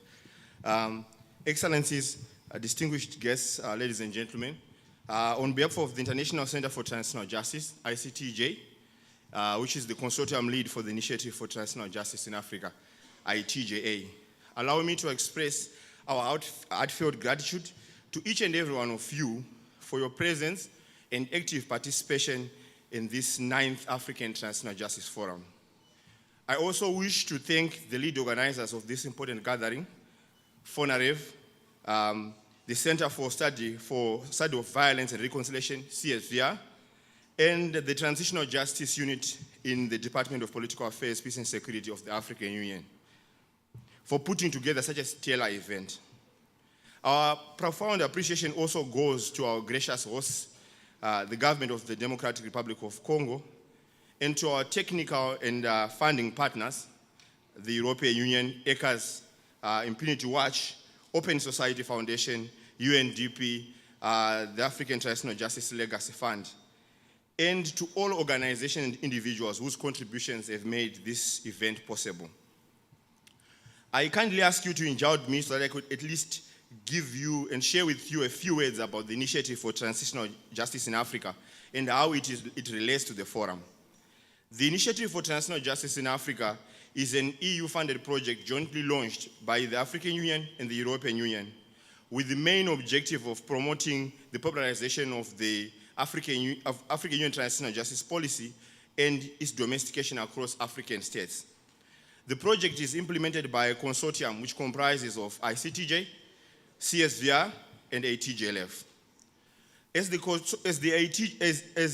consortium, we are proud to have successfully convened 3 editions of the African Transitional Justice Forum under the ITJA banner.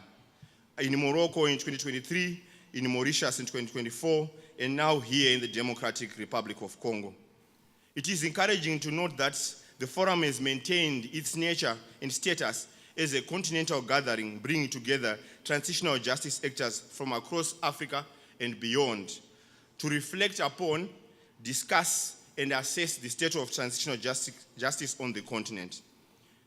The Continental Transitional Justice Forum dovetails with other key interventions under the Initiative for Transitional Justice in Africa, which include the provision of technical assistance through the AU to support transitional justice processes in AU member states, conducting of research concerning contemporary transitional justice issues, and supporting civil society working on transitional justice in Africa through sub-grant awards.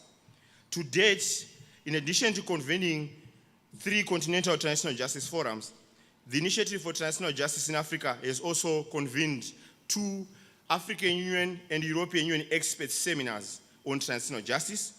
It has also produced groundbreaking research on contemporary TJ issues in Africa, such as the current inaugural State of Transitional Justice in Africa report, which was launched during this year's forum. We have also deployed experts to support TJ processes in Ethiopia, the Gambia, Lesotho, and to support the development of the IGAD framework on transitional justice. We have also provided sub-grants to 12 civil society organizations working on transitional justice in the Central African Republic, the DRC, Ethiopia, Lesotho, the Gambia, Nigeria, South Sudan, and Zimbabwe. As the curtain falls on this year's forum, we celebrate the convening of this year's edition of the Continental TJ Forum as part of the important milestones achieved under the Initiative for Transitional Justice in Africa. We applaud the African Union's unwavering commitment to advancing inclusive and effective transitional justice processes, and also appreciate the steadfast solidarity and support of the European Union, which is foundational to the Initiative for Transitional Justice in Africa. Yet, as we celebrate these achievements, we must not lose sight of the immense work that still lies ahead. To borrow from the late and great African luminary, Professor Christoph Jens, who spoke of the struggle approach to human rights, and stated that the people's struggle is both the origin and guarantor of human rights. In the same manner, a struggle approach to transitional justice reminds us that normative underpinnings of TJ, its indicative elements and mechanisms, are all born from the struggles of our African people. From landless indigenous communities that demand equal access to opportunities and resources, families searching for the truth concerning the fate and whereabouts of disappeared loved ones, to survivors demanding justice in societies where impunity prevails and perpetrators still roam free, to women, men, and children seeking some form of reparation after losing everything but their very lives. These people's struggles give us meaning and agency to our work. As we part ways, let us not forget about our people's struggles, and that as long as these struggles continue across our continent, our collective responsibility remains. Our work remains as transitional justice advocates to contend with the legacies of inequalities and historical injustices, to address and redress contemporary violations that we face in Africa. Our work must go on. Thank you all. Aluta continues, the struggle continues.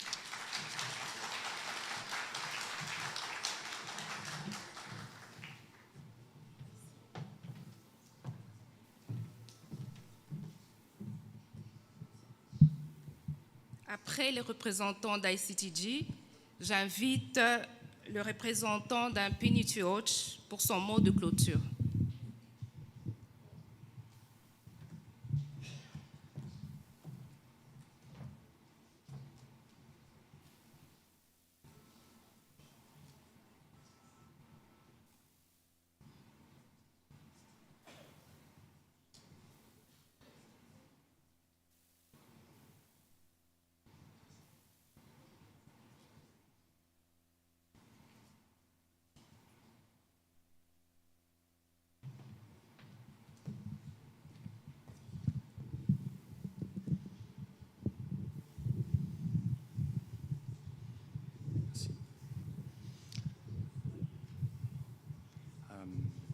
Your Excellency, Monsieur le Ministre des Droits Humains en RDC, distinguished participants, partners and friends, allow me to stand on existing protocols.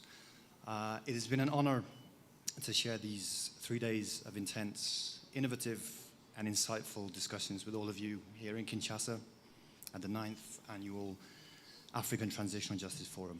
On behalf of Impunity Watch, the organization that I represent, I wish to thank CSVR, the African Union, and all of the organizers of the Transitional Justice Forum, but in particular, the government of the Democratic Republic of Congo, the Ministry of Human Rights, FONAREV, and this beautiful city of Kinshasa, and above all, the many participants whose contributions have made this forum a space of dialogue, reflection, on the critical theme of reparations.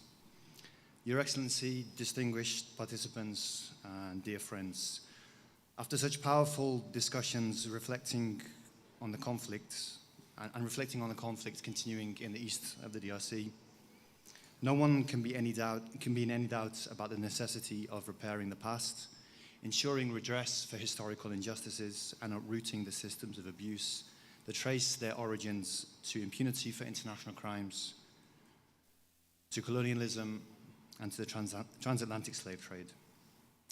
What has struck my colleagues and I the most from our conversations is the importance for transitional justice to not only address legacies of the past, but also to shape the future. For Impunity Watch and our partners, that future depends on the active and meaningful participation of young people. And as several of the youth who spoke at this forum have so clearly put it, youth are not simply the passive beneficiaries of transitional justice, they are the agents who must define and drive its processes and priorities. Too often, reparations have forgotten young people, have included them simply as a box to be ticked, or have been conceived too narrowly to harness their potential for transforming societies, systems, and the multi-generational traumas passed down through generations. Yet, as many of you have reminded us, without reparations that acknowledge and address historical injustices, there can be no true healing, no trust in institutions, and no sustainable peace. Your Excellency, distinguished participants, what we have seen and indeed felt from the various interventions from the DRC to Namibia, from Kenya to Sierra Leone, is that transitional justice is not abstract, it is lived, it is claimed, and it is demanded by communities across the continent. Those demands for reparations and for restitution must continue being heard in forums like these, but must now be translated into action by all of us working with victims and survivors, and especially by governments on the continent, by governments in Europe and elsewhere, to finally begin delivering justice for historical abuses. Your Excellency, distinguished participants, as we leave Kinshasa, let us all commit to ensuring that the voices of youth are not only heard, but are central to shaping reparations moving forward. And let us ensure that transitional justice continues to be about dignity, about accountability, and about transformation. Thank you very much, and I wish you all a safe journey home.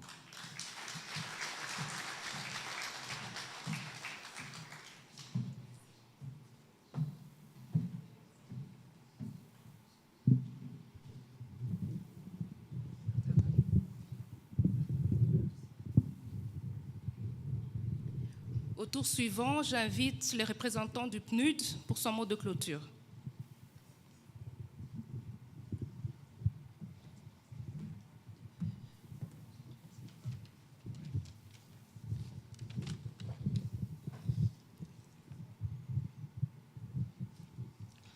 Excellences, Monsieur le ministre, Mesdames et Messieurs les hautes autorités à divers niveaux, Mesdames et Messieurs les représentants de l'Union africaine, distingués invités, chers chercheurs universitaires, acteurs de la société civile, Mesdames et Messieurs, permettez-moi tout d'abord de saluer les riches discussions que vous avez eues pendant les 3 derniers jours et également remercier et féliciter toutes les organisations qui ont été impliquées dans la préparation et la conduite de cet important événement. Le thème qui a été retenu cette année nous interpelle tous parce qu'il nous invite à regarder en face les blessures du passé et du présent, à identifier les mécanismes concrets de réparer les injustices, de restaurer la vérité et de bâtir une paix durable.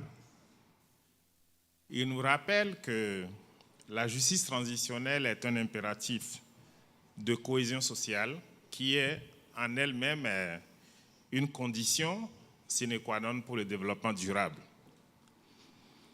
Cette justice ne se limite pas à une réponse purement judiciaire, donc stricto sensu. Elle est avant tout une démarche humaine et politique qui vise à reconnaître les souffrances, à restaurer les droits des victimes et à reconstruire le tissu social.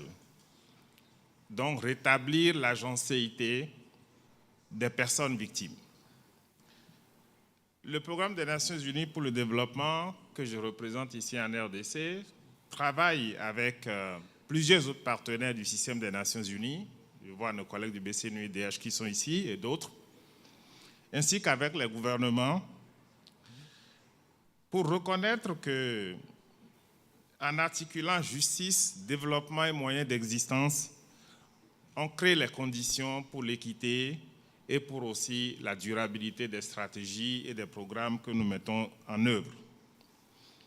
Et la justice transitionnelle, c'est bien sûr une passerelle entre le passé et l'avenir.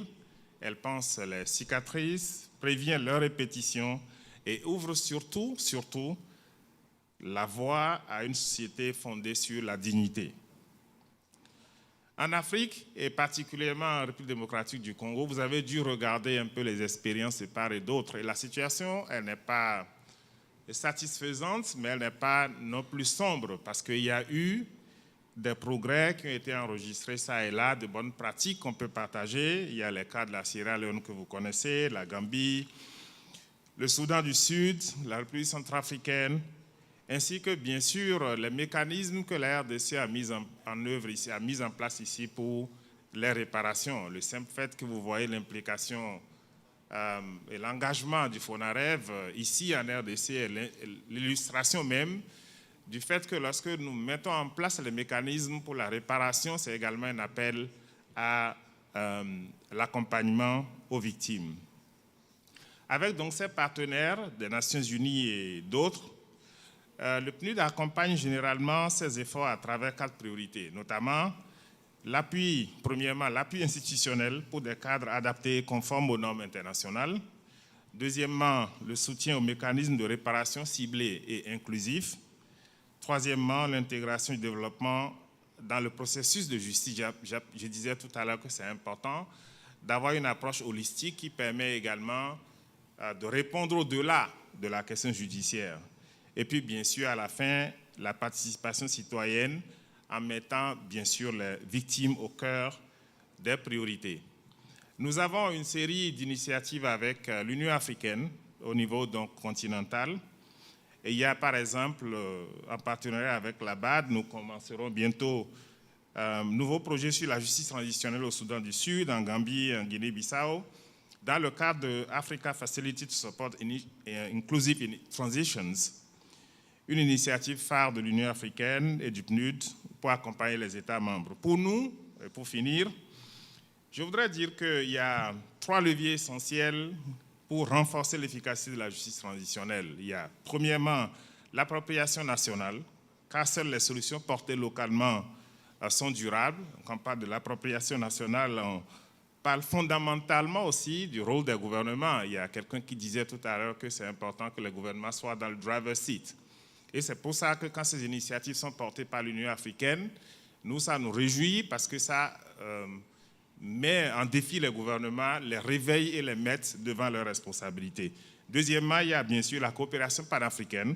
C'est là où, justement, pour mutualiser les expériences et construire une vision continentale, il est important d'avoir l'Union africaine et les organisations régionales impliquées. Et puis enfin, et on revient toujours dessus, c'est la question de la justice sociale et économique pour s'attaquer aux inégalités structurelles, parce que généralement, il y a toujours un lien entre les violations des droits de l'homme et également les autres conditions qui sont créées par le gouvernement en termes de conditions économiques, conditions sécuritaires et tout le reste. Donc voilà, donc, mesdames et messieurs, les mots que je voudrais partager avec vous en réitérant encore une fois mes remerciements, en félicitant les participants et en disant qu'ensemble, nous serons en mesure de faire de la justice transitionnelle une réalité en Afrique, pour le continent, pour les victimes et également toutes les personnes qui sont appelées à apporter leur pierre à l'édification du continent africain. Je vous remercie pour votre attention.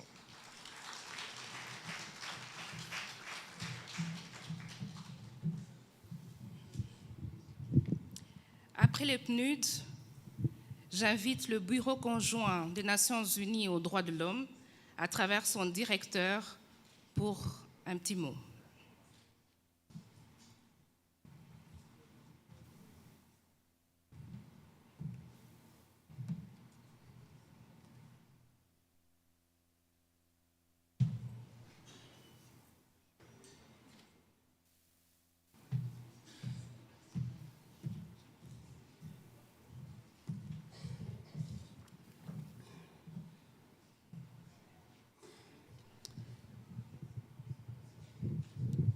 Monsieur le ministre des Droits humains, chers frères et sœurs, je voudrais d'abord m'excuser pour n'avoir pas été avec vous à l'ouverture de cette importante assise, tout simplement parce qu'au même moment, je devais contribuer à Kolwezi, dans le Lualaba, à un dialogue d'actualité sur les minéraux critiques et les zones économiques spéciales, qui sont les leviers de la vision de faire un bond qualitatif d'une économie d'exportation à celle de la transformation, avec la plus-value en termes d'accroissement des recettes nécessaires pour le développement durable de la RDC, de création d'emplois décents pour les femmes et les jeunes et de contributions substantives à la paix et la stabilisation de ce pays. Vous vous demanderiez très sûrement quel est le lien avec les droits humains et la justice transitionnelle. Une économie et un monde des affaires ancrés sur les droits humains rendent nos sociétés plus stables, plus prévisibles, plus inclusives et forcément plus prospères. Les travaux et les consultations communautaires sur la justice transitionnelle que le BCNUDH continue d'entreprendre dans les communautés, au sein des entreprises minières au Katanga et le Lualaba, confirment l'importance de concilier les impératifs du profit avec la prise en compte du droit au développement des individus et des communautés qui sont impactées par les activités extractives et industrielles. Un moyen, une démarche que seule la justice transitionnelle qui nous réunit ici offre. Je voudrais donc m'associer aux remerciements qui ont été présentés et particulièrement les mots de mon frère représentant du PNUD ici au nom de la famille des Nations Unies, et simplement ajouter un dernier mot, c'est qu'est-ce qu'on va faire après ici. Les conclusions des présentes assises ici en RDC devraient nous engager dans un pari sur l'avenir, celui de ce que ces recommandations trouveraient une première mise en œuvre ici même, en République démocratique du Congo, dans le contexte actuel et sous le leadership des autorités de la RDC avec le ministre des Droits humains en premier. Mon bureau est là, prêt à soutenir ces efforts. Et d'ailleurs, et pour preuve, dans les jours qui suivent la tenue de ces assises, mon frère et ministre des Droits humains et moi-même allons co-présider la seconde session de la table ronde de haut niveau sur la justice transitionnelle en RDC et nous allons, comme je viens de le dire, nous approprier des déclarations de Kinshasa sur ce point. Nous attendons aussi l'adoption dans les prochains jours de la future résolution du Conseil des droits de l'homme portant assistance technique à la RDC en matière de lutte contre l'impunité et de justice transitionnelle pour décliner avec vous, y compris avec la Commission de l'Union africaine et les autres partenaires, une série d'activités afin que ces assises ne soient pas une autre rencontre entre intellectuels mais plutôt qui contribuent à la paix, à la sécurité, au développement durable en RDC et au-delà. Le travail continue donc pour nous qui soutenons le gouvernement et le peuple congolais. Et donc, merci à vous qui êtes venus des 4 coins du monde pour partager vos expériences et votre expertise pour renforcer la justice transitionnelle en RDC. Je vous remercie.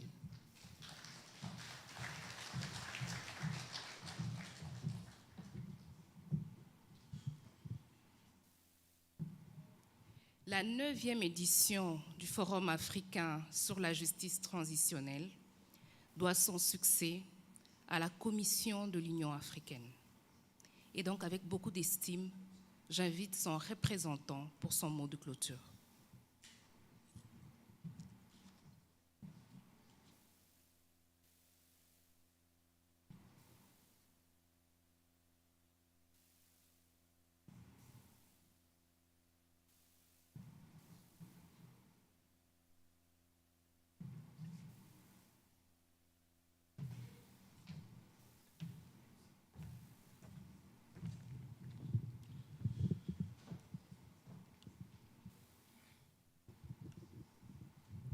Honorable Minister of Human Rights of the Democratic Republic of Congo, Mr. Samuel Bemba Kabuya, Excellencies, Ambassadors of the African Union member state present, representative of the Diplomatic Corps, Coordinator of CIA VAR, Director of FONAREV, our highly esteemed partners, distinguished experts and participants, ladies and gentlemen. My name is Johnny Kubaje, and I'm speaking on behalf of the management of the African Union. On behalf of the African Union,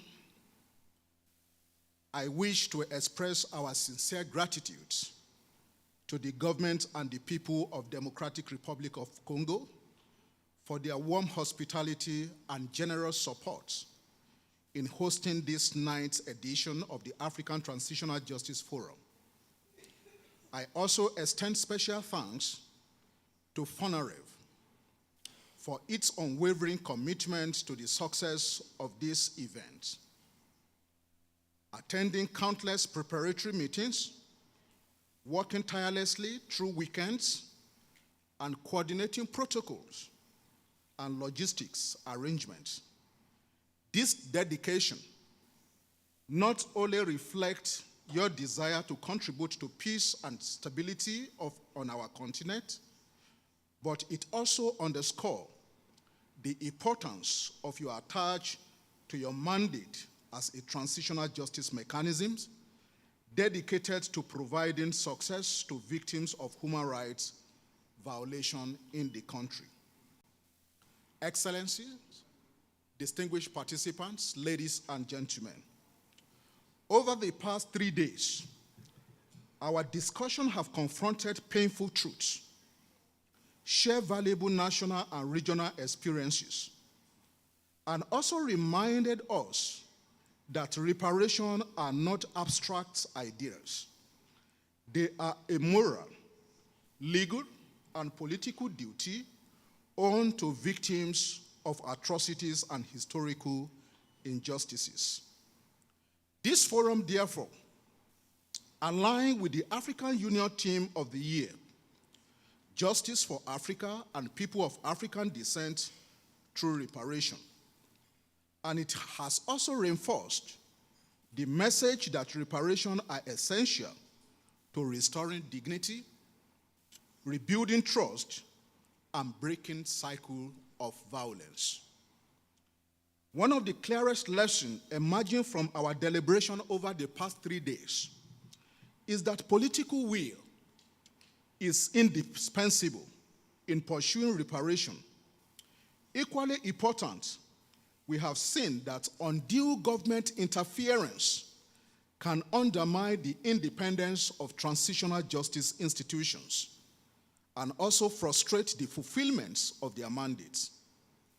A common theme across all sections was that Africa has no shortage of transitional and reparation policies and laws, yet without effective implementation, the wounds of the victims remain unhealed. From South Africa, unfinished reparation business, to Kenya's Toll Victims Fund, to Morocco and Togo's models, the message is consistent, and that is reparation must be anchored in enforceable laws and policies, supported with adequate resources, and delivered through inclusive institutions and processes. Excellencies, distinguished participants, ladies and gentlemen, the example of the DRC FONAREV, funded nationally with additional support from mining companies, shows both courage and commitment, but also reveals the enormous resources gap that persists. We must therefore insist that reparation budgets are not optional to our national government, but integral to national priorities.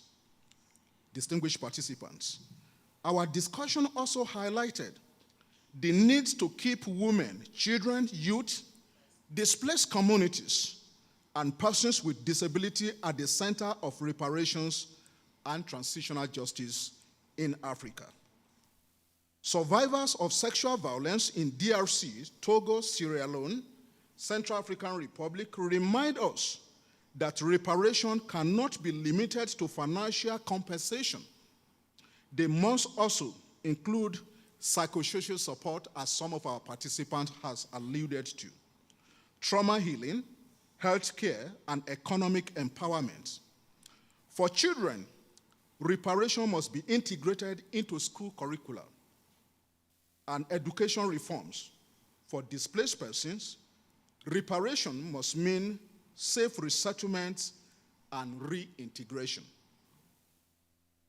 Excellencies, for more than 5 consecutive years, this forum has provided a platform for African youth to make their voices heard.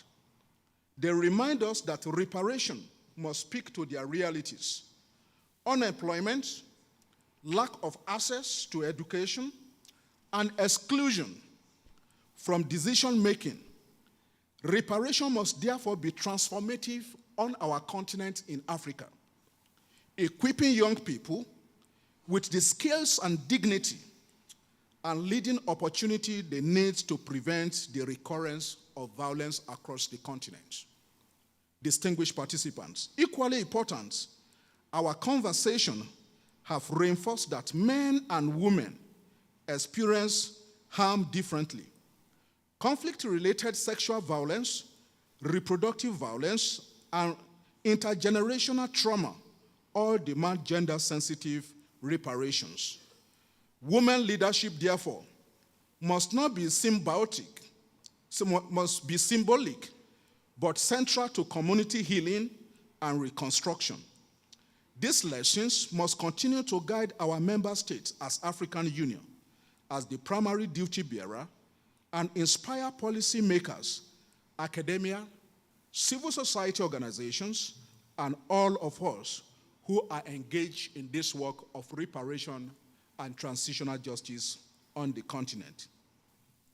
Distinguished participants, as we close this forum, let us remember that our success is not measured by the organization of events such as this forum, but by our ability to implement the important recommendations that emanate from them.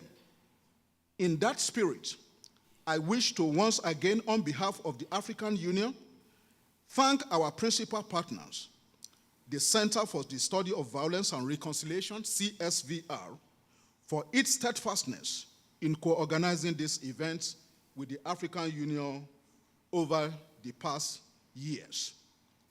I also want to acknowledge, on behalf of the African Union, the contribution of other consortium members implementing the Initiative for Transitional Justice in Africa, a project of the African Union and European Union, the International Center for Transitional Justice, and the African Union Transitional Justice Legacy Fund. We say a big thank you for supporting implementation of African Union Transitional Justice.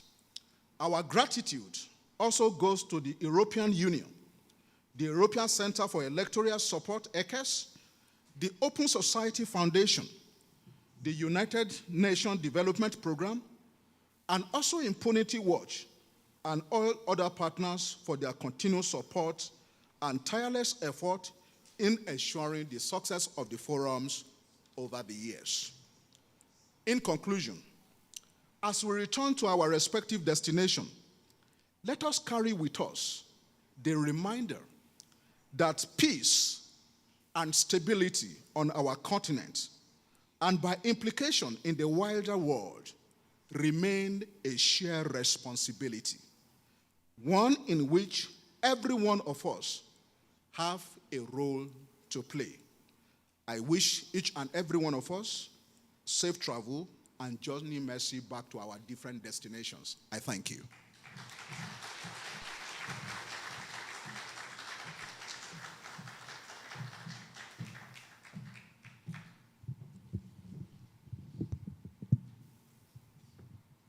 Encore une fois, merci. Merci à la Commission de l'Union africaine pour cette 9e édition du Forum africain sur la justice transitionnelle. D'affilée, j'invite le président de la Commission nationale des droits de l'homme en République démocratique du Congo pour son petit mot.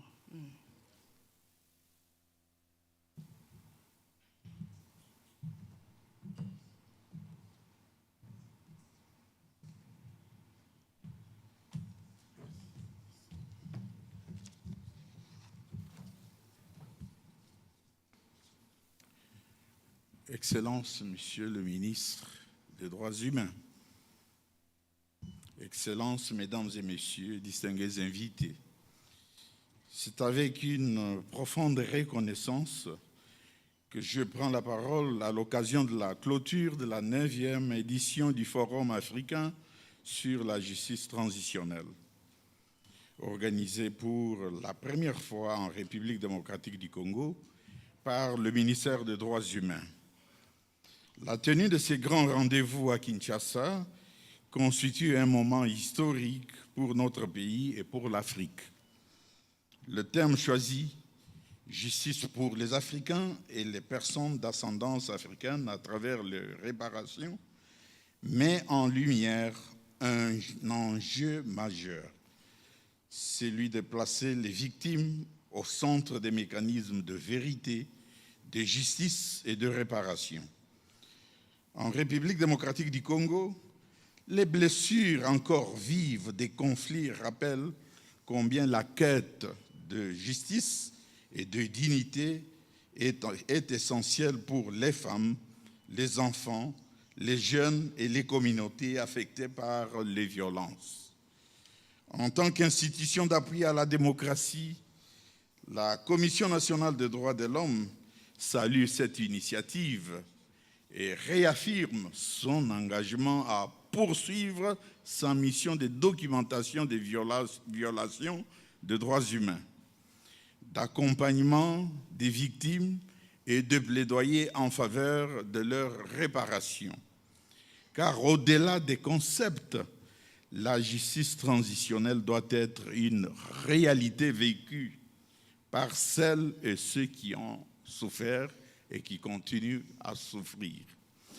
La CNDH salue également l'engagement du président de la République, son Excellence Félix-Antoine Tshisekedi Tshilombo, qui a fait de la promotion et de la protection des droits de l'homme un axe prioritaire de son mandat. C'est dans cette vision que nous devons ensemble renforcer nos actions pour que la justice transitionnelle contribue réellement à la cohésion nationale et au processus du retour de la paix durable en République démocratique du Congo. Je félicite donc le ministère des Droits humains et les partenaires techniques et financiers pour l'organisation réussie de ce forum. Les recommandations ici de nos échanges ouvrent de nouvelles perspectives pour la République démocratique du Congo et pour l'Afrique entière. Que ce forum nous inspire à poursuivre avec détermination la lutte contre l'impunité et à bâtir une société fondée sur la justice, la solidarité et le respect de la dignité humaine. Je vous remercie.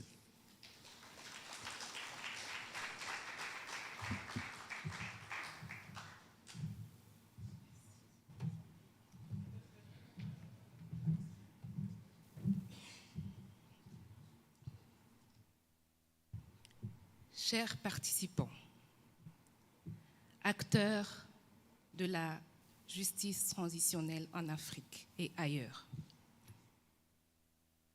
il n'y aurait pas eu cette 9e édition du Forum africain sur la justice transitionnelle à Kinshasa, en République démocratique du Congo, sans la volonté et l'engagement du gouvernement congolais. Et cela à travers son ministre des Droits humains, à la personne de son Excellence, M. Samuel Bemba Kabouya, que j'invite pour son mot de clôture. Excellence, Monsieur le ministre.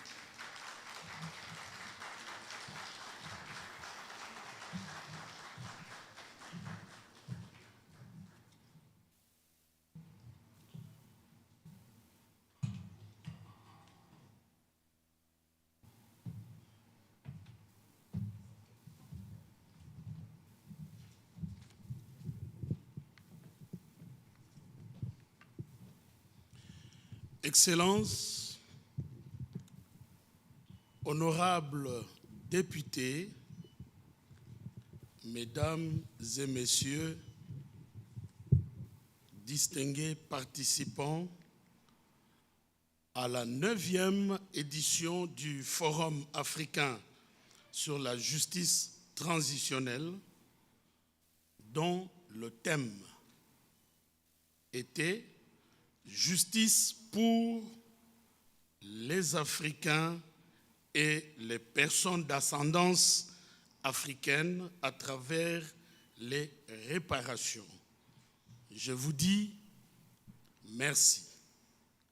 Merci d'avoir pris part à ces travaux ô combien importants. Aujourd'hui s'achèvent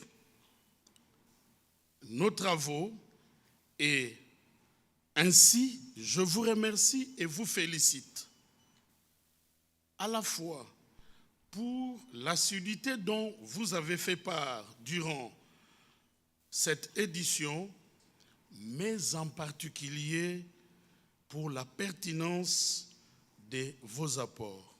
Mesdames et messieurs, l'Afrique a trop souvent été vue comme une victime de l'histoire. Elle peut aujourd'hui en devenir l'acteur résilient. Nous devons, en tant qu'Africains, dépasser les fragmentations de nos efforts, créer des instruments financiers africains de soutien aux victimes, favoriser la coopération sud-sud sur les mécanismes de justice réparatrice, former une nouvelle génération d'experts africains en justice transitionnelle. Mesdames et messieurs, réparer, ce n'est pas une faveur, c'est un droit. Réparer, ce n'est pas effacer le passé, c'est lui donner un sens. Réparer, ce n'est pas affaiblir l'État, c'est le renforcer en dignité, en légitimité et en humanité. La République démocratique du Congo, à travers son gouvernement, qui travaille sous la vision de son Excellence, Monsieur le Président de la République, chef de l'État, Félix-Antoine Tshisekedi Tshilombo, laquelle vision est matérialisée par Madame Judith Suminwa Tuluka, Première ministre et chef du gouvernement, confirme sa détermination et son engagement à faire de ce pays un laboratoire de justice transitionnelle en Afrique. Et nous ne serons pas seuls. Nous avons avec nous les victimes, les communautés, les partenaires, les juristes, les survivants et surtout l'histoire elle-même. Ce forum qui se clôture aujourd'hui ne doit pas être une fin. Il doit être un tournant décisif pour l'Afrique. Nous n'avons plus le droit d'avancer à pas lents quand la douleur, elle, court dans les veines de nos peuples. Je formule ces quelques vœux qui doivent faire en sorte que l'Afrique devienne un continent de justice réparatrice. 1. Reconnaître officiellement les victimes dans chaque pays, c'est-à-dire par des lois, des cérémonies nationales et l'institutionnalisation de leur mémoire, comme nous l'avons fait ici chez nous à travers les sites que vous avez visités, le site dit Génocoste. 2. Créer un cadre juridique africain sur la justice transitionnelle, aligné avec la politique de l'Union africaine pour harmoniser les réponses aux atrocités. 3. Mettre en place un fonds africain de solidarité pour les réparations, lequel fonds peut être financé par les États membres, la diaspora africaine et les partenaires. 4. Faire du mois d'octobre mois africain de réparation, avec des commémorations, des débats publics, des engagements politiques concrets. 5. Protéger les victimes, les témoins, les journalistes, les défenseurs de droits humains avec des mécanismes nationaux appuyés par des institutions régionales. 6. Adopter une charte de reconnaissance des enfants nés du viol pour qu'aucun d'entre eux ne soit traité comme une erreur, un oubli, un fardeau. 7. Et enfin, former une génération africaine d'experts en justice transitionnelle avec le centre de recherche des universités partenaires et des bourses africains. Mesdames et messieurs, Les victimes n'attendent plus des promesses. Elles attendent des réparations, une reconnaissance, une place dans l'histoire. L'Afrique ne guérira pas tant que ses blessures seront niées. Elle ne se relèvera pas tant que les femmes violées se cachent. Elle ne brillera pas tant que ces enfants nés du chaos sont traités comme des ombres. C'est ici, à Kinshasa, que nous avons choisi de rompre avec le silence. C'est ici que nous avons commencé à dire aux victimes, nous avons entendu, nous allons réparer. Et si demain, un enfant demandait ce que l'Afrique a fait pour les siens, alors que ce forum soit la réponse. Qu'ils se souviennent que des dirigeants, des survivants, des juristes, des ministres se sont levés pour dire non. Mesdames et messieurs, il me reste finalement à formuler le vœu suivant. En rentrant chez vous, chez nous, parce que vous êtes africains, les Congolais sont africains. Chers partenaires, en rentrant chez vous, chez vos partenaires, n'oubliez pas ce qui se passe en RDC. Ce pays est en train de connaître le drame que le monde n'ait jamais connu. C'est qu'il y a ici déjà plus de 10 millions de morts, 10 millions de victimes survivantes,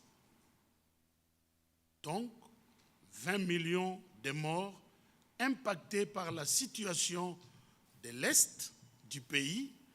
Et si notre population est aujourd'hui estimée à un peu plus de 100 millions, ça signifie que 20% de la population congolaise est impactée directement par les affres d'un crime ignoré, d'un génocide. Nous n'avons pas de honte ni de peur à nommer l'auteur. C'est le Rwanda de Paul Kagame. Ne nous oubliez pas en partant, parce que 20% de la population est touchée, mais aussi le reste de notre population est impacté par la situation de l'Est de ce pays. Voilà pourquoi ce pays, historiquement, potentiellement riche, plus que tout État, tout pays du monde, son peuple vit encore dans la misère. Parce qu'il faut soutenir l'effort de guerre. Si vous parlez pour la RDC, si vous soutenez la reconnaissance du génocide de la RDC, vous aurez agi en suivant la voie des valeurs, la voie de la dignité. Mesdames et messieurs, je vous remercie.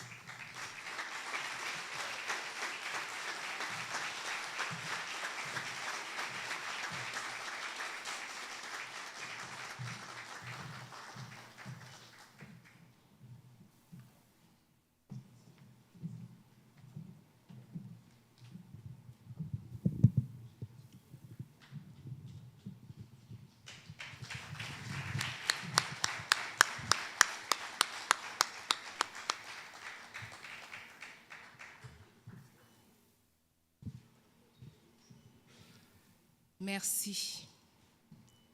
Merci à son Excellence Samuel Bemba Kabouya, ministre des Droits humains, pour son engagement, pour sa détermination à rendre efficace et effective la justice transitionnelle en République démocratique du Congo.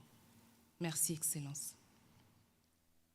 J'invite à présent l'assistance à se tenir debout pour entonner l'hymne national de la République démocratique du Congo et boucler ainsi la 9e édition du Forum africain sur la justice transitionnelle.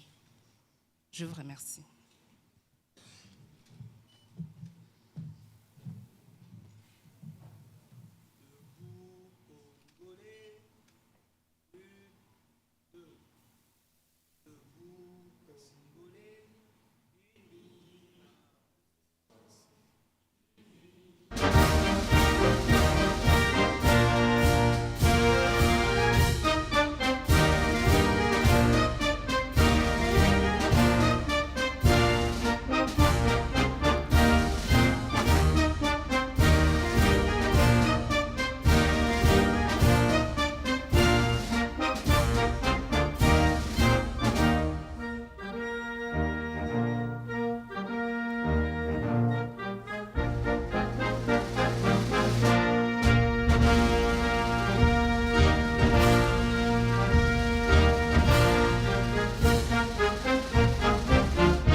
Vous pouvez vous installer. Nous allons à présent passer à la photo de famille.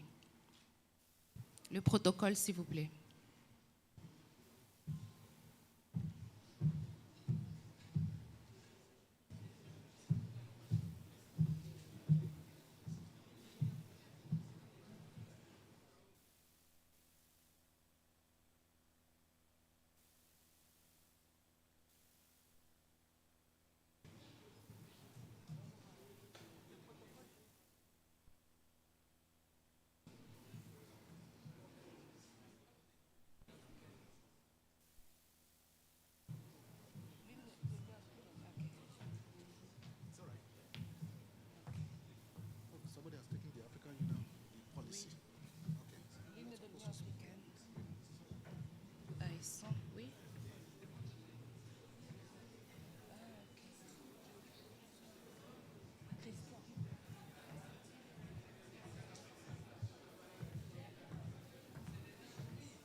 Votre attention, s'il vous plaît, s'il vous plaît.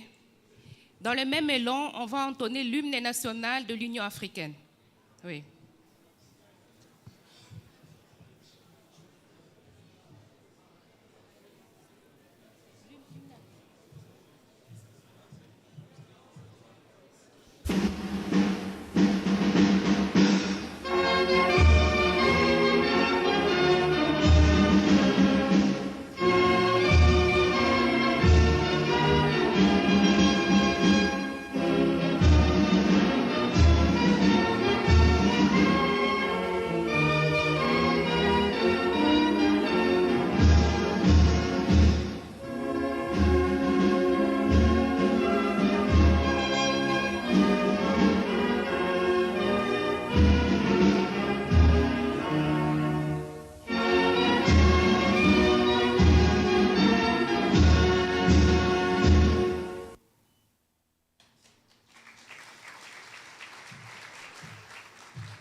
Excellences, Monsieur le ministre, et les officiels, s'il vous plaît, pour la photo de famille. Nous vous invitons au podium.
Nous invitons les participants qui ont des coupons à bien vouloir se présenter pour les déjeuners. Le déjeuner est servi. Par contre, les participants locaux sont invités à rester dans la salle pour l'identification. Un message du ministère des Droits humains.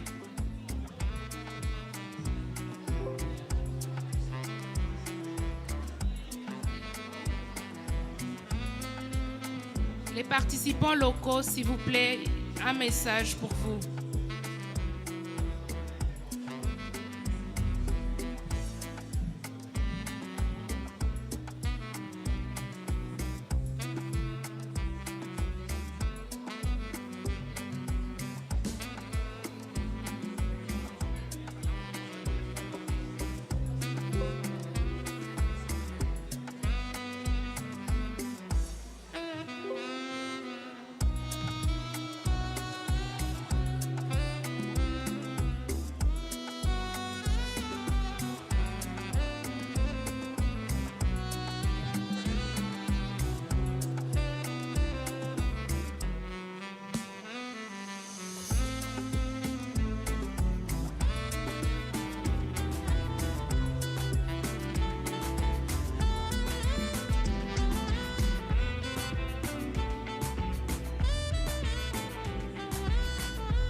T-Face.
Immortalis.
T-Face, Obara, show up.